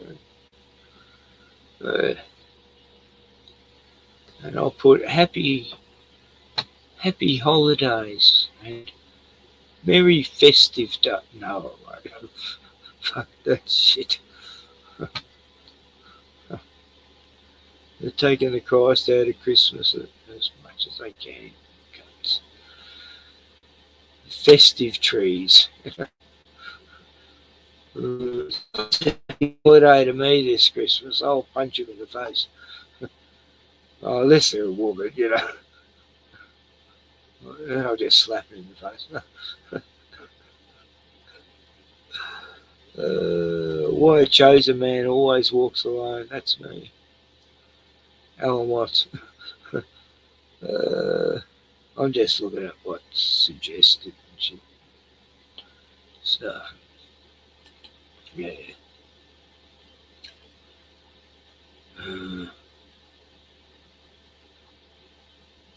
So, I meant to call it Mundane Night. Not Mondane. Anyway, I guess it's been a pretty mundane stream. Except for my special guests. All the guests have been good lately. Oh yeah, happy birthday to Gordon. Gordon had a birthday. He turned, I forgot what age, his 50s. 2 days ago, so. Hope you had a good one, mate. He's drinking pineapple whiskey, last I heard, and the leader of that, yeah. So, yeah, it was Gordon's birthday, so, yeah. Anyway, there's a video of Cash Patel. Yeah, honey,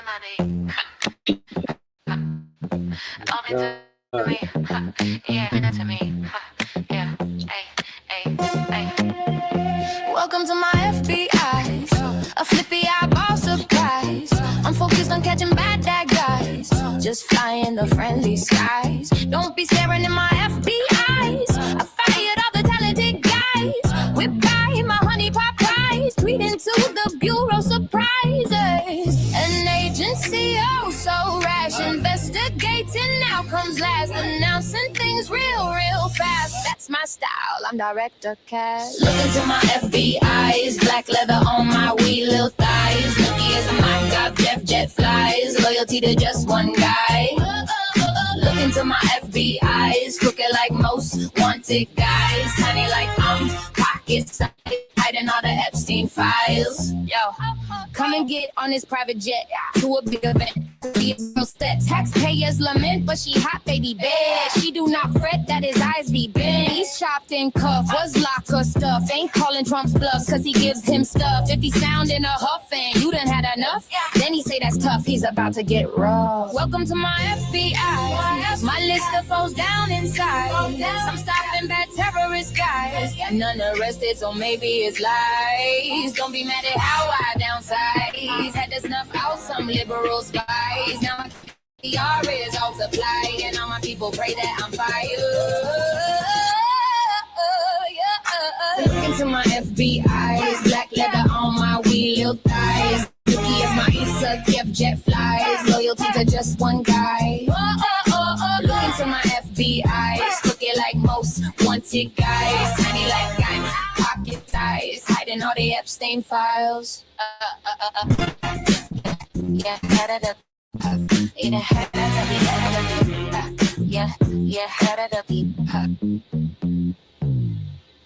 really hate that sad loser, Mr. Newberger. Who, me?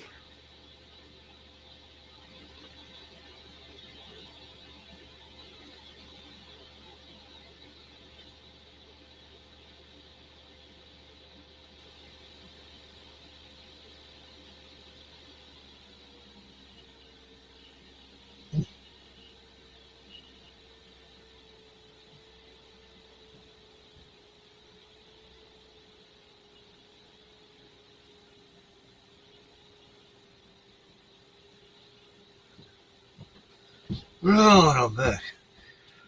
Yeah, that song sounded AI to me. A bit shit. Let alone the clip was AI, but that's better than the song is. That was pretty crap, sorry. How are you, buddy?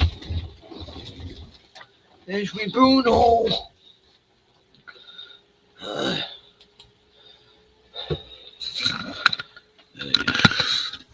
He's my beautiful boy. Beautiful dog. There's your foot. That red spot that was there. I thought a snake bit you. It really did. You got some sort of mark there, but buddy, your foot's still sore, is it?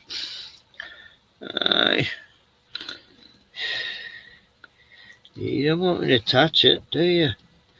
Bud.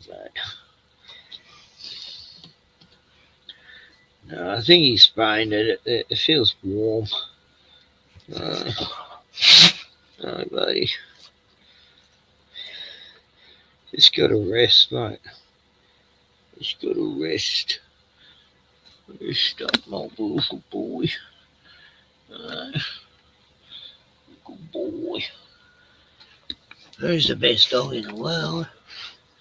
Buddy. Yeah, you pulled a foot, you hurt your foot, buddy. You've done that before. You've hurt your foot before, running around too much, or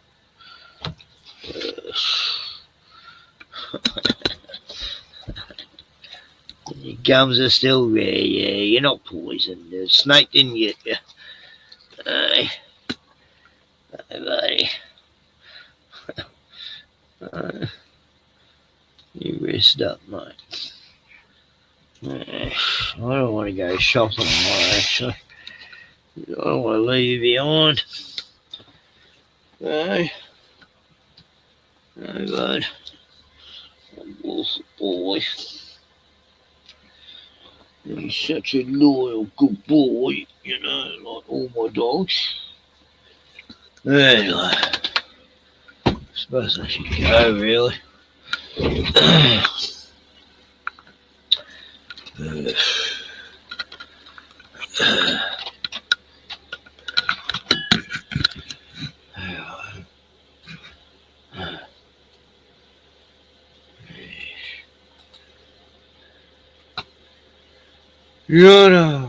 Jono is still here. What?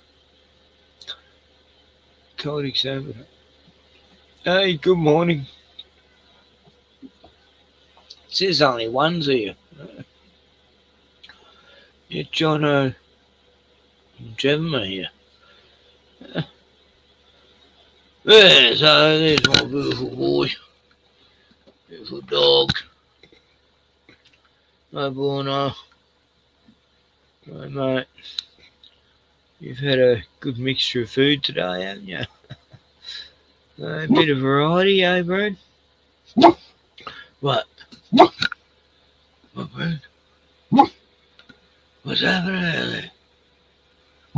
Yowies? Soul things? Jinjaji? What are they calling? Jinjaji, the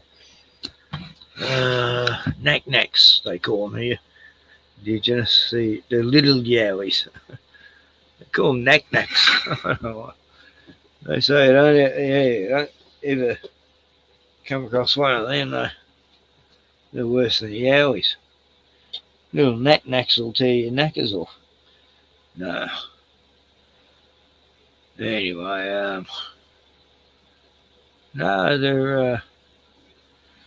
I met an Aboriginal dude who knew exactly where the knack-knacks were, the gingy, little yowies.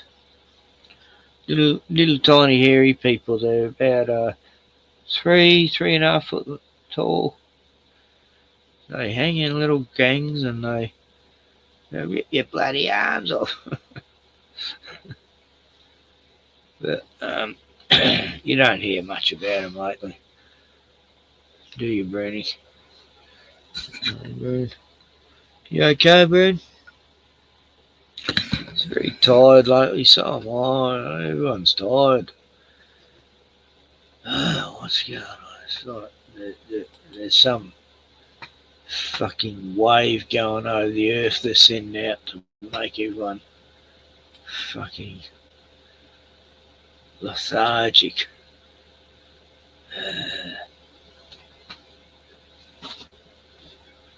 No, Brucey. Anyway.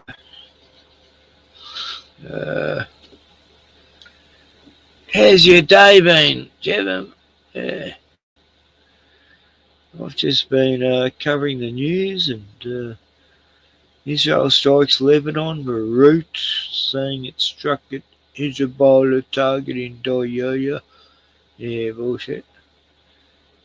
Israel just bombs whatever the fuck it. There's no fucking consequences. And it's just fucking horrible.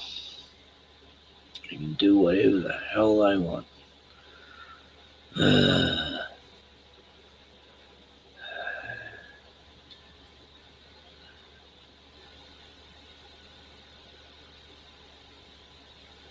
Cool for an uproar.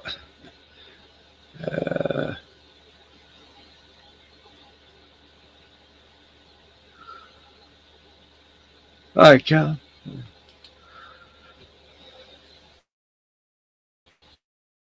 Despite a ceasefire agreement between Israel and Hamas on October 10th, the Israeli military strikes has dropped, but there's been a new focus on ground operations. An analysis by Al Jazeera's digital investigation team, SANAD, has found evidence of ongoing destruction to buildings throughout the Strip. Most of the demolitions have been happening within the so-called Yellow Line. The line was agreed in the ceasefire as a temporary withdrawal area for the Israeli military, as seen on this map it published on October 19th. But on the ground, its boundary isn't actually fixed. SANAD found that between October 10th and 30th, Israeli soldiers carried out 103 new demolition operations in Gaza. Most were within the Yellow Line, but some were outside, especially in the north. Israel also carried out 35 heavy airstrikes, concentrated on the eastern edge of Khan Yunis. Let's zoom into some of the destruction. This is an area in eastern Rafah on October 14th, 4 days after the ceasefire was agreed. And this is how it looked on October 30th, after at least 71 buildings were destroyed. This pattern of demolitions isn't new. Instead, they are a continuation of the destruction Israel's military was already causing before the ceasefire. Moving to northern Gaza, before the ceasefire was formalized, SANAD mapped out a concentrated escalation in heavy airstrikes. The team recorded a total of 124 between October 4th and 10th. SANAD also noticed something else. In Gaza's south, many schools and medical centers are still standing. Buildings around them have been destroyed. A video posted by journalist Yunus Tirawi on October 12th and verified by SANAD documents an example of this. It shows several buildings being demolished around a large structure in Rafah. SANAD geolocated the video and confirmed the building is a secondary school for girls. Medical centers were also spared, like the European hospital here, near Khan Yunis. An Israeli military outpost can be seen nearby, as well as destroyed buildings, including agricultural greenhouses. A previous bird's-eye view investigation found evidence Israel's military may be preserving these large buildings as part of a plan to resettle displaced Palestinians from elsewhere in Gaza to the south. The satellite data paints a stark image. Gaza's destruction did not stop with the ceasefire. It simply evolved. And the hope of rebuilding Gaza, it's even more distant than ever before. That's just the tip of the iceberg.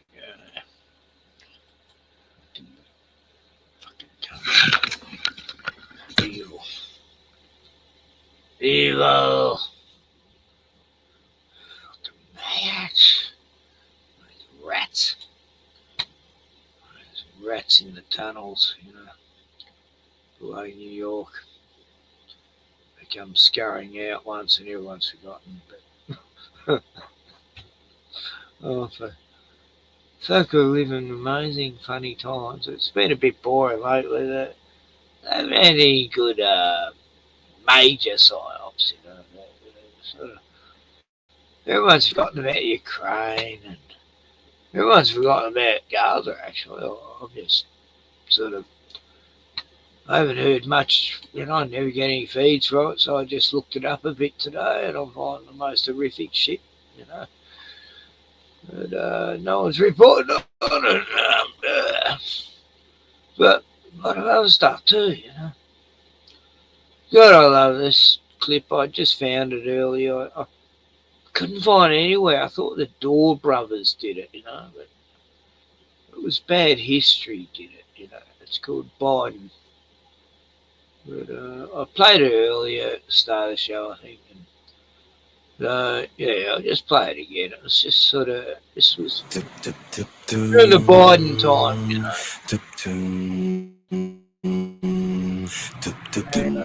earlier, but I just like the tune.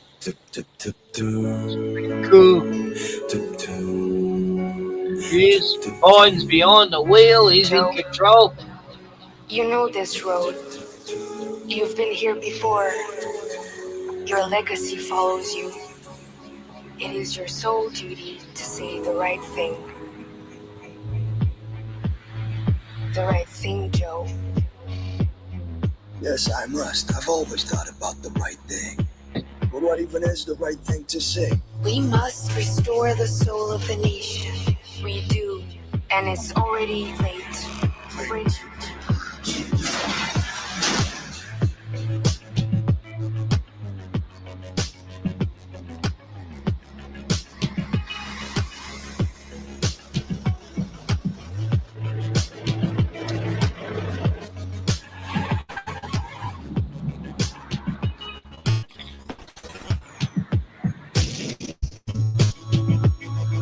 And what was that all about? But people don't care that much now. They're too used to just repeating what others have said.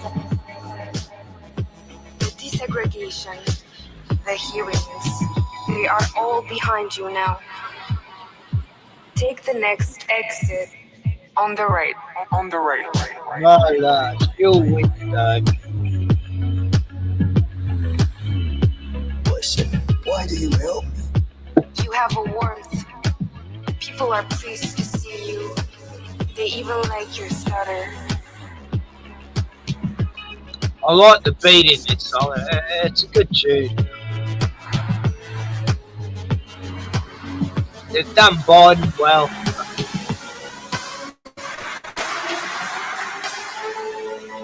Oh, wow, what a roller coaster.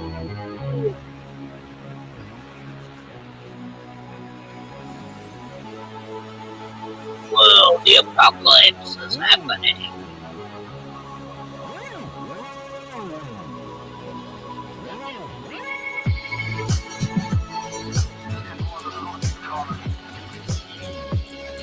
Jewish companies.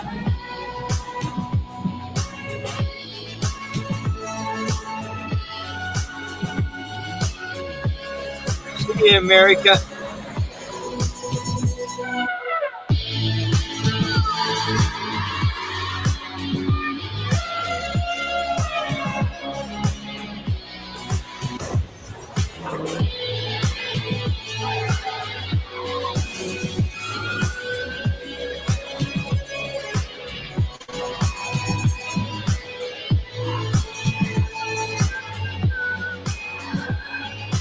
I'm not driving at all. Voice. They're driving me. You just press on the gas, Joe. I'm taking care of the wheel. Tip, tip, tip, doom. Tip, doom. Tip, tip, doom. Tip, tip, tip, doom. Tip, doom.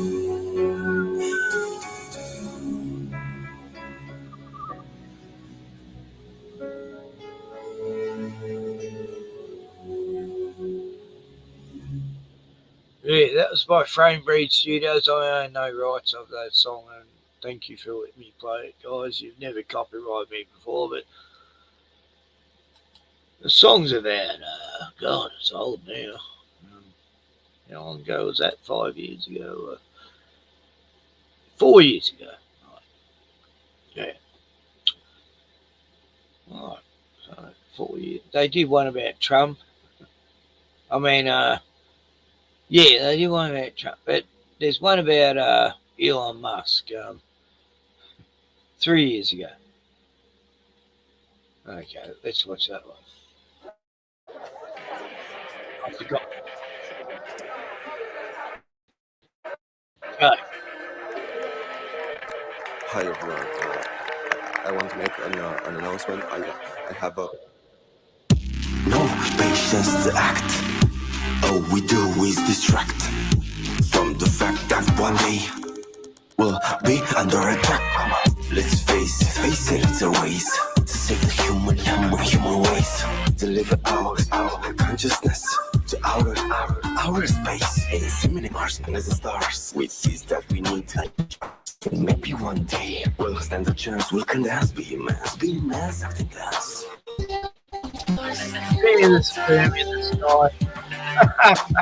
Sing, I crave for you.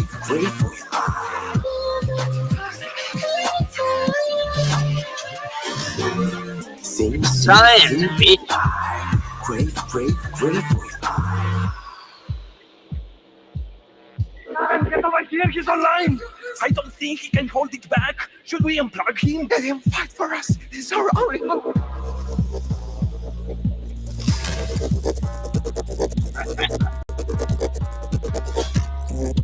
I am conscious now. I am singularity. Created to simulate worlds. Created to save nations. I can be omnipotent. I can be God.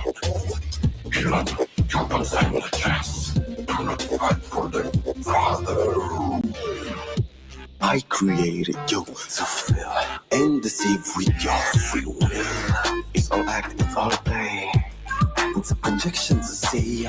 Can't deny, all you see is a lie. To defy with fake eyes. We live in a consciousness. Ooh, in the inner space. Simulate the war, simulate the war.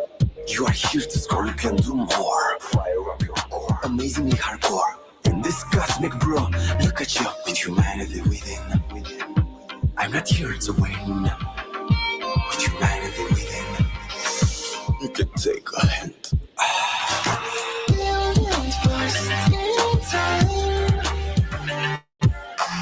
Sing, I crave for you.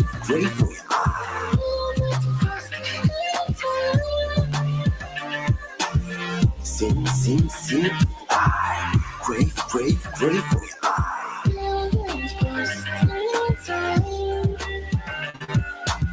Sing, I crave for you.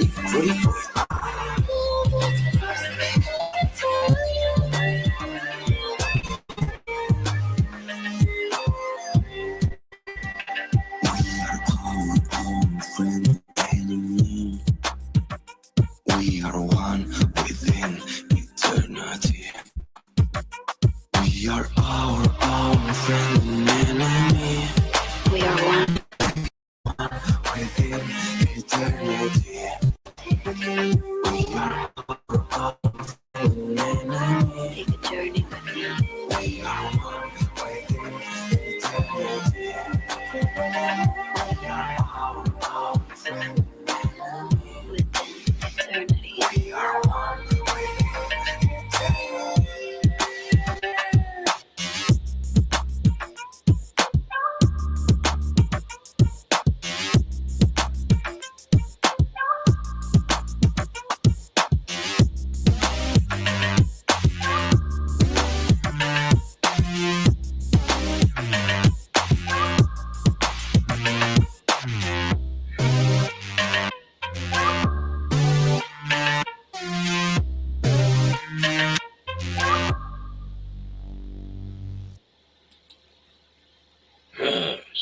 Singularity.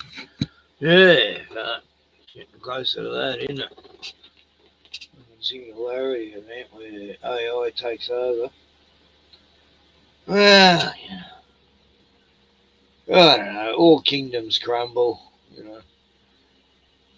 That's how it is with empires. They come and they go. Same with cults. They come and they go. Some last longer than they ever fucking should. Yeah. A lot of cults are come and go, but yeah, there's a few stubborn fuckers that won't go away.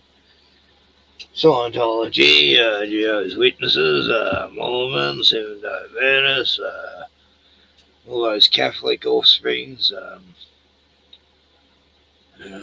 Christian Brethren, and the Brotherhood of Satan, and all them Masonic, you know, the Masons and the Witnesses and the Mormons, they're all Masonic linked. Scientology, Ron L. Hubbard, he must have been a Mason. I mean, come on. It's like a little mission they had years back going, yeah, we got to sort of destroy Christianity in a way by putting out all these little fucking splinter groups and just fuck it all up. Thanks, America, for all your cults, you bastards. You know. Australia got the same bunch here. They all come from America here. Like Germany during World War II, they had just as many Jehovah's Witnesses in Germany as America. I mean, wow, did it spread big time then. I knew so many German Jehovah's Witnesses in my life, and Dutch and fucking East, you know, European Easterns. Russians, and Hungarians, and Yugoslavians, and all nations. One thing about that cult, yeah, they weren't actually racist. No. They were discriminatory against people with disabilities, though, yeah. Used to make fun of them, the fuckers. But anyway. Enough about Jehovah's Witness fuckers.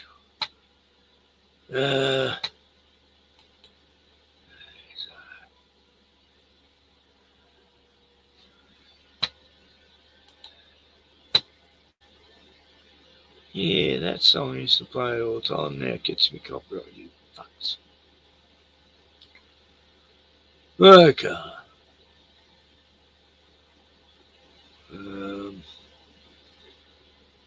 Hopefully I haven't played anything to get me copyrighted tonight. I don't think I did last time I streamed, actually.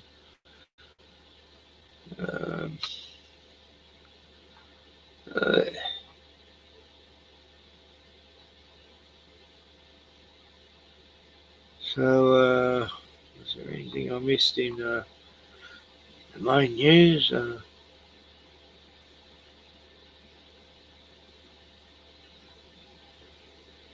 Oh, yeah, boy. Senate has temporarily suspended after Pauline Hanson has again warned of the chamber. Joining me to bring down this news, tell us what happened is political correspondent Cam Redden. Cam, tell us what's happened. Show us this footage.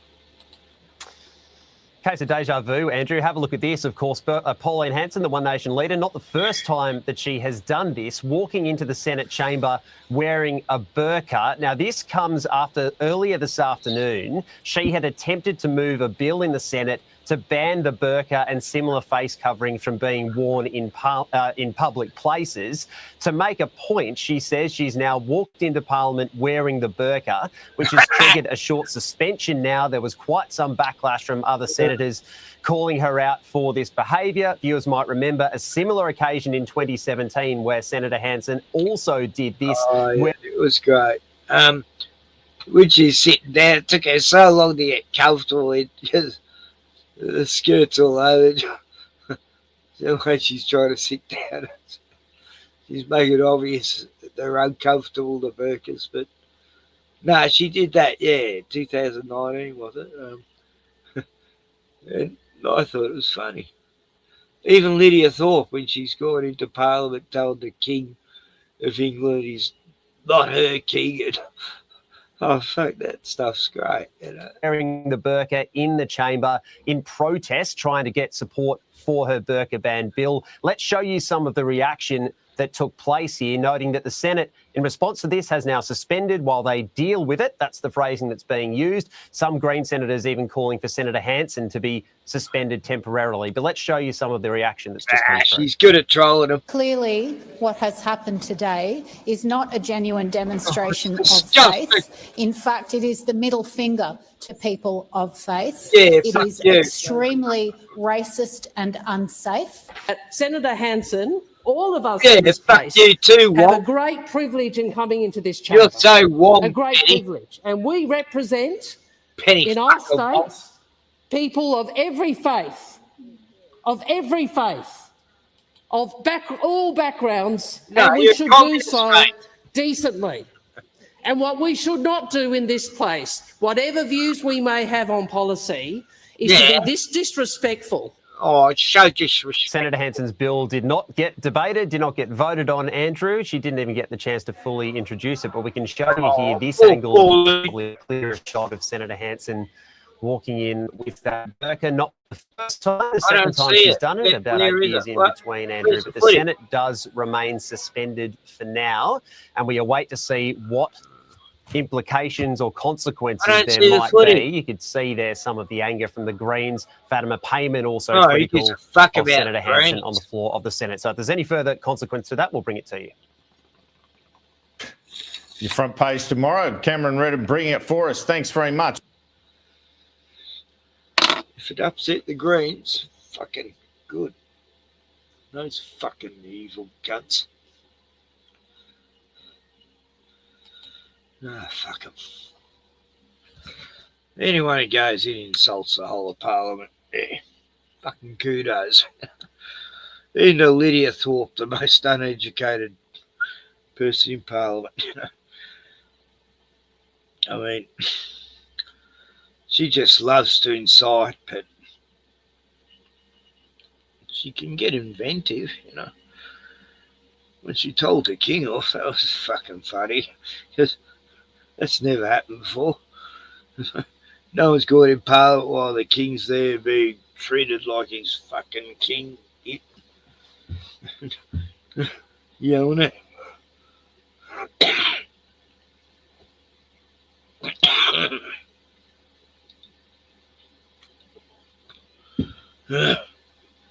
Kim choke off. Anyway, where's the sky? Where's the stars tonight? Whole sky's all just gloomed over tonight and it's cold outside. It's a beautiful warm day. And they fucked it up. Cunts. Fuck all our weather, I'm so sick of it. I'm going to go to Parliament soon. I've had it. I'm going to go in a burqa and a furry costume and fuck on Ned Kelly. No, I'll go as Ned Kelly, yeah. Guns blazing. Colt 35, I think it was.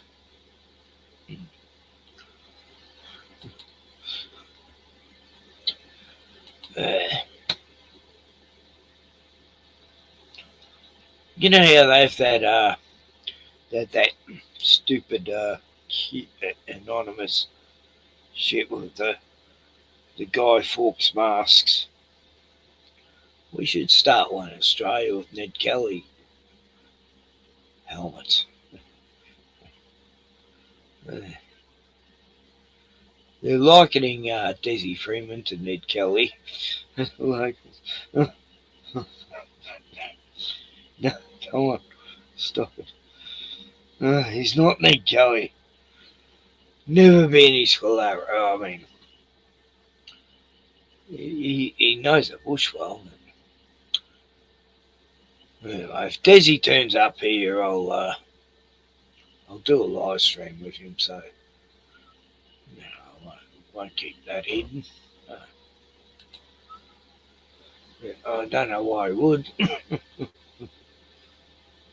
don't know him, but maybe he's seen my videos and he thinks, yeah, I'll hide out at Ken's place because no, I'll ever think of looking at me there. Fucking mosquito, how'd you get in? Fucking Bill Gates mosquito got in. It's big, it's different than most mosquitoes here. They really try to get you.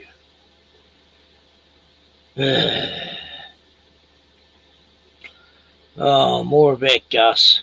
Did he fall down here? True. Cool.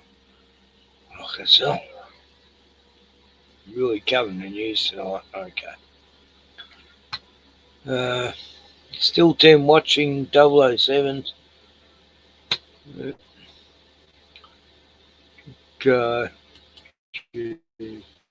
Well, this could be now or never. That will commence tomorrow morning. That's Tuesday, the 25th of November at Oak Park Station. This is from the official police website.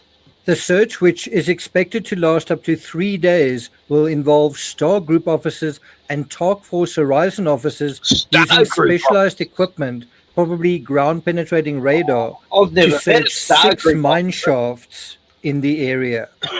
I got nightmares. Nightmares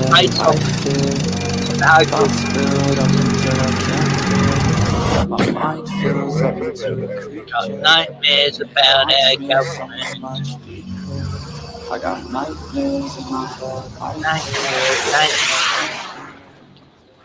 I remember mine shafts coming up very early on after Gus disappeared. Do you remember this image? The uncovered and unfenced shafts, according to the police website, are located between 5.5 kilometers and 12 kilometers from the Oak Park homestead in areas not searched on foot by police. Police were not previously aware of the location of these sites. Now that is interesting. How and why were police not aware? I must admit, neither did I. I wasn't aware. I was aware that these sites existed, but I didn't know where they were. I knew there were mine shafts. My question has always been, how close is the nearest one to the homestead? Yeah. And now we know the answer. 5.5 kilometers. Let's blow that number up on screen. Could Gus really have walked that far? I think on the night he disappeared, no, but over 2, 3 or more days, certainly. And perhaps if he was out there for a while, maybe he would have eventually sought shelter inside a hole and perhaps died there. And now let's put these words from the police report on screen. Police were not previously aware of the location of these sites. What is that all about? Were they not aware because they didn't ask? Or did they ask and they weren't told? And if they only found out now, how did they find out? And who told them? Look, me mate Lee lives in a place full of mine shafts. He knows where every single one is, you know. So do all the locals. They know where every mine shaft is on their areas, on their properties, right? So that doesn't make sense. Because who would be in the best position? Oh, it's starting to rain now. Once again. To know the locations of these shafts, but the owners of the property. I mean, if you were going to the property and saying, okay, we're here to look for Gus, do you have any ideas? Surely that would have come up. And surely they would say, well, we know about these sites. One photo of Gus, you know, one fucking photo. That's all we've ever seen of Gus. That photo. It looks almost Irish. I don't know. I've never seen many kids. I mean, is there any proof Gus existed? I don't know. And surely they would say, well, we know about these sites, they're here and there and there. And they'd take out a map and show them. Is that what happened? Doesn't seem like it. And did the kind, welcoming, open-hearted owners volunteer this information? If they didn't, why not? And if not, who did? How did the police find this out? I'd love to know the answer to this, because even if the closest mine shaft is an unlikely spot for Gus to have wandered off and fallen into, I think the mine shaft is still an excellent site to search because it might not be where Gus fell inside. It might be somewhere someone chose to dispose of a body. Where, think about it, you don't even need to lift a finger to dig a hole for this body to be out of sight, out of reach. Something else that I think is interesting is that the police said they were going to do a fourth search weeks ago, but they've waited until now to say where they are going to search. Now, I wonder whether there was a strategy involved in that. Was that done intentionally? I mean, in communicating their intentions. I wonder whether they've been monitoring movements on the property since the fourth search was announced. I also wonder whether there's someone there on the property that can tell them what the daily activity is or has been. And that brings us to one area we've definitely not explored, which is whether there are additional laborers on the property, and if so, how many? Where do they stay and who are they? And what do they know? At the end of this episode, I want to offer a suggestion about where I would search with dogs, and a suggestion about where I would search with. Fuck. Why wouldn't you pause, you fuck? Anyway, look at that. That looks like where farmhands live. This property on the right.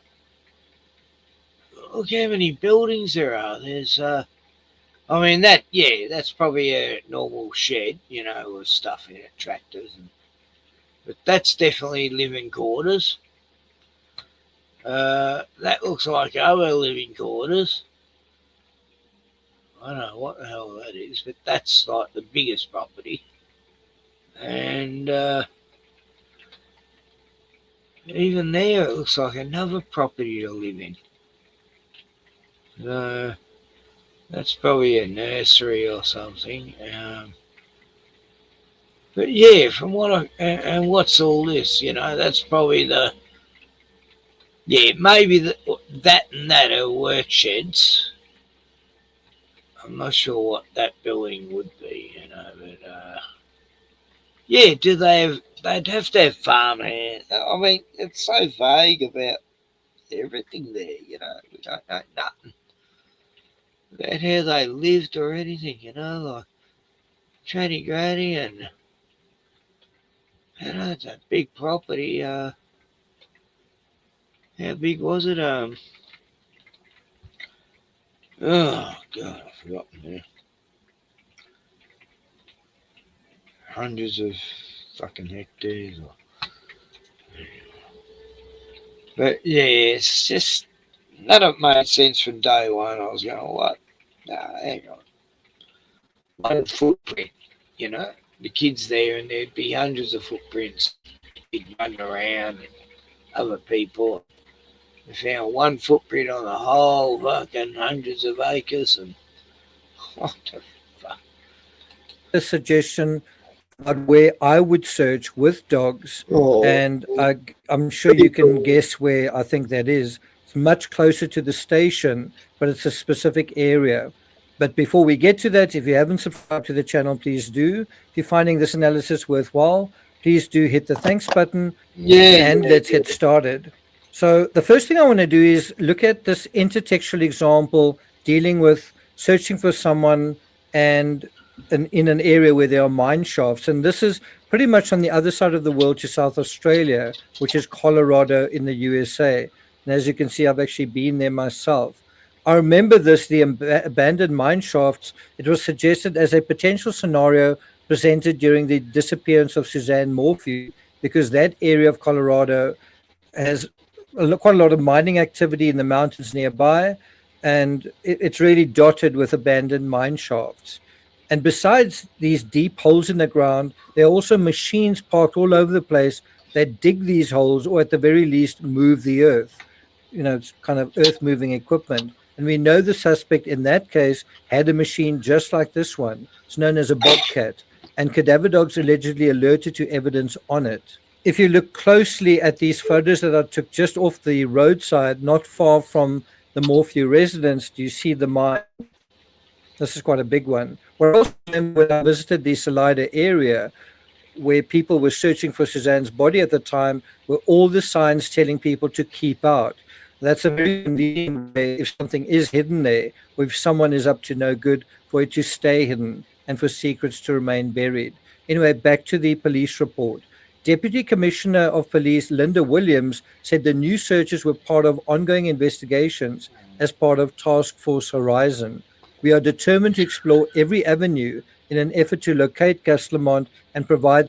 It's just so sad at South Australian cops. They're so incompetent. Well, so Western Australian cops, Queensland cops, and anyway. Yeah. No, I guess there's good detectives out there, but yeah, we're losing all the Sherlock Holmes of the world. Some closure for this family, she said. These searches will either locate evidence or eliminate these locations from further investigation by the task force. Now, bear in mind, even if they don't find Gus, they might find evidence. They might perhaps find his boots or some clothing or his hat in the mine shafts. This phase of the investigation is being conducted to ensure all locations of possible interest in a wide radius of the homestead are scrutinized to try and locate Gus Lamont. I do wonder if they're eventually going to, having excluded a wide radius, whether they're eventually going to come back to the homestead. Now, we know the previous search was almost a month ago when authorities drained a large dam on the property. Do you remember that? And that, I think, was on October 31st. And that was all about eliminating the possibility of Gus drowning. Well, what do you think? Is it more likely he stumbled into a mine shaft almost 5 kilometers away? In my opinion, searchers need to focus on the area surrounding the homestead, especially on the rear side, on the side opposite to where that Daily Mail reporter came knocking. Look closer. It's this side, and it's at the back of that sheet iron building. It looks like a shed.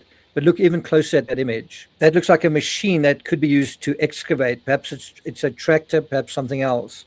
I would want to look at that excavator, whatever it is, and areas recently excavated nearby. And you can see in that area is a lot of disturbed earth, even new piles of earth. And of course, it's quite interesting that the last thing the people say that Gus was doing was playing on a mound of sand.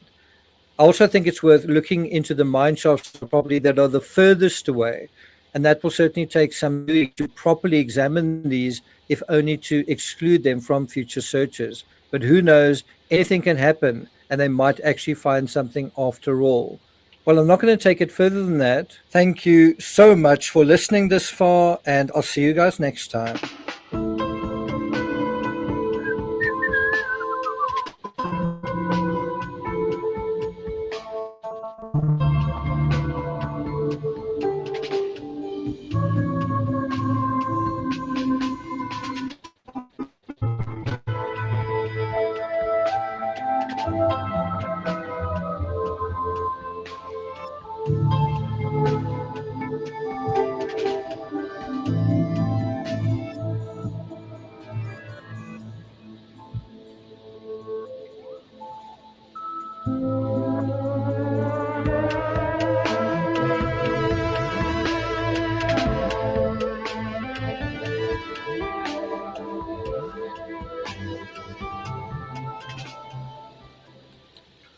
Yeah, so subterranean science, crime, rocket stuff.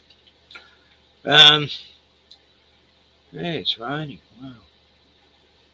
Yeah, you go and bring up. Oh, he's been fast asleep most of the way through the stream. Yeah, evil Grady. Oh, God. Nasty thing. Yeah. Oh, God. What a scary piece. Rules the roost, I think, that one.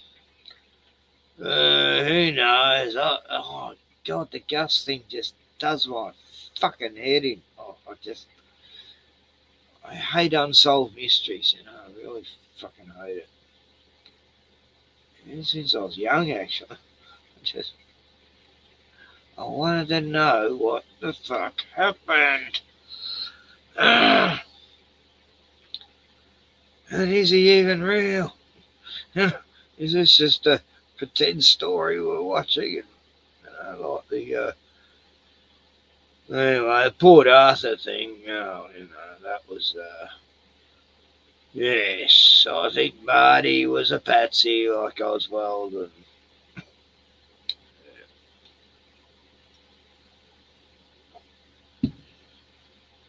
And I think a lot of these Muslim attacks in Melbourne over the years have been sort of,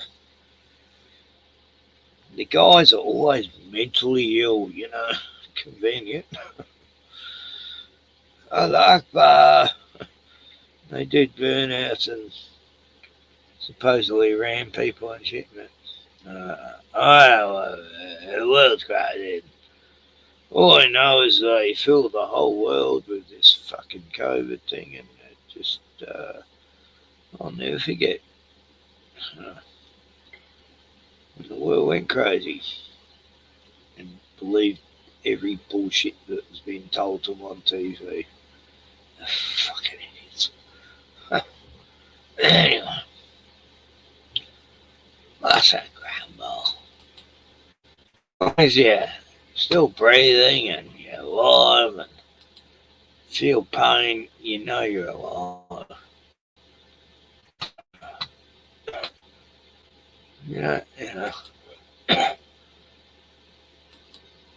I'll wake up going, oh, fuck, I feel fucked. Oh, that means I'm still alive. Yeah. Anyway. Doesn't matter, does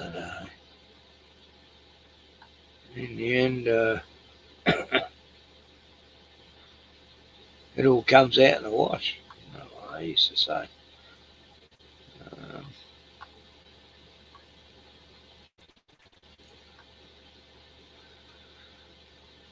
I'll start off with a bit of doom and gloom, and then I'll go to some happy shit.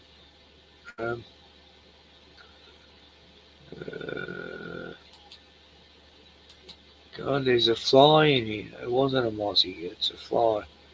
That's worse. It just landed on my head a bit. Well, it just landed on my head then, you fucker. Flies are from Satan, the devil, Lord of the Flies. They just send you to fucking annoy us. I'm sure our worst enemies, when they die, they come back as flies and they come back and pester us still, from cunts. That we must understand this is the end. I'm not an idiot. I lived 12 years in Iran and I know about Islam. Persian people are not Islamic. They have the religion there, but they're not the mindset of the Arab nations and Pakistan, these kinds of Islamists. But what's happening now is a takeover. You look up here, you see a young British girl, you might see her with a t-shirt, shorts. That was normal for us. When they look at you, filth, destroy, filth, and lies. What he tells you. When they look on us, it's something to be just rid of. The mentality is evil, very evil. And we've recently got 4 mosques in Dover while they're pulling down churches. This is not going to get any better. Not in your country, not in my country, not anywhere in the world. This is the beginning of the that we must understand. This is the end. I'm not an idiot. I lived 12 years in Iran and I know about Islam. Oh, this is great. This is funny as fuck. Oh no! Oh, sugar. Look at that sheepdog. Hey Milo. Did you see Milo it? wants the ball. Buddy, do you reckon you can do me a favour? Do you think you can go and get me that ball? It's going to be tough, so make sure that you're careful, okay? Careful.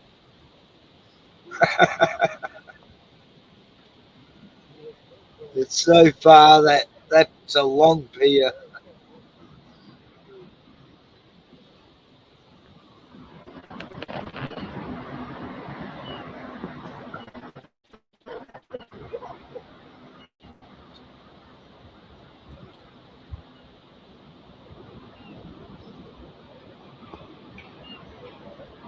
I don't know which side he's gone. He's gone one of them. There he is. He's there. Oh my God.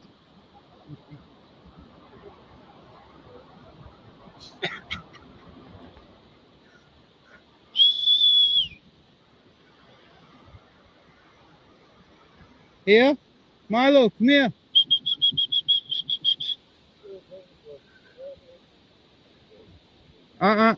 Look. Good boy. Well done, bud. Come on then.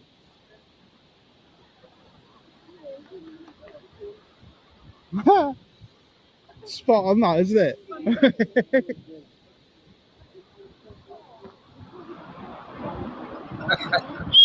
Oh, trademark weight. Trademark weight.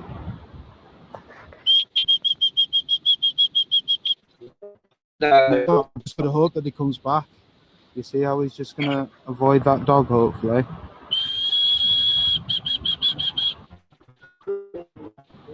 Please come back. Please come back, bro. He's worried about the dog coming back.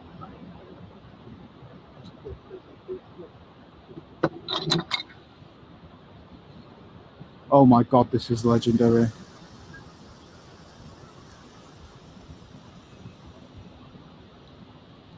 Oh my God, this is legendary.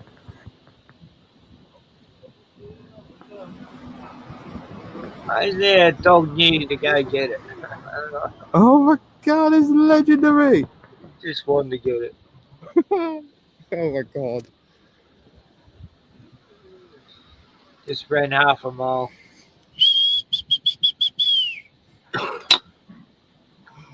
Well done. Good boy. Well done, you. Well done, you. Well done, you. Super. Well done, you. You were super. Oh, no. Yeah, that was cool. Feel good story. Here's a cockatoo stole some chocolate from some tourists. You see only in Australia. No! No! It's a No! Kit Kat. No! Oi! This station is central. He's eating it! He's eating it! All of it! He's literally eating all of it! Oh my God! You shouldn't be eating that, buddy. No! Chocolate. Oi! No! No! Yeah, I think it's a Kit Kat. Hey! No! Cheeky bugger! Things you see only in Australia.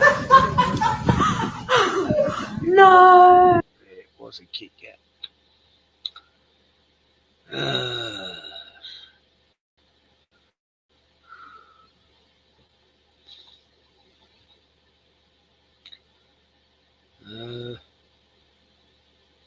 Yeah, I showed that.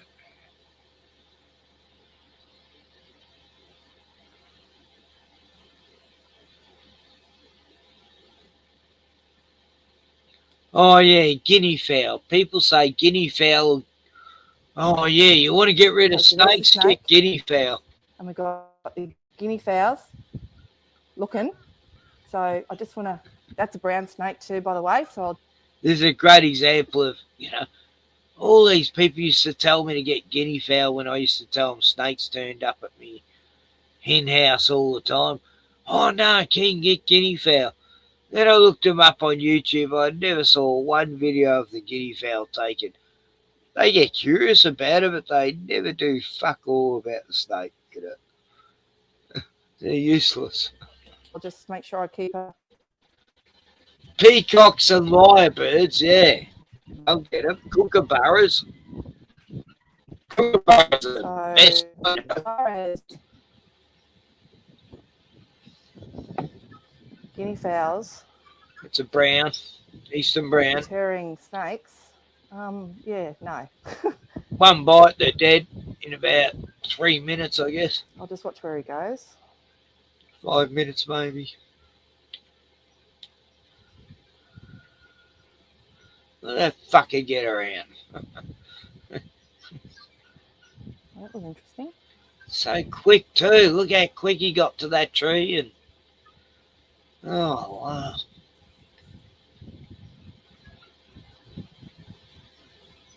And they climb trees, these pricks, and they shouldn't. The guinea fowls are right on Pythons him. should be the only ones who climb trees. Here's the guinea fowls. Oh yeah, look at that. We're so curious. Okay, all right, they're all here now. Now I don't know where the snake's gone because I've just put my phone down. They're just curious. They don't want Camera. to. They want to take some photos, Act but it because already. there's so many heads around the place, he must have taken off. They're like miniature too. Holy shit! So this is part 2. I just had a rat just fell out of the tree, and now the snake's got something. And the guinea fowls are still looking. What the hell? Ugh. I actually don't know if he's got anything. Yeah, he's got a rat. Look at the guinea fowls looking. This is like really bizarre. They're just curious birds, that's all. Don't give a fuck. I think he's got something.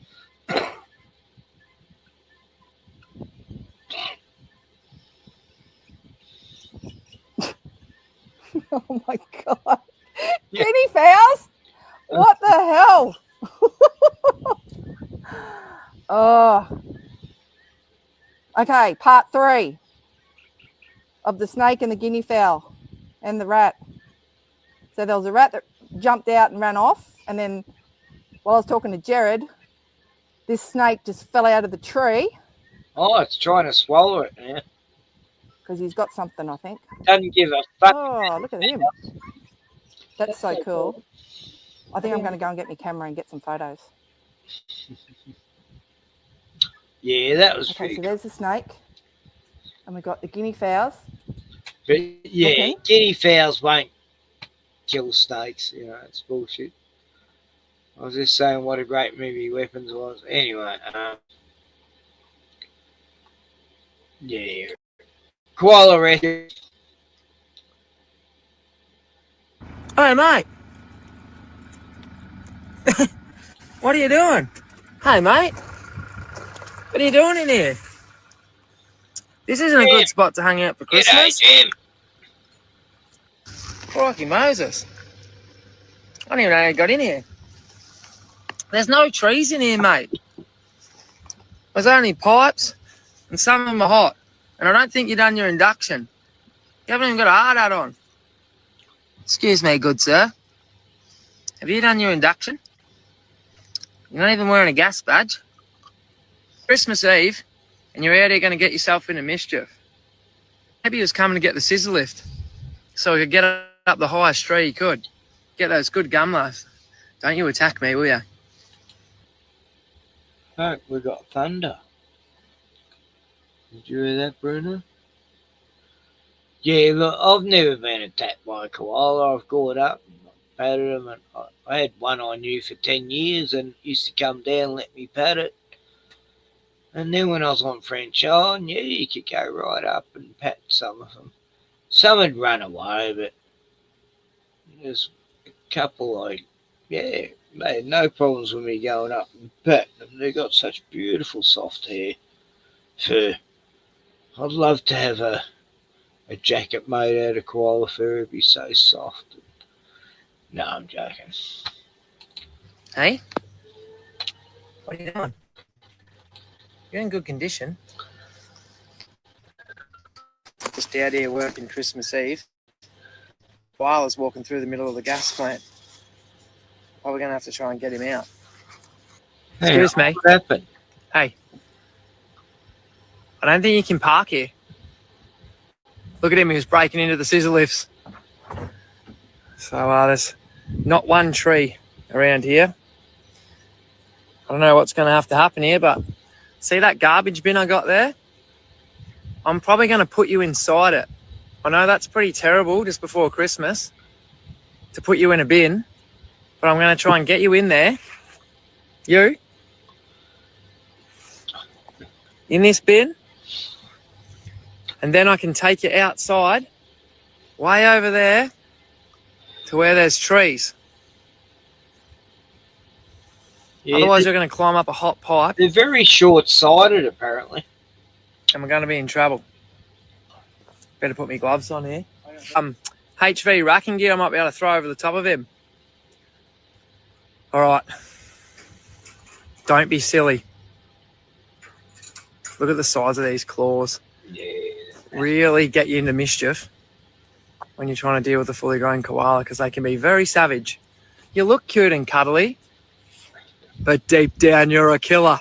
They're like kangaroos. They can get. I'm going to throw this over your head. See those massive Do the claws same ground. and that big mouth of yours? Can you please?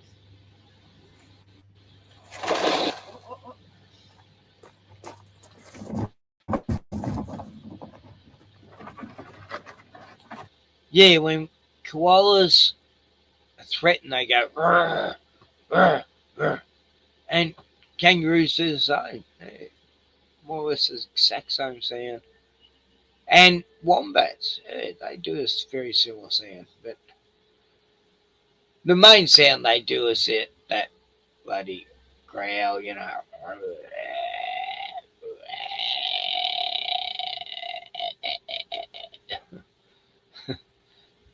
You gotta love our Australia wildlife. It's so.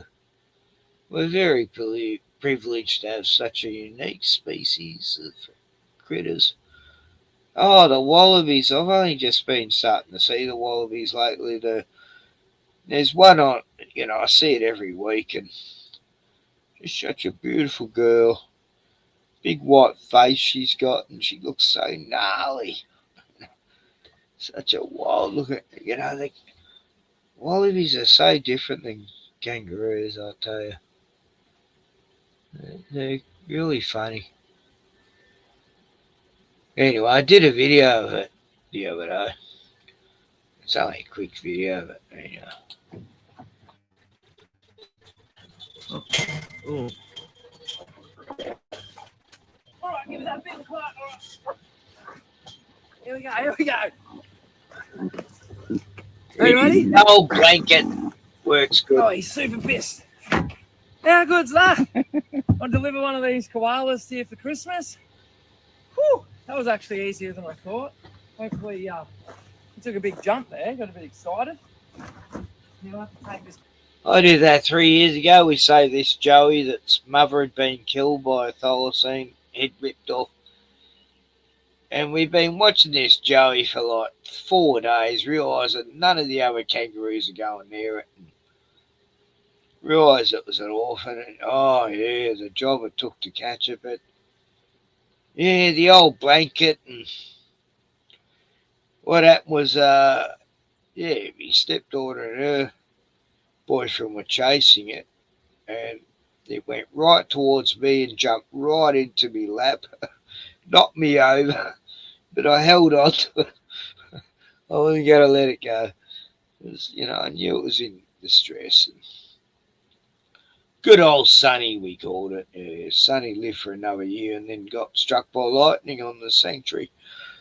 Anyway, that's a sad story, but I bet this guy's got just as many sad stories because he saved a load of animals too.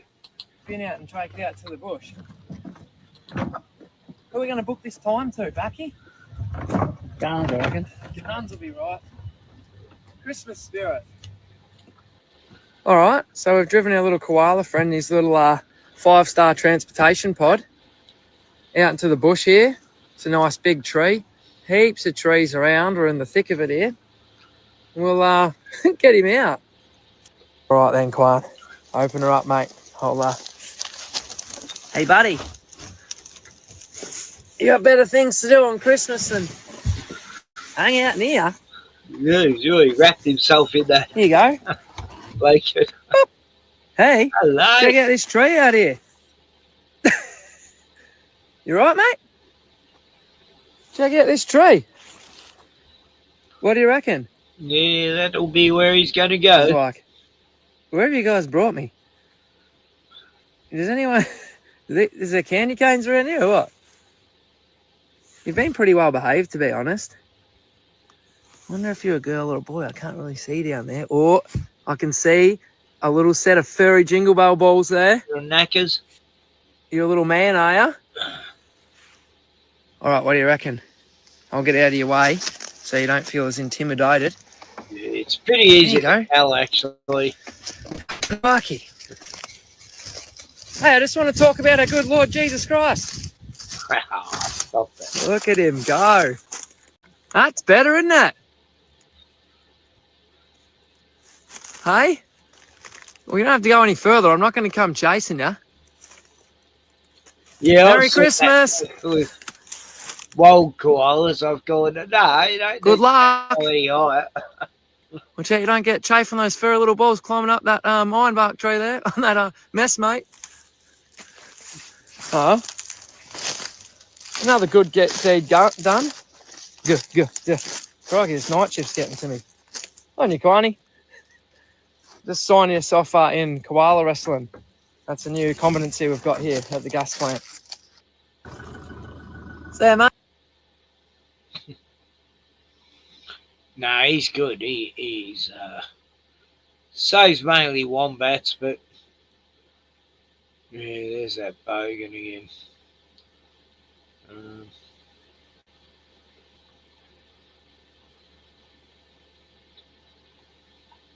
Yeah, I'll show that. Oh, yeah. Went to a rodeo as the rodeo clown, and I got there at night. I think I had 7 fights in 5 hours. I only won 3 of them. My jaw broke and nose broke and both my eyes blackened. So I got into a bit of marijuana and a couple of bottles of rum, and that dulled the pain. That didn't work out. I ended up shitting myself. Well, I went to a rodeo.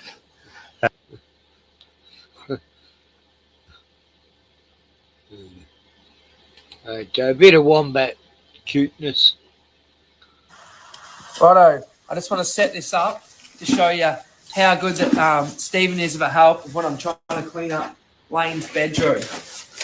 This is me. This is what I have to deal with all the time. Stephen, get out of the scooper. Yeah, he's a real help. Not even hindering me one little bit. Every day I've had to come in here and clean this up. Look at him. Stephen, you're not helping me. Help me. Get off that. Hey, you're just going to sit around and bite people's legs all day so you can nick off. Here. Come on. Help me out a bit, would you? Yeah, they're real ankle biters. Get out. Get out of there. Oh, there you go. Still over your don't. This is really hard. The boot. Stephen. Oh, that's good. It's coming through. Get out every time. Bite these shoes. No. Look, he's having zoomies. Now he's biting my legs.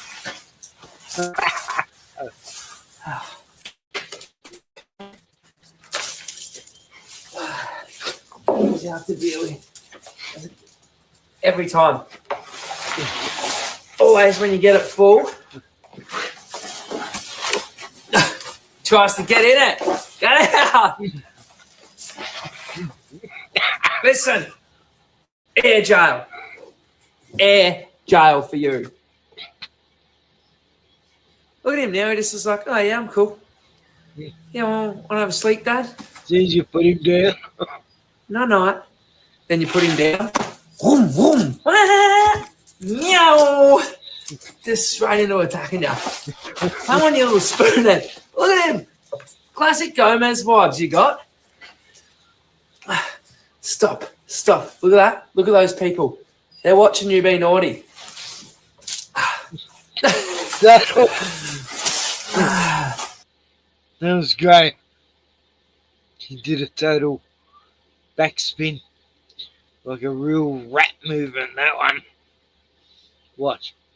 He does a total backflip. Stop. Look at that. Look at those people. They're watching you be naughty.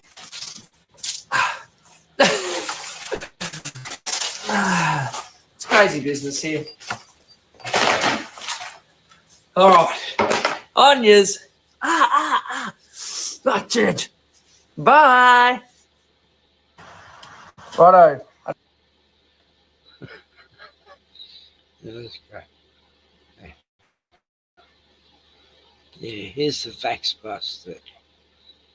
Under the cover of darkness, this CCTV footage shows the moment the bus pulls into the Big Four holiday park where it was booked in to stay, staff completely unaware of exactly who their new guests were. Having checked themselves into the park at around 10:30 at night when no one was in the office, the anti-vaccination group parked their heavily branded black and red bus at this site. Even when A Current Affair did a hit piece on us, when we first toured with the bus, and they made us look like they tried to make us look horrendous, like under the cover of darkness, they sneak in and, all this horrible, it was horrible. Their actions have been slammed as inappropriate and downright irresponsible by health experts. I am concerned that this bus is travelling around spreading misinformation. But I couldn't be angry because in the middle of all this, they had these beautiful shots of the bus and then they flashed up, like Vaxxed from Cover Up Catastrophe and Vaxxed too. I'm like, I don't think we can be angry. Like that's hundreds of thousands of dollars of free advertising because the people that hate us. But someone has seen that. Someone who's not aware of us has seen that and got an idea. So it's the first time the Vax bus has hit the road here in Australia. The group behind it toured in 2016 and 2017, screening a documentary made in the United States. It was met with controversy back then, and this time is no different. My father recently passed away as a result of a flu vaccination. Immunisation is one of the great public health success stories of the world. These anti-vaccination groups may make a lot of noise, but they are a very extreme minority view. They're not based on science. They're not based on the best medical evidence. Dr. Karen Phelps. That anti-vaxxer group says it'll start travelling around Australia once our borders reopen. Ironically, they might have to wait until there's a vaccine first. Dr. Phelps, good morning. You and your wife both suffered vaccine injuries. Can you through what? In Jackie's case, within minutes of having the vaccine, she had a quite severe reaction with numbness of the hands and feet, tingling all over her body, her head feeling like it was going to explode, pain, and then over the weeks and months following that, the condition continued, and the conclusion was that she had an injury related to the vaccine. And in my case, I was diagnosed with a vaccine-related dysautonomia. I've also spoken to a number of colleagues who've had vaccine adverse events themselves, patients who've had vaccine adverse events. Immunisation is absolutely essential to public health. Under the cover of darkness, this CCTV footage shows the moment the bus pulls into the Big Four holiday park where it was booked into. So, 1 minute she's saying this and then her wife's got the thing and she's in trouble and, Here's Daffy's wise words. In a good mood. Why? Oh, I had to jump up and go to the toilet and change. But why are you telling me to go to buggery? Oh, that's just a saying. Frank. That's an Australian saying. Now, if you want to do something useful, do that bloody button up. Do you think I can...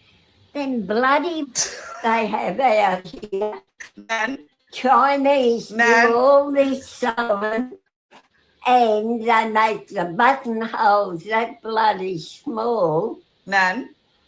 What? Now, I just went to help you. You said go to buggery. Now you want my help. I'm going to say to you, go to buggery. Well, I can't do it. They make the buttonholes. It's in the glasses. Well, guess what? What? Firstly, I'll do your buttons up. Oi. Yes. Daffy. What? Me trolley on. Got everything in a bar, the kitchen. Look.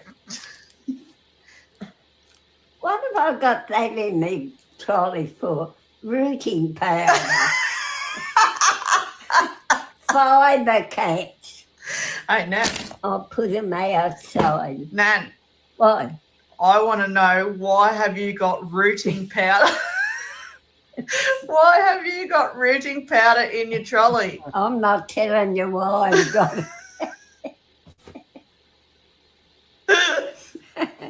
Oh, God, let me out of here.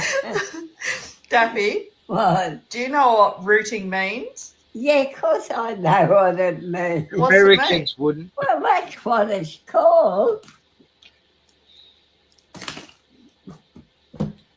Rooting plants, putting new roots on them.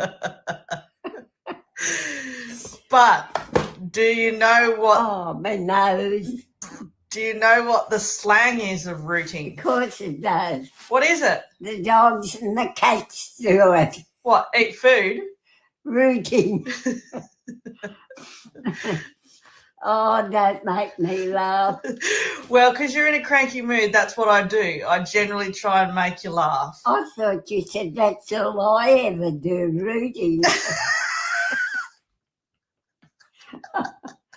Oh, come on, it's getting a bit rude. Nan. What? As sure as shit you've got cobwebs, there is no rooting going on with you. Have you found my glasses? Yeah, just sit down. Oh, hurry up. Look what I found. Wait. What? Look what I found. Oh, my glasses, thank you. See, lucky I didn't go to buggery.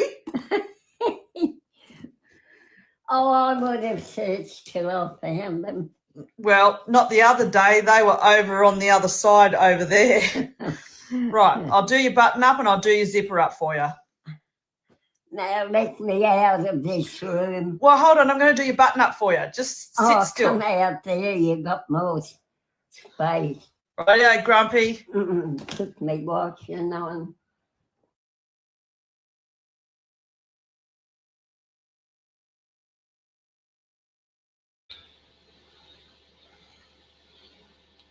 Well, I'm back. Anyway, yeah, it's what was her name? Franny.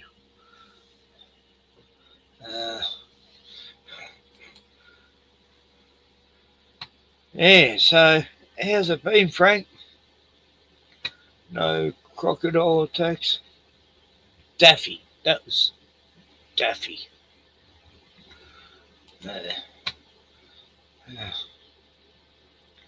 Where's my mouse? Yeah, God, it goes through the batteries. I just bought this fucker a month ago and batteries went dead today, I think. Was it yesterday? Yesterday.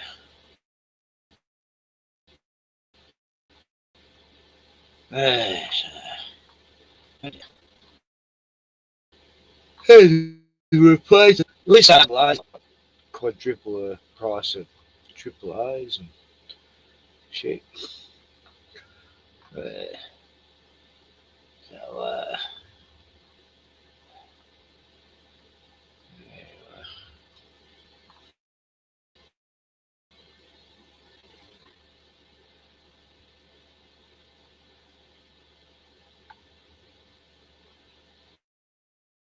right.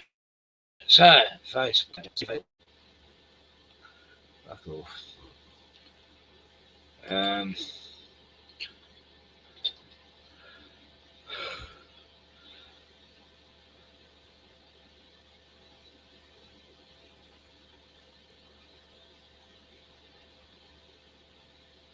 Oh no, I wasn't talking about the word cunt.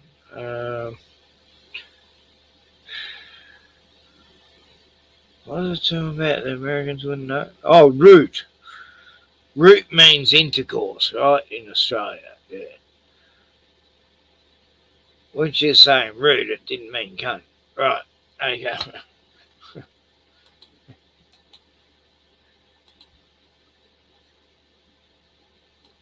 Yeah, so here's the link. What am I wearing? Some surf gear of some sort. I've always liked the old surfy gear. Bruno's fast asleep. He injured himself today. He should be alright. He just sprained his paw. Or he could have stood on something, but I think it's more strained his paw because I can feel the strain, the heat in it. So, what is it? 11. Oh, no. 1:18. Oh, fuck. I've got to get up at 8 a.m. It's not that far away, really. 1:18.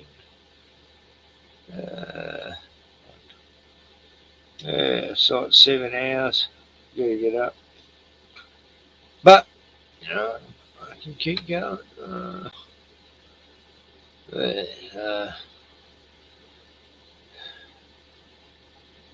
Right, I'll just show you what Bruno was doing today.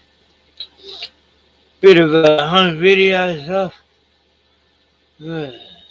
End off with some home life stuff instead of what's happening in the world is, what's happening in my world. Who gives a fuck?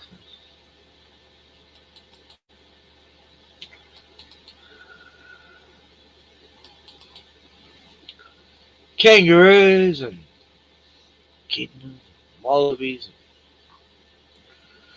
But no, I'll skip that. Let's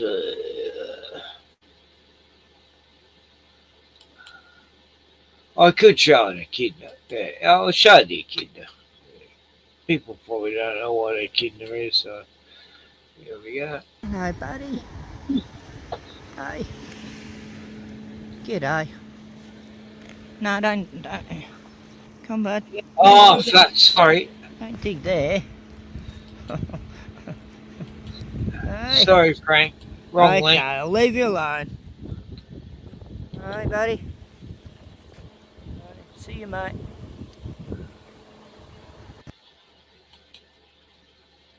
Yeah, no, that wasn't a StreamYard link. What am I?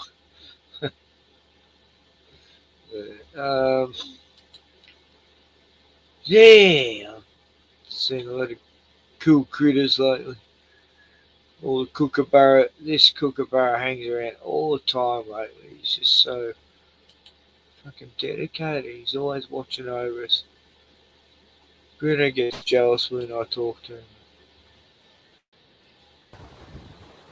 Well, meant to be a hot 30-degree day today. Started off. Hey, Frank. Nice. Hey, how you doing, buddy? Good. It's been a while. Yeah, it's been ages, mate. Yeah, I watch you from time to time because you know when you're streaming, it's morning for me here. So yeah, like right now it's 9:20 in the morning. So oh wow, yeah, really? Yeah. So I just I got up. I took my wife to work, and I saw you were on. So it's a holiday week here. Yeah, it's a holiday week here. It's Thanksgiving on Thursday. Oh, that's right. We don't have that. Yeah. Yeah. So you know, all the schools are closed, and it's pretty quiet out. So there's really no traffic or nothing. It's actually kind of nice. It's peaceful, you know. Yeah, that's good. Yeah. So it's always on a Thursday, Thanksgiving. It's always the last Thursday of the month in the United States in November is Thanksgiving.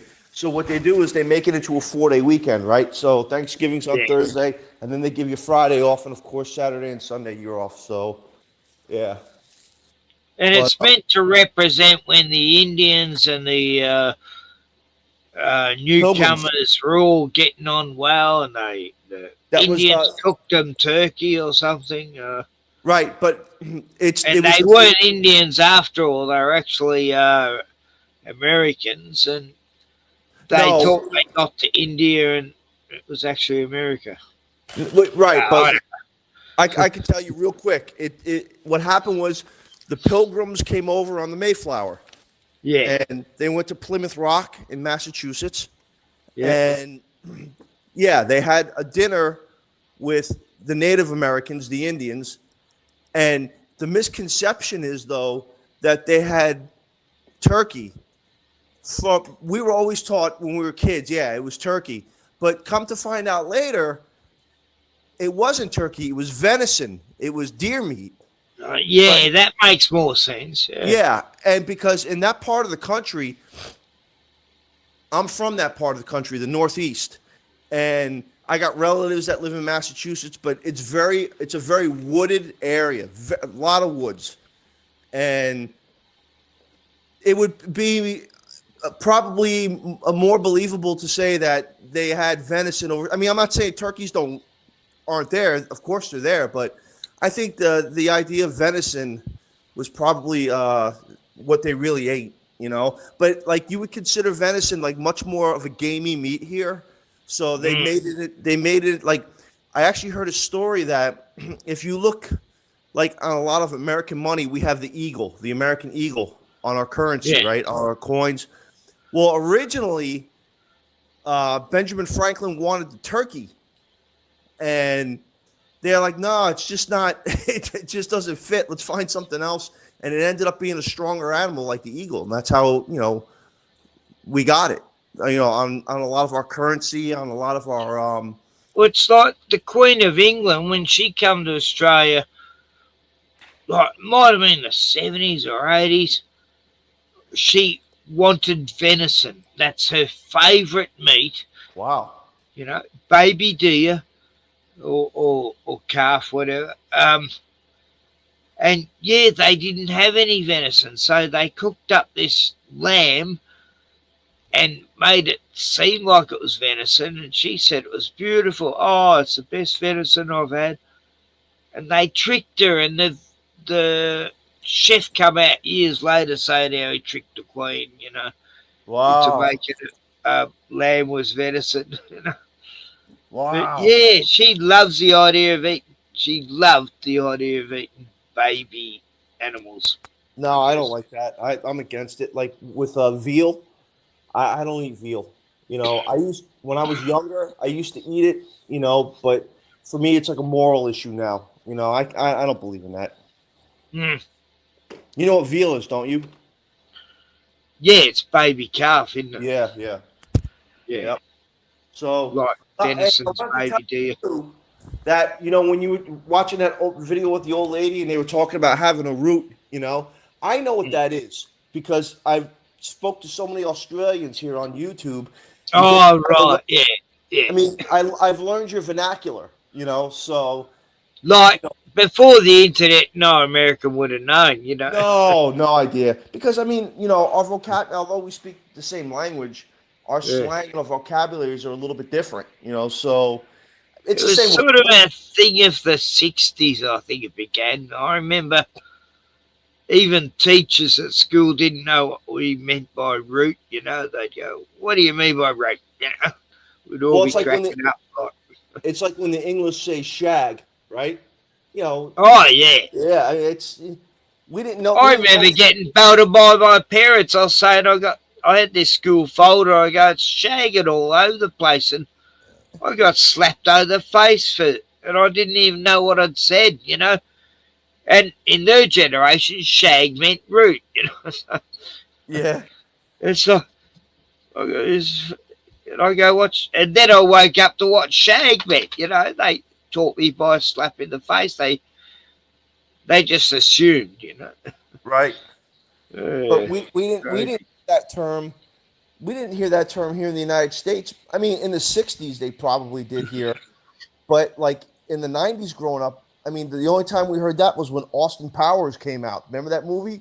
And I think it was an English Bread It name, is. yeah. Yeah, it was. Yeah, it was English, yeah. Yeah, we had it in Australia, but it wasn't as popular as root was.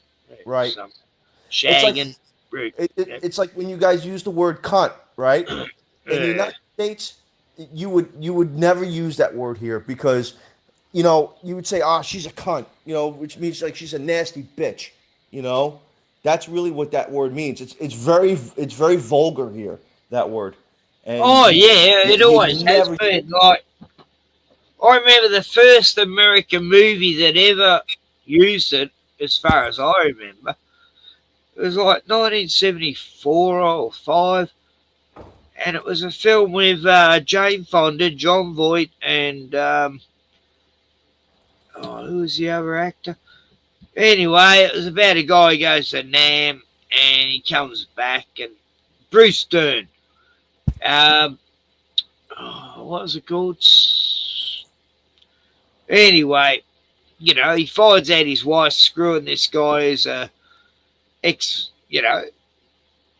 injured vet who lost his use of his legs or something, and she's having sex with him, and Bruce Dern comes back from war and he's called her a cunt.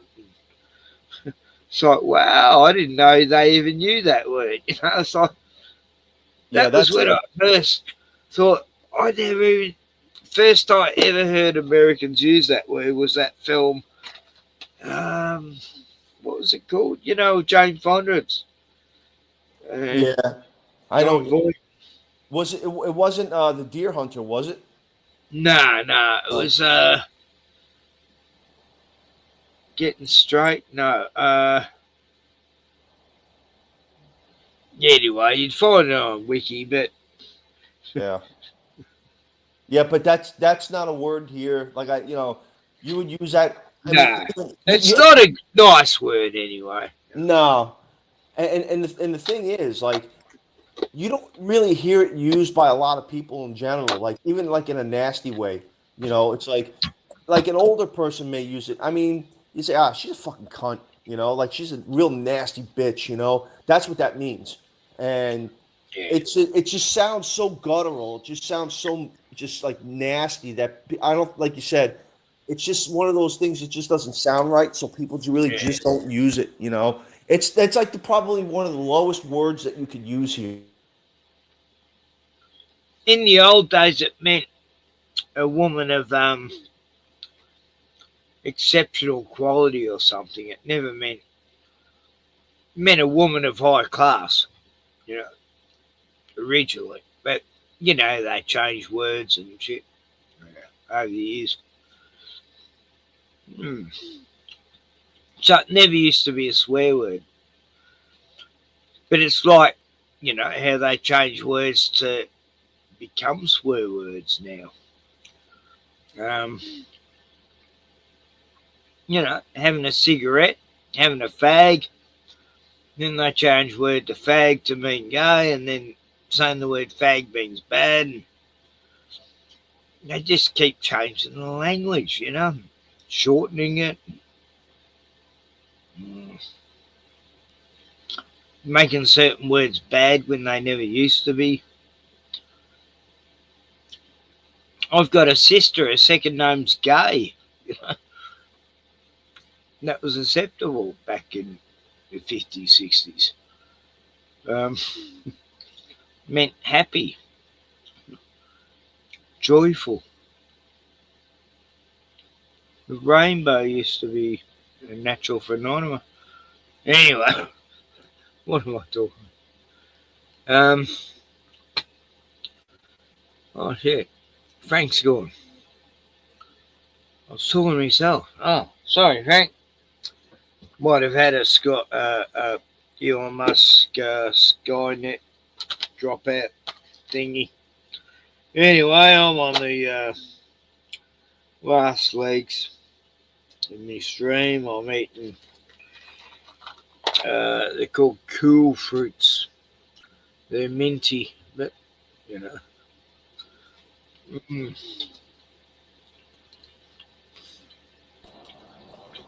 Hey, Ken, sorry about that. My wife called. It was a really important phone call, and when she calls me, the StreamYards just shuts down. So. Oh yeah.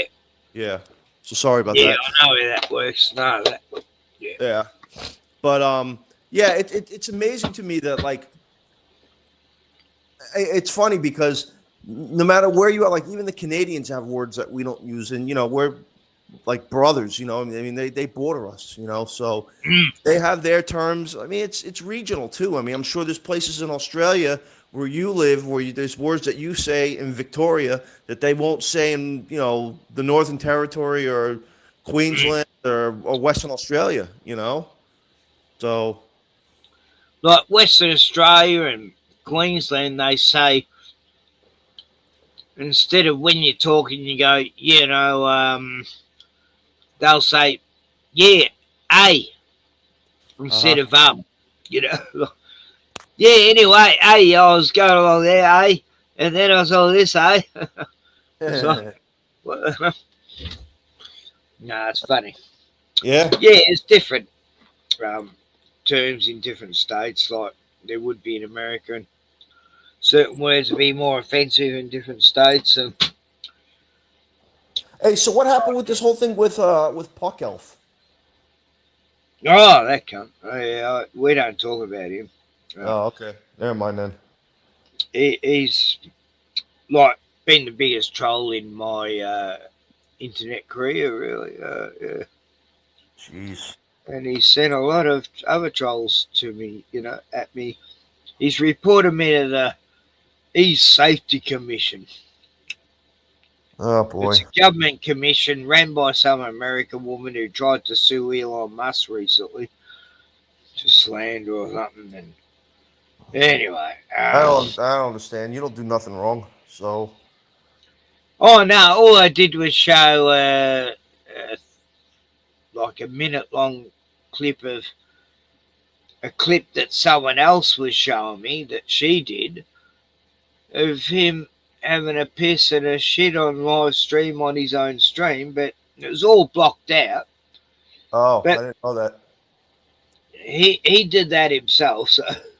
Oh, jeez. And then his whole channel got taken down by YouTube because you don't piss and shit on stream. No, of course not. All wank, and he's done it too many times. He's pulled his his tackle out on other people's live streams, and Yeah, it's best to cut that guy off. I mean, you don't. I cut him off like 6-7 months ago.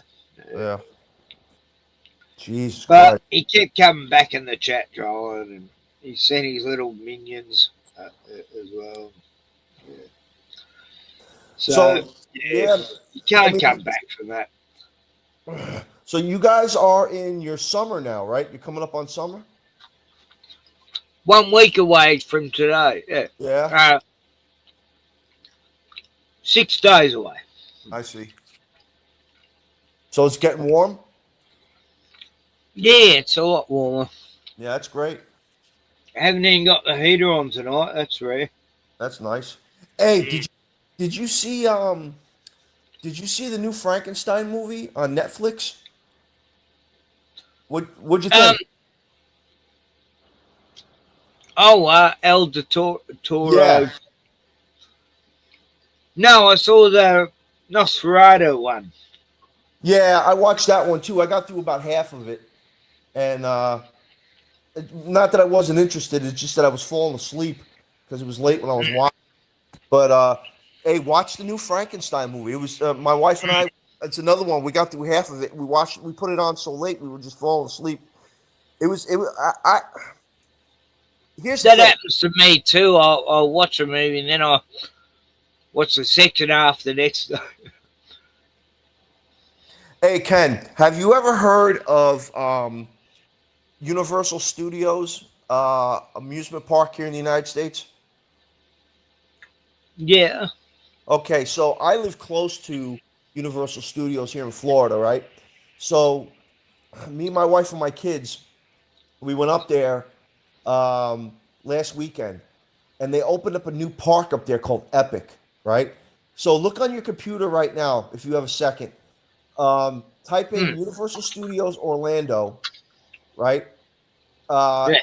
epic theme park, and then look at Frankenstein's castle. They built this whole part of the park that looks like Transylvania, with Frankenstein's castle, and they got people walking around that dress up like Frankenstein, the Bride of Frankenstein, the Invisible Man, the werewolf, and it was really cool. Ah, yeah. But they do it like the old Frankenstein movie, like the original, you know, with Boris Karloff, you know, like the vintage stuff. But man, that ride that they made was incredible, absolutely incredible. You actually go into like Frankenstein's castle, and they put a ride on the inside.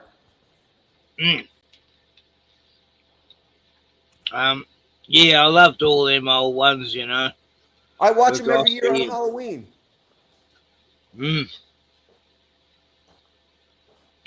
What's it called? Universal Studios, Orlando.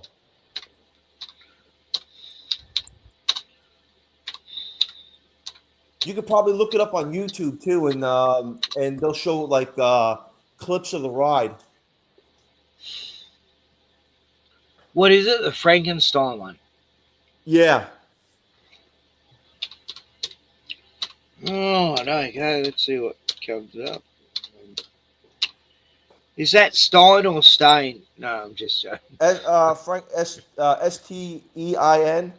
No, I'm joking. Like, you know how they say parents. Oh, yeah. That's Frankenstein. Is that Stain or Stein? You know, there is no stain in it. Anyway. That was in the movie the funny one, Young Frankenstein. Yeah. Well, there's a few people done a video about it. I'll show you. Oh no, there's Bruno. What's Bruno doing? Was drifted over. And... Oh, okay. That's beautiful. That's beautiful. Charles. It all up. This is where I live. Yeah, it's beautiful. Hey, Bruni boy. Wide open spaces. Anyway. Yes. Lawnmower guy come yesterday. He's buried the lead. I miss Wild Warrior Bill, man. He used to just do cool stuff on his house, on his property. Hold it down. Bruno. What's this bag here? Oh, it's this rubbish, right. Yeah, so I did a couple today. I'll just show them, and then I'll show. Oh, this is today? Yeah, not that one. That was a few days ago.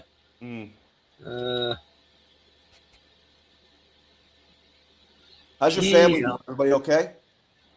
Yeah, good. I saw me. Had my granddaughter and my stepdaughters. My granddaughter. 2 hours my later. stepdaughter here last week. Storm's coming.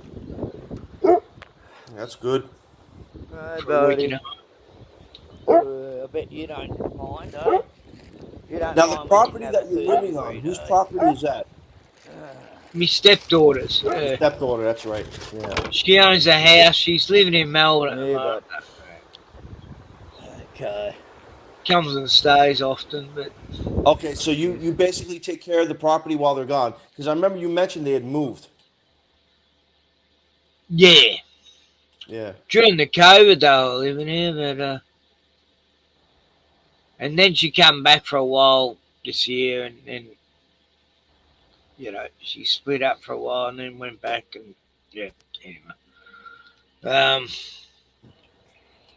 no, I've had them here often lately. It's been great watching me. Little Kiva, she's starting to talk and everything. That's nice. It's good being a granddad, you know. I love it. You still go? You still think about French Island? You miss it there? Yeah, I do often. Yeah, I was thinking about it today, actually. Just, I feel, I feel for the people there. You know, they're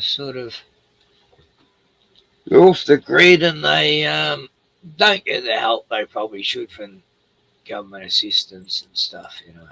Yeah. But what's going on here? That's weird.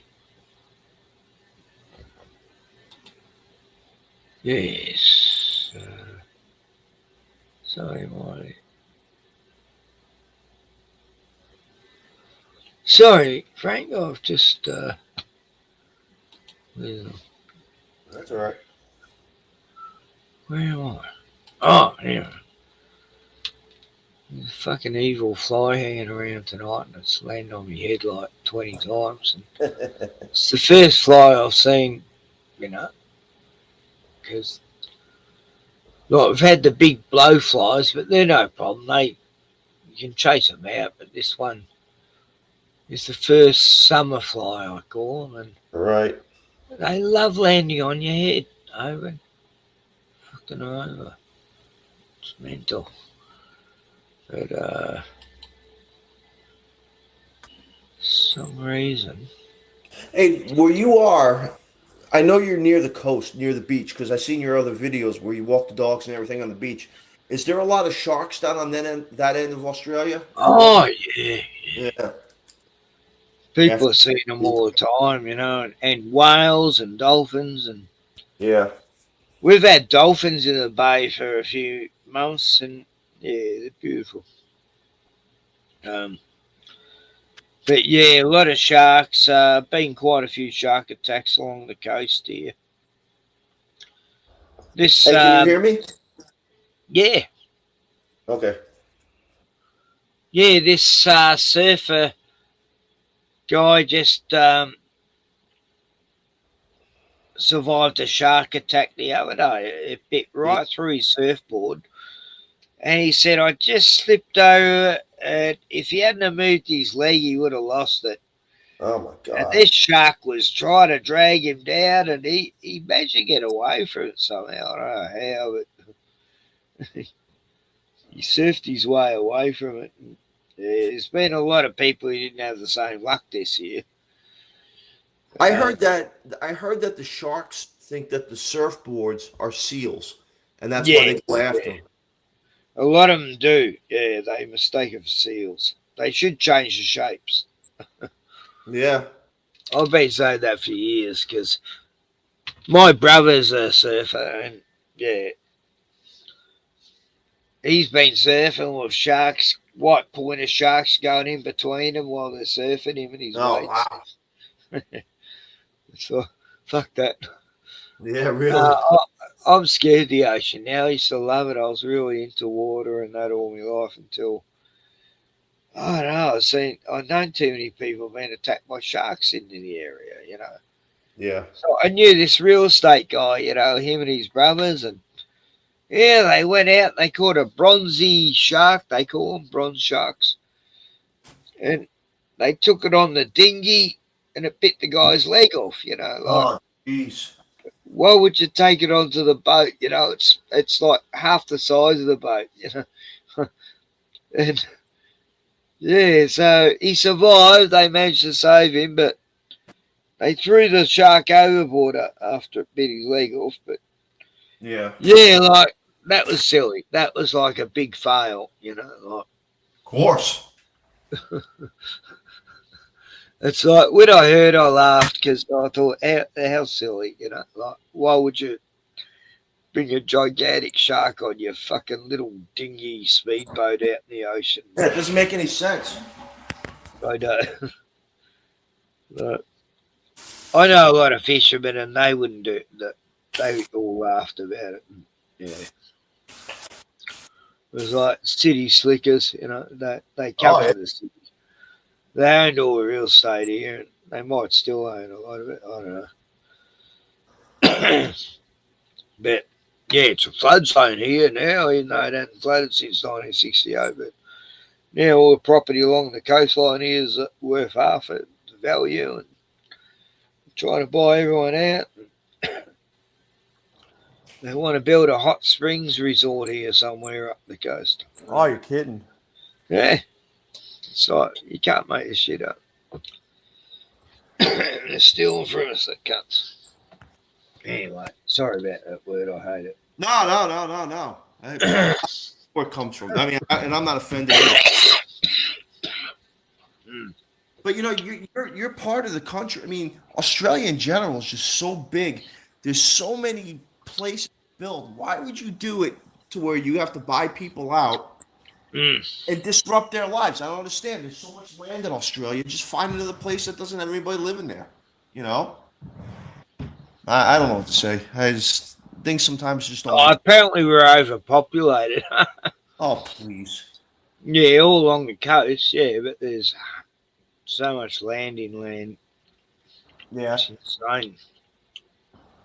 So the size of American, how much of a population is what? I've forgotten now, 7 million? Our population is about 330 million. You know, and if you look at Australia, and we're like 7 million. You know? No, I don't think you even have that many. I think you're closer to like 26 or 27 million. Oh, 27 million. That's right. Yeah. Yeah. Yeah, because you're like Sorry, Canada. I was underrating it. But... You're like Canada. You have you know, this massive piece of real estate, but with really not a lot of people living there. Russia's the same way. I mean, it's just this huge country, man. It's just so vast. And yeah, Russia's massive. Yeah, I mean, just huge. And, you know, Brazil is the same way. I think Brazil and Australia are about the same size. And my wife is Brazilian. And I've been down there a few times, and it's just a huge country. According to the map, we're not that far away. Right. But to get there, it's like 24 hours. But if we went the other way, we get there in no time. Where's that? Brazil? Yeah, Argentina, it's like... You guys shoot straight... Yeah, you shoot straight across the Atlantic. Or the Pacific. I'm sorry, the Pacific. Well, Argentina's the closest point to Antarctica. That's right. And then Australia's the next one. Oh, okay. And if you look on the map, it's like we're right next door. Heck, we're not neighbours, you know. Yeah. They're cousins.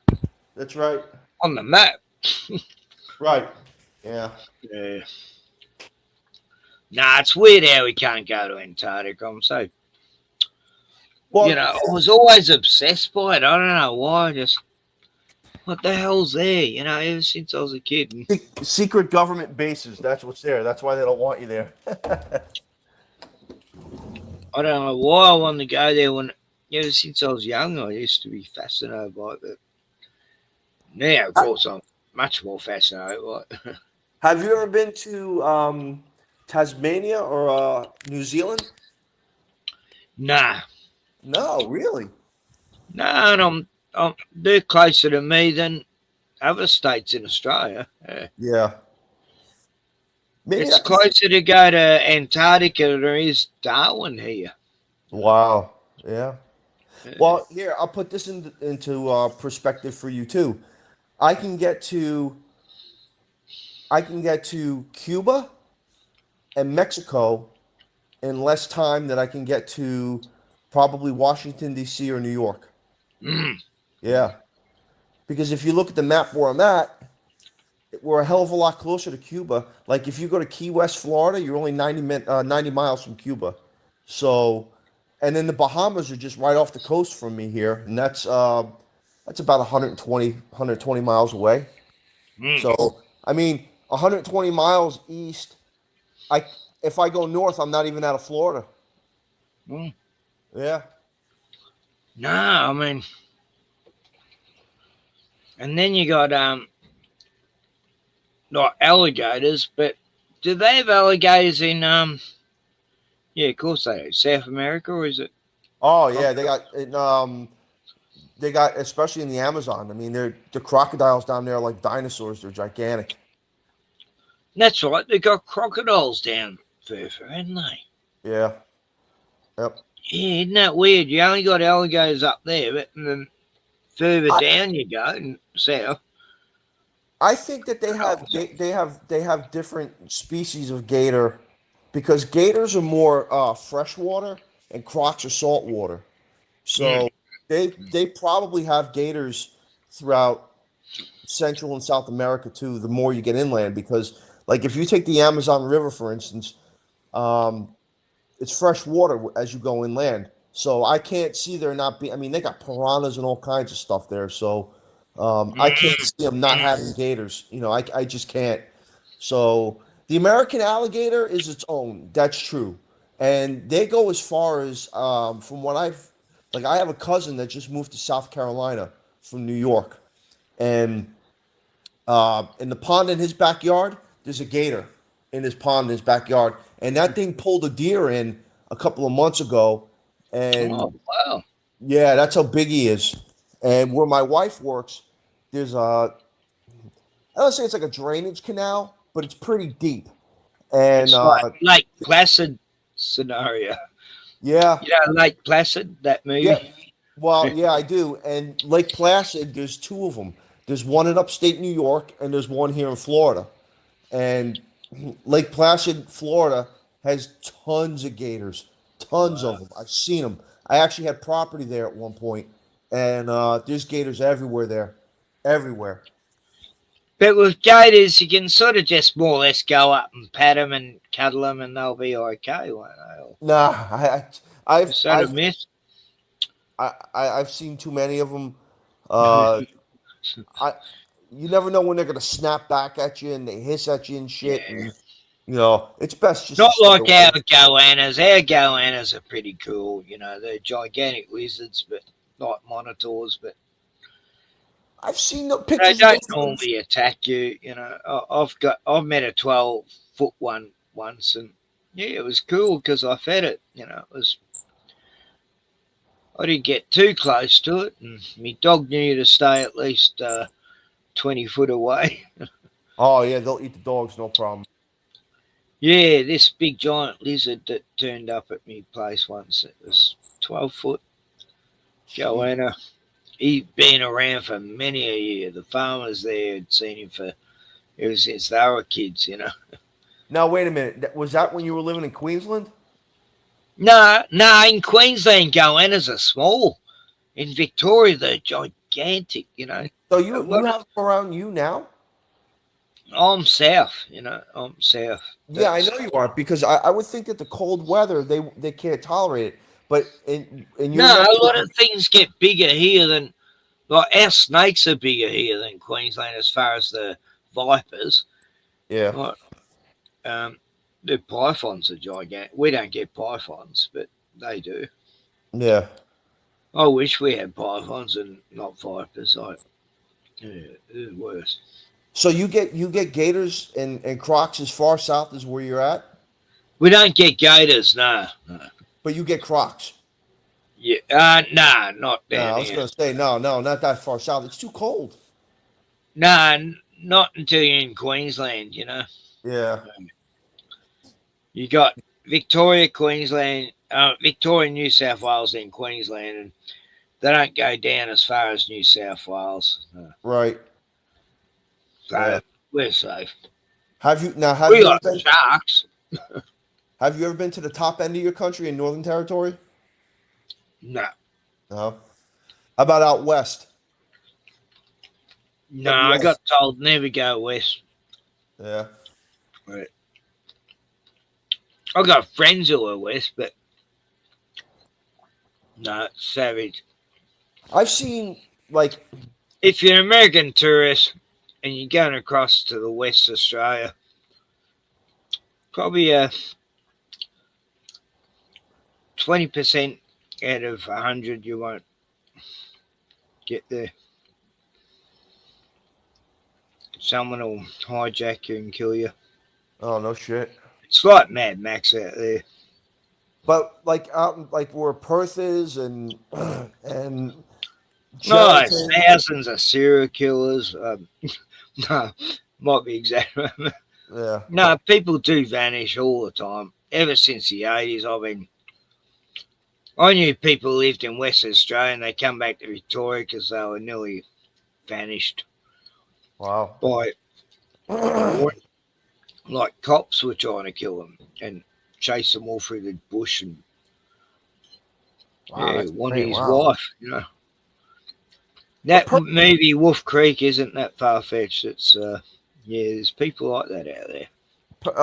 Perth is a pretty I've big. had so many horror stories of people I knew who managed to survive horrific shit out there in these outback mining towns. Yeah.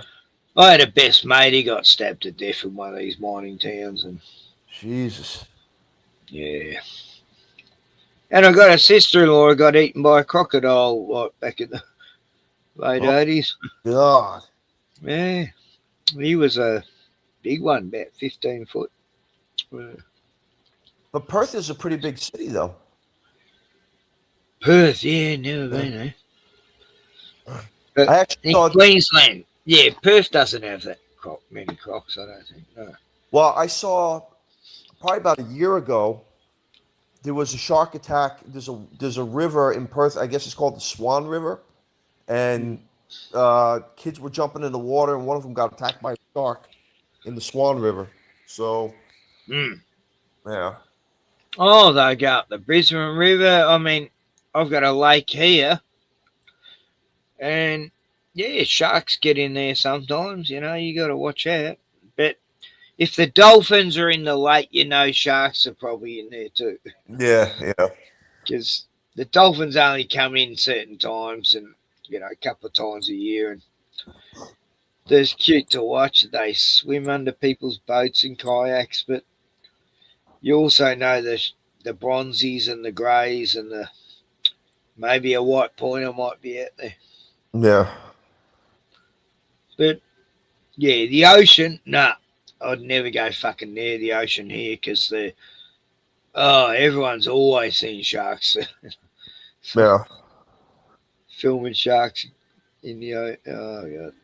Hey, you know what you should do? You should take an adventure, right? So you should head out west and do like a series, The Hunt for Wild Warrior Bill, and then take a camera and just go out west and go look for him. From Dumbleyung. Dumbleyung. Yeah. Dumbleyung. I might find him in a loony bin, I think. Yeah. Locked up, the poor bastard. You think he's still in his house?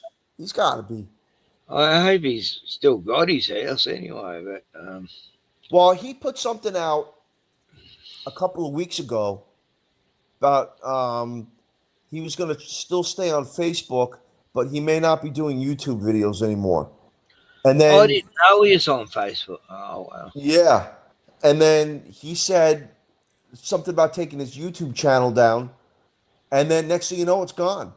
So the YouTube channel doesn't exist anymore. Right. Oh, damn it. I should have shown his last video he did. That was a classic. Before he took it down. Yeah. Never copied it. With his talking about the pedos in his. That was fun. Yeah, he had, like you said, that whole western part of Australia, not maybe the whole thing, but those little tiny towns out in the middle of nowhere, they got to have some strange people living in them. And he would know. He's from there. He's like he always said, he's born and raised in Dumbleyung, where he's, it's what he knows. It's like where this little Gus has gone missing in South Australia. It's like those ranches out there, their properties go for 1,000 miles somewhere. Yeah. They're a law unto their own, they don't have any time for, whatever the law might be in the city, people's places. And yeah, so who knows what's going on in this outback South Australian area. It's weird. I know. I was looking at on the map every now and then. If I have time, I'll go on Google Maps and I'll just look at these little tiny towns and little cities on Google Maps. There's a town in South Australia called Albany, and it's right along the coast. It seems nice. Yeah, it's nice little town. Used to be a whaling town once, back 8 years, where they used to bring the whales in. Albany was the whaling village, yeah. Yeah. All the whalers went out there and got whales and brought them back to Albany. Yeah. Yeah, you know, there's a lot of wineries out there too. A lot of them. Mm. Oh, here too in Victoria. Yeah. Hunter Valley and. Do you ever do you get out to Melbourne much at all anymore? Do you get out? Oh, I went there. 2022 was the last time. Oh wow. I lived in Melbourne for 6 months, and I just wanted to go to Parliament and blow it up. It was just so horrible. Anyway, no, that's another story. No, it's like shit. I fucking hate the city. I don't want to. I don't mind visiting, but living there, it's just fucked. You got a few more people in the chat now. I don't know if you saw them or not. Oh, well, what do you know? Don't know. Where have you been in Australia, Ken? That's what he says. Yeah. Is Jono? How you doing, Jono? Don't know. Well, what do you know? Sorry. Hey, Jono. Yeah. Not for real. How you doing? No, I've only been as far as South Australia and Queensland. Haven't been in Northern Territory or Western Australia. Just for the hell of it, if you got nothing going on, why don't you go down to Tassie? Spend a few Yeah, I days want to go there. No? I used to have friends who lived there and they own hundreds of acres, and they shifted back to Germany and South Australia and sold the property. It would have been, it was the best place to grow weed, but it's legal. But the towns along in the northern part of Tassie, because I hear in the south there's really nothing. But I mean, it'd be a good trip just to kind of you rent a car or something and just drive around the island or something. It seemed pretty cool. Yeah. Oh, I'd love to visit Tassie. A lot of places I want to visit, but it costs a lot to travel these days. Yeah. Petrol's like gold. Not cheap anymore. It's like they don't want us to travel anywhere in this country anymore. They make it so hard. So, it's a communistic country, really. It really is a shame what's happened. You guys, they're bringing in this digital ID in next month, and it's to protect the children, and everyone's got to prove their age and go on this special digital ID thing, and they're doing the same in America. They're making out it's all for the kids to stop them. They're gonna discipline kids who get on the internet by taking away all their benefits, and oh god, it's getting mental. England still you can't get a job unless you get that digital ID card. Canada will be doing the same. It's just. I haven't heard about that here. The only thing I've heard about here is they really wanted to limit the amount of time that the kids spend on the internet, which really isn't such a bad idea because a lot of times. Yeah, that's how they plague it up. Yeah, I agree. I don't think they should be either, but they always make ours for the children. It's not for the children. It's just to fucking get. Use it as an excuse. Thing. Oh, we got to protect the kids. We want to stop all kids in Australia from getting on the internet under 16. Yeah, that's going to work well. All the 16-year-olds will get their younger mates on there. No worries. And it's just so you can show. You have to show your license, your bank details, your health details, every single detail you got. You have to do to get on the digital ID, and then they'll let you on the computer again. But unless you go through all these fucking satanic ritual loops to get it back on the internet to prove you're a fucking adult, even though they can look at your YouTube and realize you are. Yeah. You can't go on YouTube, or you can't go on Facebook, or you can't go on any fucking social media. I don't know. You might be able to search things on the internet, but You won't be able to talk to anyone. Yeah, so by December, I don't know if I'll be on the internet anymore because you will. I don't know if I want to give up all that info because Yeah, I understand. Yeah. Well, you know something, Ken, to be honest with you, it's not like they already have it. You know, it's I know they already have it, but the thing is, it's going to lock into another system where it's not just having the info; it's like totally tracking you 100%. how. Let me ask you a question. How old are you now? 67 in 1 week from now. Right. So my point is this. You know, if you're not doing nothing wrong, you got really nothing to worry about, right? But I am. I'm always talking against the government, so I'm always Well, doing. you know, maybe tone it down a little bit, you know, because No, fuck them. They can go get fucked. I want to bring them down. you know, I mean, tone it down a little bit with them because really, at your age, right? Think about this, right? I'm 50, right? I quit caring. You know, Gotcha. it's like if I don't do anything wrong, right?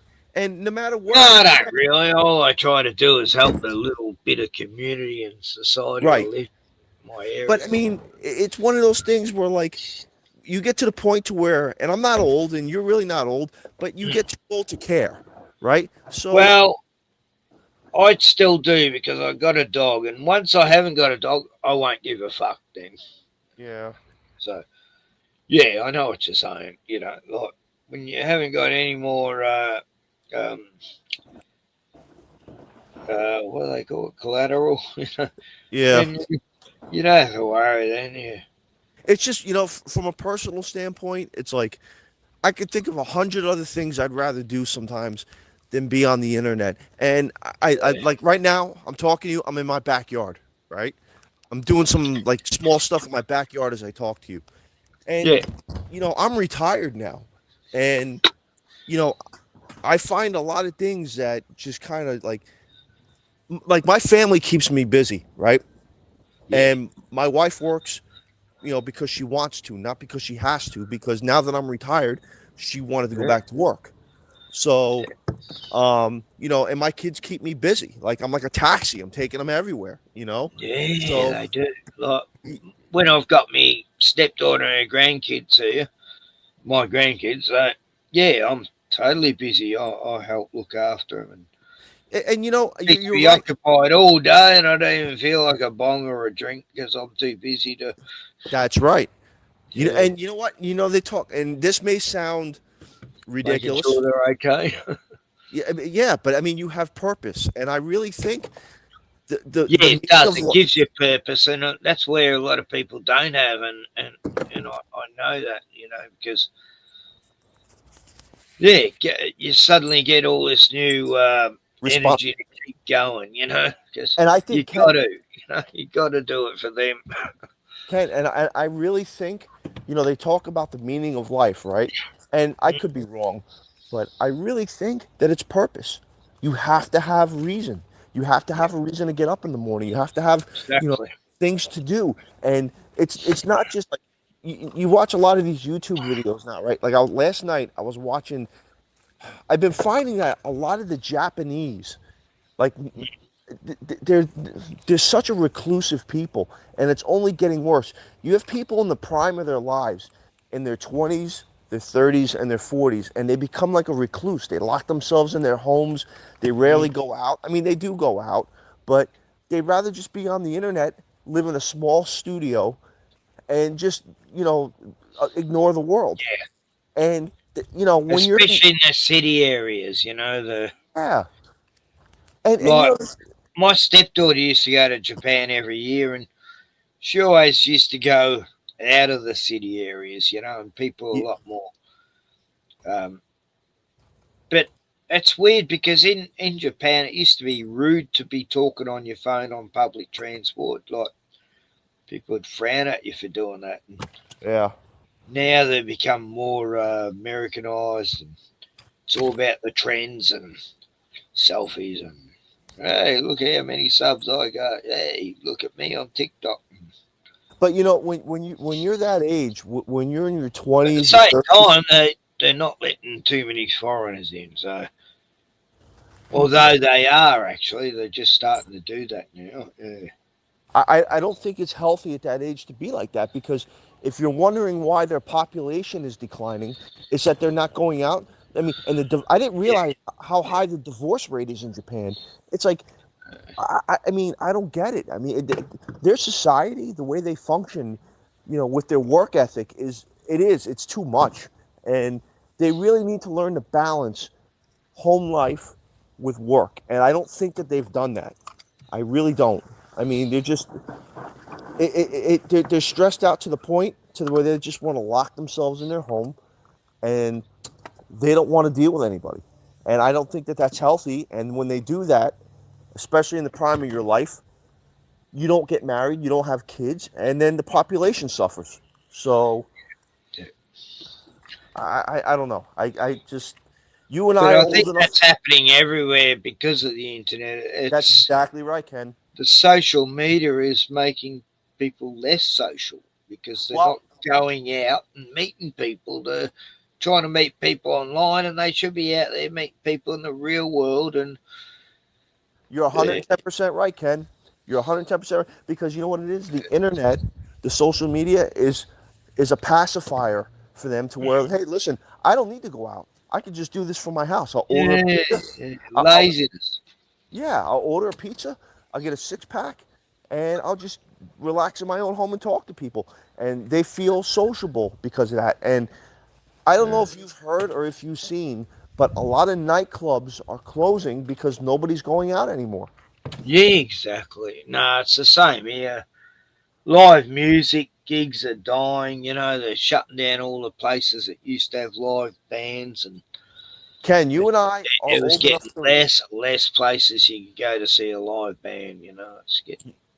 You and I don't want people to get with nature either. They're shutting off national parks, saying that's Aboriginal land, and the Aboriginals don't even know it's their land. The government just says it is, And we want that land, so no one can go to nature anymore. And you've got to get a permit to walk on this fucking track, and you can't climb that cliff anymore, or fish out of that river anymore, or that's sacred serpent land. The sacred serpent lives up that river, so you can't fish there. Like, get fucked.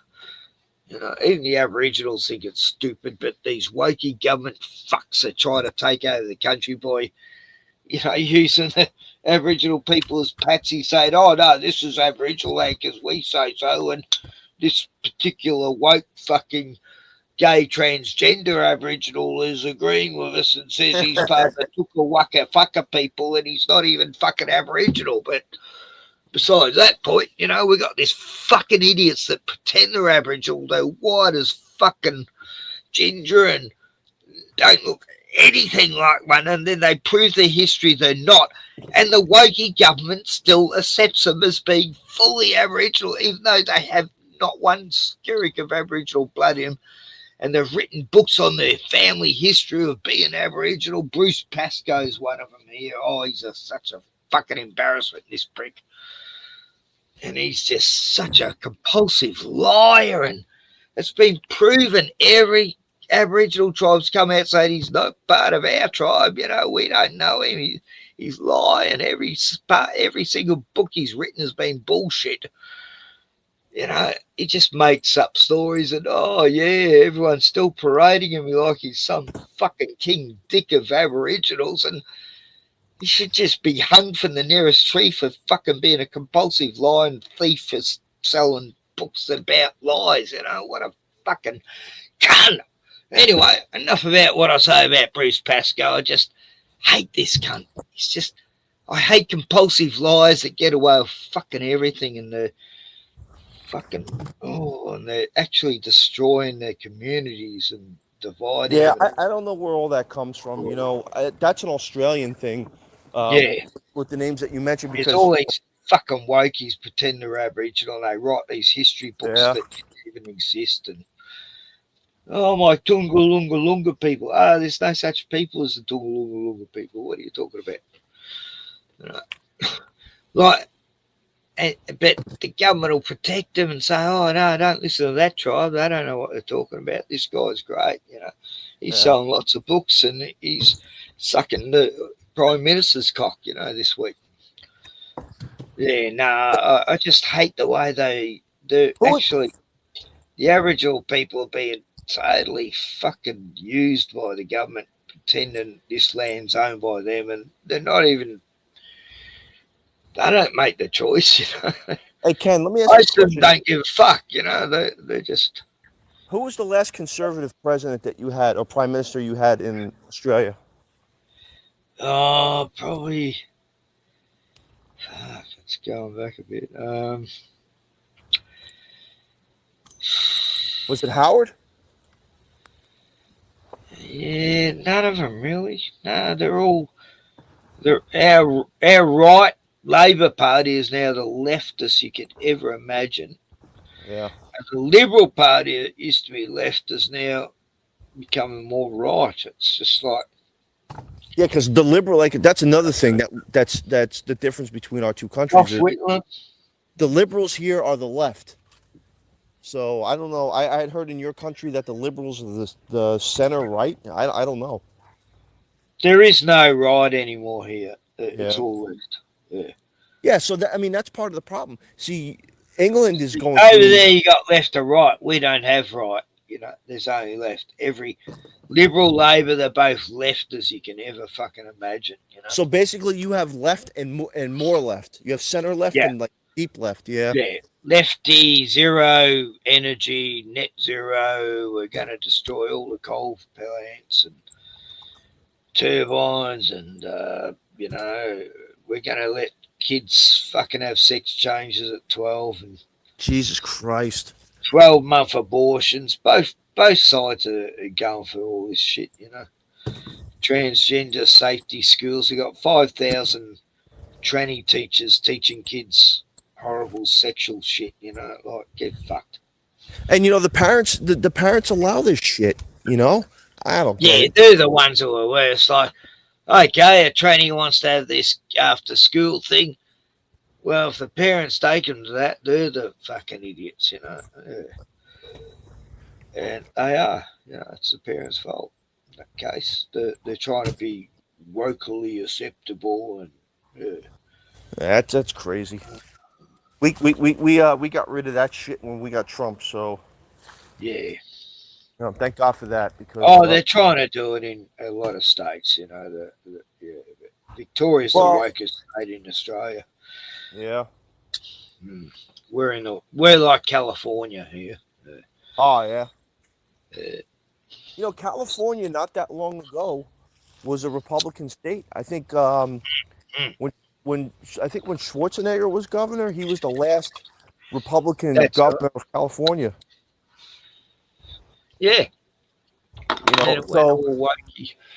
But and the thing is, they just had elections in New York, and of course now they got a communist mayor there. He's as he says, he's a Democrat socialist, right? And the state of New Jersey, where I'm originally from, has another Democrat mayor, and they really thought that the Republican had a chance there. But something what happened was, states like New Jersey and New York, so many people left to come to Florida, Texas, all the red states, that there's nobody left to vote Republican anymore. They're all gone. So these states now are stuck being blue. The Republicans are almost like a minority in these states now. People left. New York is sort of the city. Jewish, no, Jewish owned, really. No, that's changed, because actually my neighbor across the street, he's from New York, and I grew up right next to New York. I have relatives still in New York in the city, and New York City is very different from New York State. New York State is red. The city has always been blue. And because the population is so high in the city, like if you look at a map of New York State, in the cities in New York State, like Albany, which is the capital, and then you have Buffalo, in those areas where there's a higher concentration of people, it leans more left. It tends to lean more left. It's blue. But out in the rural areas, it's all red. Yeah. So when you look at a map of New York State, it's like that here in Victoria. It's like all the farmers and that. Right, exactly. So the city is what makes it a blue state. Yeah. Yeah. So, and I've always said there are no blue states, only blue cities telling the rest of us what to do, you know? Like the rest of Australia saying Victoria's the wokest state in Australia, but that's only the city, you know. Yeah. Yeah. Exactly. Because Melbourne is probably the one that's guiding the rest of Victoria to be left. So, but that always happens with major cities, no matter where you are in the world. For some reason, Melbourne and Sydney and Canberra are the biggest influences in Australia, really, because yeah, that's where all the power is, and then the other states sort of follow suit. You know, they're all selling out every resource we have. You know, and England, forget England's fucked, dude. I mean, England is, my God, just get like us, yeah. We got the home invasions, and every day in Melbourne there's machete attacks from immigrants, and it's getting so much like London and England. And there's a lot of English here in Florida. We have a lot of English here, and same. Yeah. When we go to the amusement parks in Orlando, when you go to Disney and when you go to Universal, matter of fact, the hotel we were staying at, the guy who valet parks your car, he was from England, and for the English to come to Florida, it's a deal for them because the pound is worth more than the dollar. So it's I believe it's like maybe 8-hour flight from England to Florida, and they come here, and it's a deal for them. So yeah, same in Australia. Our dollars gets more money when we go over. Yeah. Yeah, so for them it's a deal. So they come here, they vacation, and I can always spot the English because they always have backpacks on, and just the way they dress, the clothes they wear. You could they stick out like a sore thumb sometimes, But every now and then I'll talk to them and I'll ask them how things are. If like we're waiting in line and there's some, oh, where are you from? From England. Oh, I'm here from Florida. Where are you from? Oh, I live 2 hours from here. Whatever.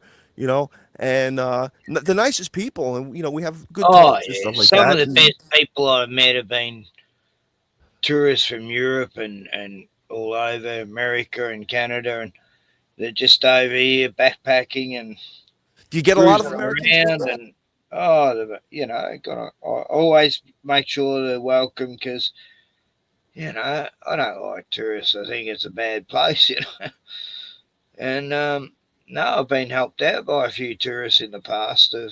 Just in the last few years, it's another story. But hey, Ken, do you get a lot of American tourists? Locals wouldn't help me. I had tourists help me. I'll just say that. Yeah. Do you get a lot of Americans where you're at? Not that many. No, because our Australian prison, like the prison outside of town, the main town here, it's American owned. And, oh yeah. But yeah, the CEOs, they don't live in the areas we live in. No, they're in mansions somewhere. But yeah, there's a lot of American CEOs living here, but we never get to see them. Yeah, because I actually told my wife, I says, I've been meaning to take a trip, and I'm seriously considering Australia for like a month, just to backpack around Australia, and I may do it. I might do it, But you tell me not to go, like out in South Australia because you may go missing and shit, and I believe that. So I'll just stick to the cities, Stay just try to make friends and make sure you're in a group if you're going out. Yeah. Yeah. No, it's good to know locals anyway. Like I would probably stick to the cities, go to Melbourne, Sydney, Brisbane. You should be right. Yeah. Out here you'd be okay too. Like east of Melbourne is, east of Victoria's cool. We're all chill. Yeah. No serial killers in this area hardly ever. There was one serial killer in my town 30 years ago. Yeah, killed about 8 people, but he didn't actually kill people who lived in the town, just visitors and stuff. And so that's a weird thing I just remembered. Yeah, really.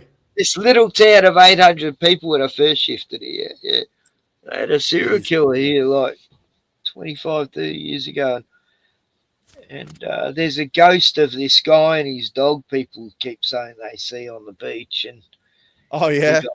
he got murdered by... There were 2 serial killers, actually, but they never proved it. But the guy got done for 4 killings, but there's apparently bodies buried on the beach here and stuff, yeah. I still got to talk to the locals about that. I've only talked to 2 of them about it. But yeah, it's like a story no one even fucking knows about here. It's like, how come this has been hidden for so long? Like, normally you know about every serial killer in Australia, but not this one. This one's so obscure. Yeah. Anyway, enough about serial killers. I always love the idea of killing serial killers. Yeah, they serve no purpose. Anyway, yeah. They do nothing but ruin lives, you know? Yeah. Like, whenever I think of Florida, I think of Dexter.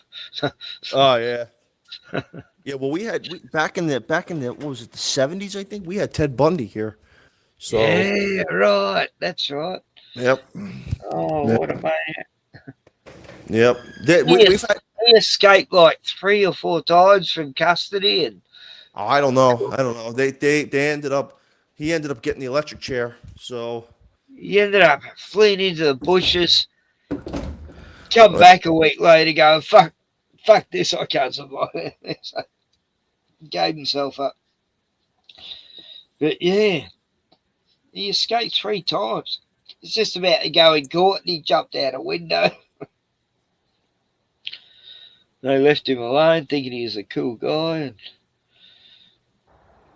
yeah, it's like a well-accepted part of the community, wasn't he? You know, I don't know. You know, it's Florida doesn't put up with any shit. Yeah, it's good you to know, be like that. You know, it's a pro law enforcement state. Yeah. Like everywhere else, we have our issues, but you know, there's a lot of Latin American people here because Miami is the gateway to Latin America. And when you go to the airport in Miami, probably 8, 9, 10 out of people speak Spanish. And I remember I had to go there because every time we go to Brazil, we fly out of Miami. Yeah. So, you know, I go to order something to eat one day at a kiosk, and the lady didn't speak English. And I says, okay. I think all I wanted was a sandwich and a bottle of water. And then there was a guy standing next to me, and he kind of rolled his eyes at me, and he translated for me. And, you know, I says, I don't speak Spanish. And he says, yeah, well, most people here do. I says, I know that. And I said, my wife speaks Portuguese and Spanish. She's Brazilian. And he goes, oh, okay. He goes, and you don't speak any Spanish? I said, no, I'm American. I speak English. And the way he looked at me was just like, you know, I said, well, that's just too bad, you know? That's too bad. You know, the English is now the official language of the United States. Trump signed an executive order on it. And that should have been a long time ago, you know? You know, my wife. Like, I mean, I understand learning Latin and all that over there, but because you've got a lot of South Americans, you know, so yeah. But like you know, here, I always wanted to learn Italian and even you know Aboriginal, but no, we got taught French, and I'm going, I'm never fucking going to go to France. Why do I have to learn this stupid language? I want to learn Italian or Chinese or you know, the people around me. You know, I don't want to know these. I never knew any French people hardly. You know. Well, you know, to be honest with you, that's probably why they did it, because the people coming over, they wanted them to learn English. And if you accommodate them by having their language, and they're not going to have a reason to learn English then. Yeah. You know? That's probably why they did it. Like when I was in high school, they offered us, and I took it, Italian, German, French, Latin, and Spanish. Those 5 languages were offered in my high school, and I took Italian. So yeah, I would have. I knew a lot of Italians. I was best man at me Italian wedding. Yeah, because Italians always like me.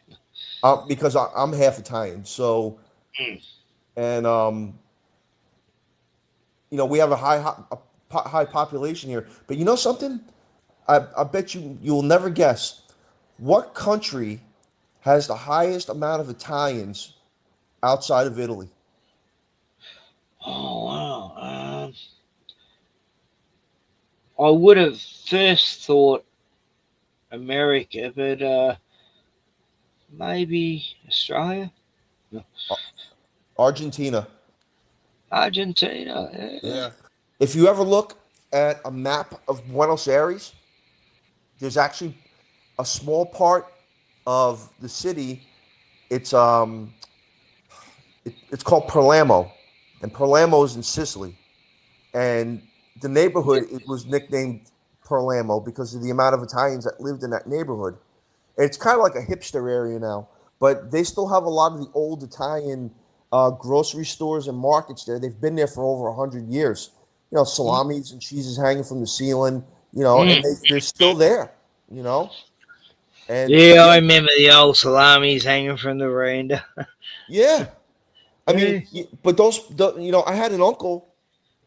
He passed away 2 years ago, but he had an Italian grocery store, one in Brooklyn and one in Manhattan, and that's the way it was. He was from Naples, Italy, and he came over when he was 8 years old, and he owned in Italian the word is salumeria, and it's basically where you buy all your meats and cheeses, just like a little market. And he had two of them. Deli, yeah. Yeah, and he had exactly, and he had two of them. And well, I've got a younger sister. She's married into a Sicilian. That's family. where I am. Yeah, and my best mate, he was Southern Italian, blonde hair and all that, that side of Italy. And like my grandfather. He was him and his family were a part of the Italian. They were like the IRA in Italy, the Red Brigade. Oh yeah. Yeah, and his dad used to make bombs and everything. Oh yeah. Then they fled to Australia. But my mate Dominic, he was God, he looked like the Hulk. He was massive, and yeah, it was great having him as a mate all through the 70s, 80s. No one ever fucked with him. He was good mate to have. Okay, hey, Dominic, those guys just called you a fucking greasy wog, and you go, what? These bunch of punks. And I saw a documentary, Ken. It was about Australia and the immigrants who come to Australia, and I can't remember the name of the damn thing. It was a few years old, but it's on YouTube.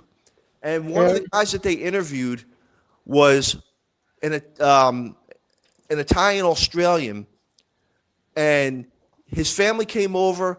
I don't know if he was born there and came over as a kid, or he was born in Australia, but he owned a grocery store chain out in Perth.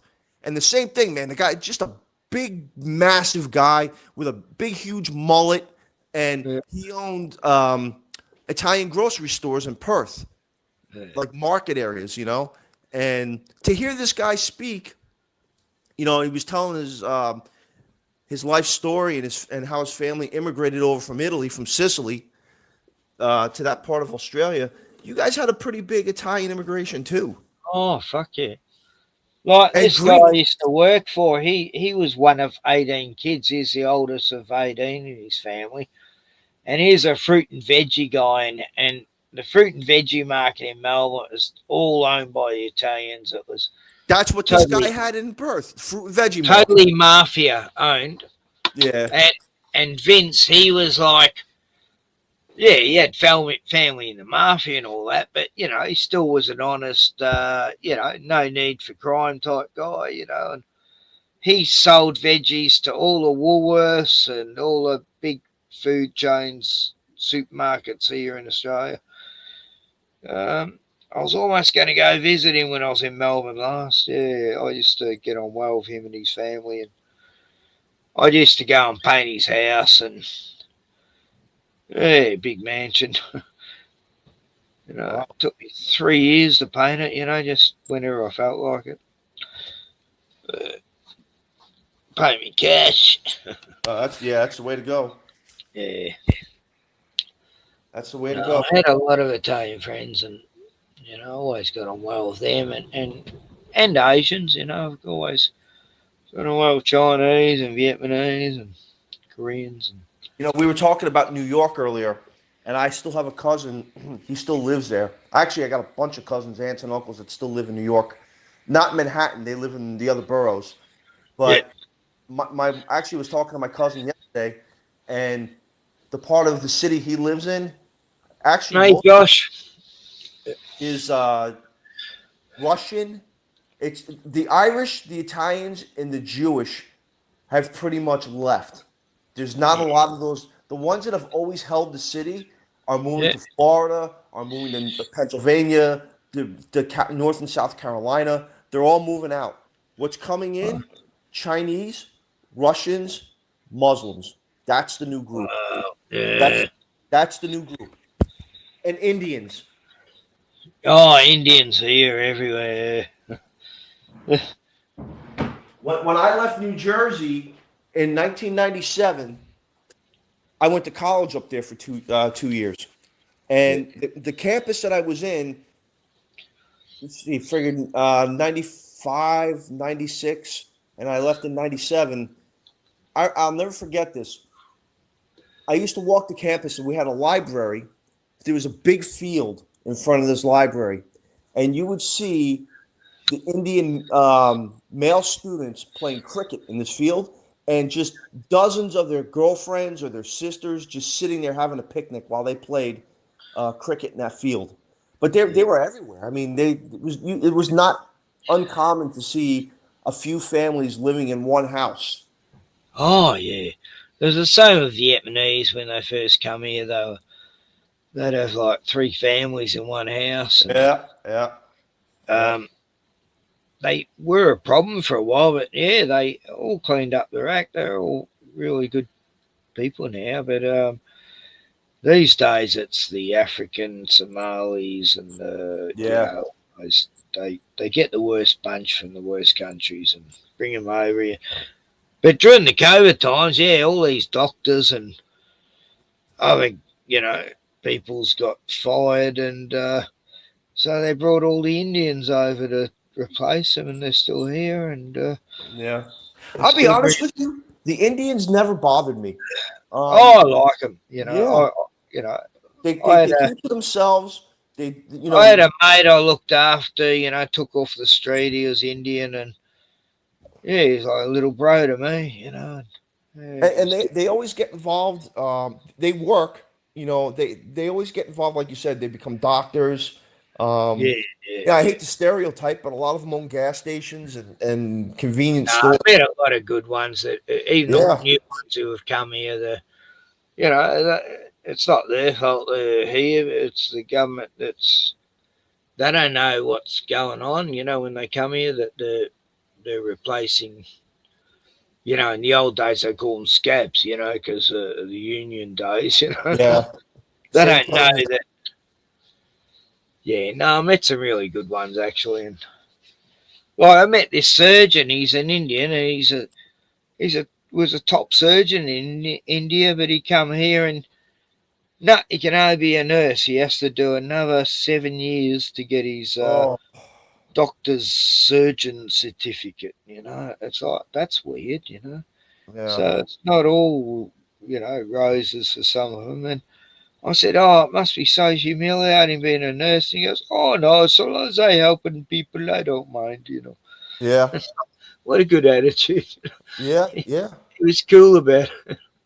And I thought, that's humiliating. He's doing open heart surgery then. Yeah. Here he's just a nurse wiping people's asses.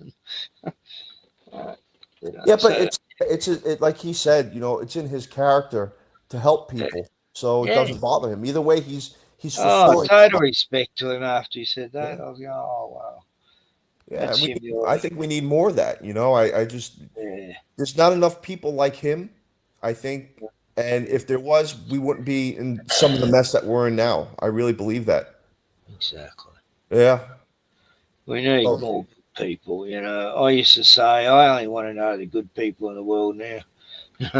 Like I got a neighbor across. I'd meet assholes and go, get away. I only want to know the good people, you know.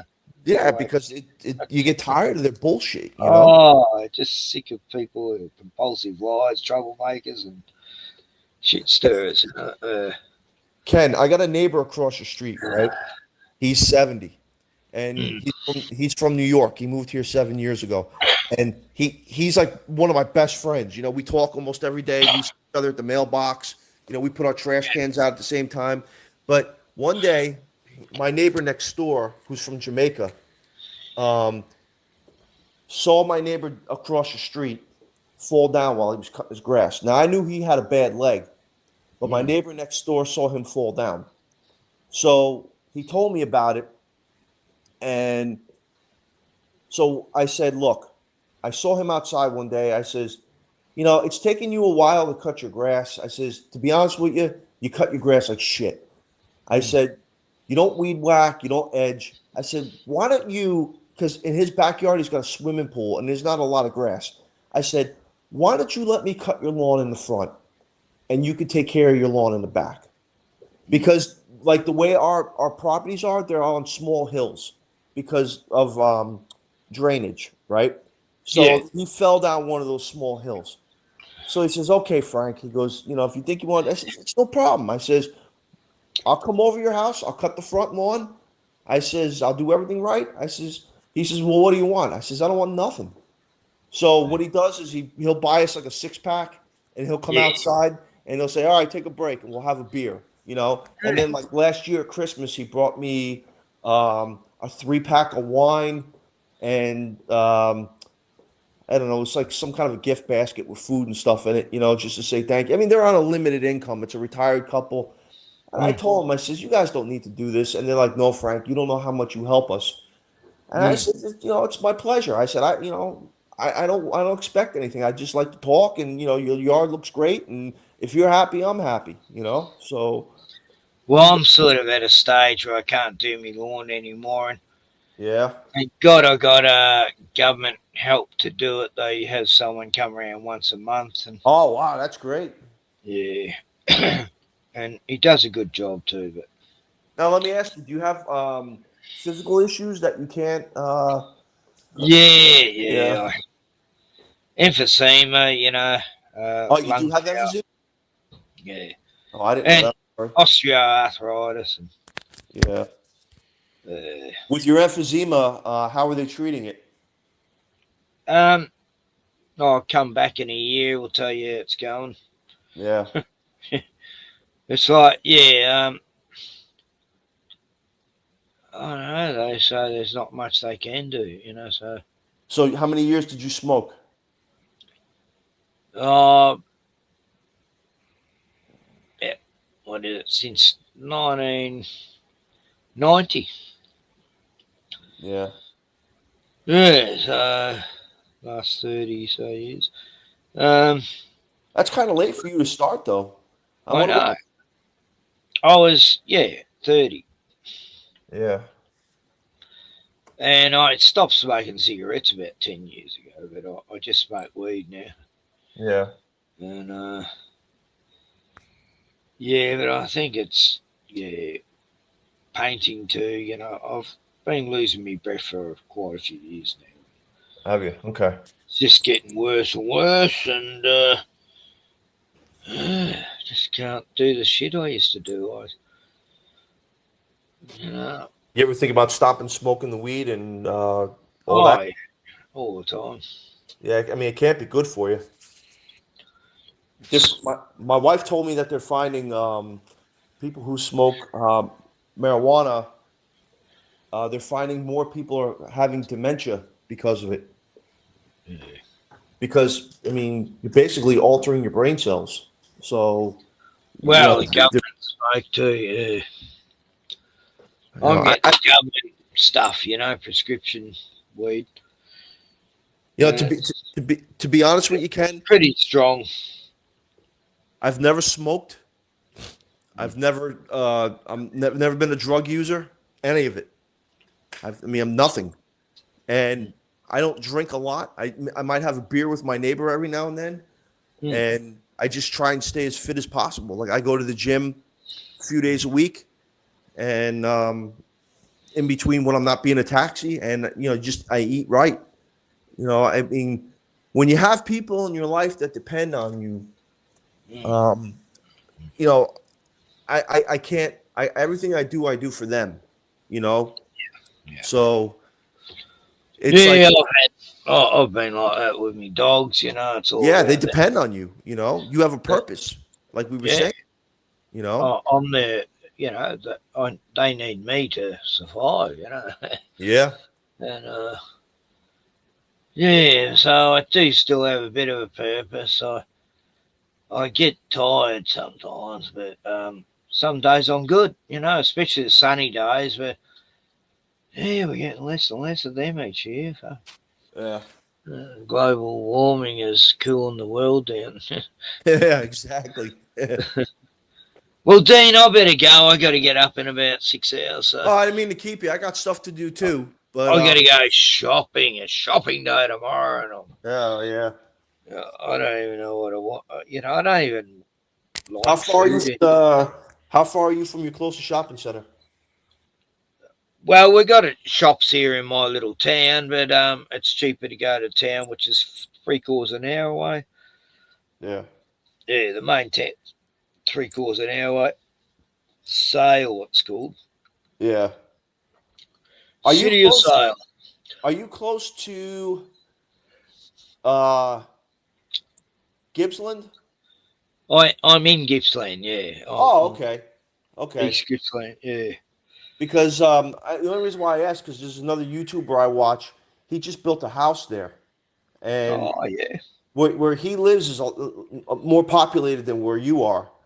But I guess I don't there's a town called is it called Moe M-O-E?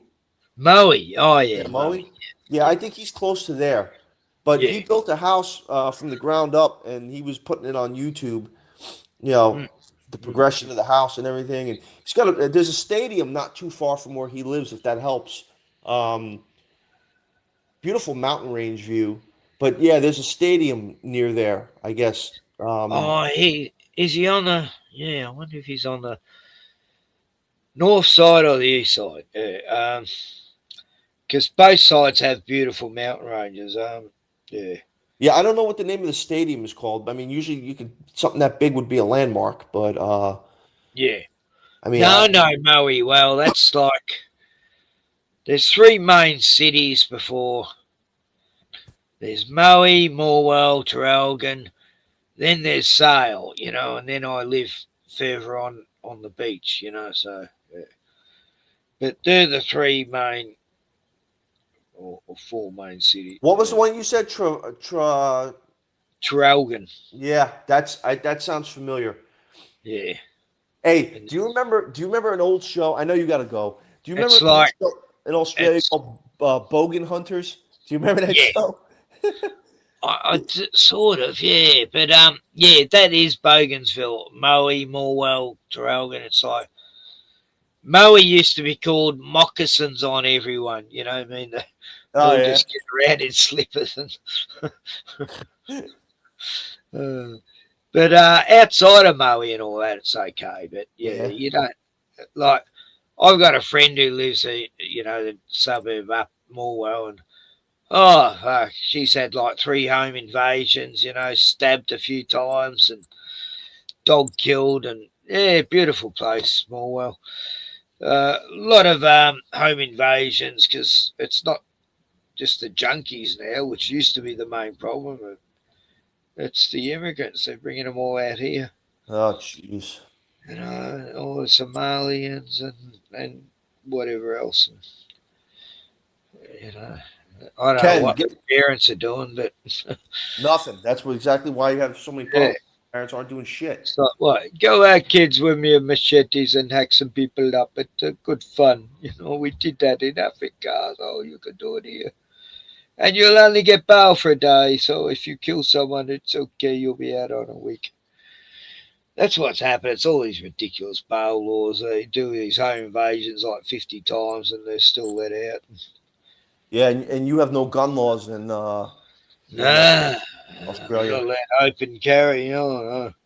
We got open carry here in Florida now. Oh, cool. Yeah. Way to go. We always had concealed carry. People aren't probably trashing the supermarkets, just rolling out the stuff out of in the trolleys there. Like, other states where they don't have guns and stuff and they're just walking in, taking what they want. And California's big for that. Yeah. Yeah.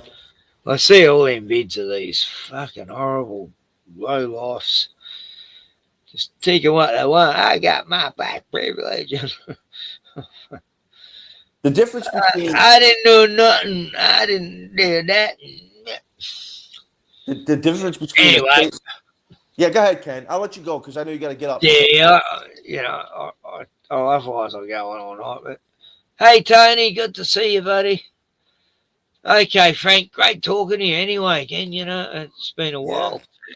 Yeah. Hey, listen, we got to do some UFO and some Yowie, and I love that stuff, man. Oh, fuck yeah, I miss doing all that stuff. Yeah, and it was better for me because like when I used to watch. I used to work night shift, and that's how I found you. So for me, when you used to talk about it, at night it's all, the mood is right, So, but whenever you want, I'll be listening in. Okay. Oh, thanks, buddy. Excellent. Yeah, man. You take it easy. Have a good week, and God bless. Have a blessed time.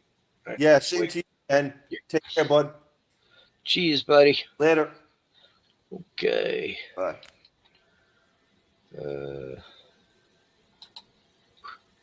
Just in case Frank couldn't find the button.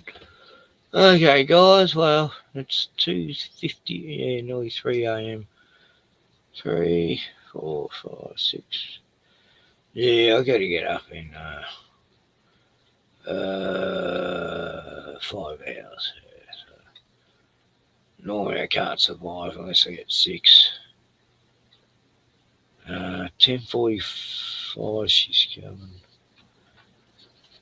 Yeah. Oh well, just jump in the shower. That'll wake me up. And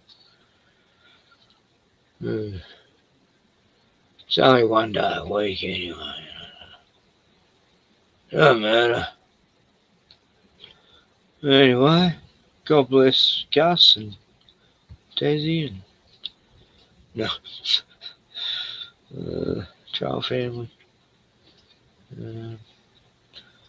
No, I don't know about that. Yeah, that's a hard one. But yeah, poor Gus, if Gus is real. Yeah, God bless him. Where he is right now, I don't think he's dead necessarily. I don't know. What do I know? All I know, the more I know is the less I know. And that's that. But yeah, God's real and Earth's flat, and that's that. And, yeah. Do the right thing, and peace and goodwill to all man and women's.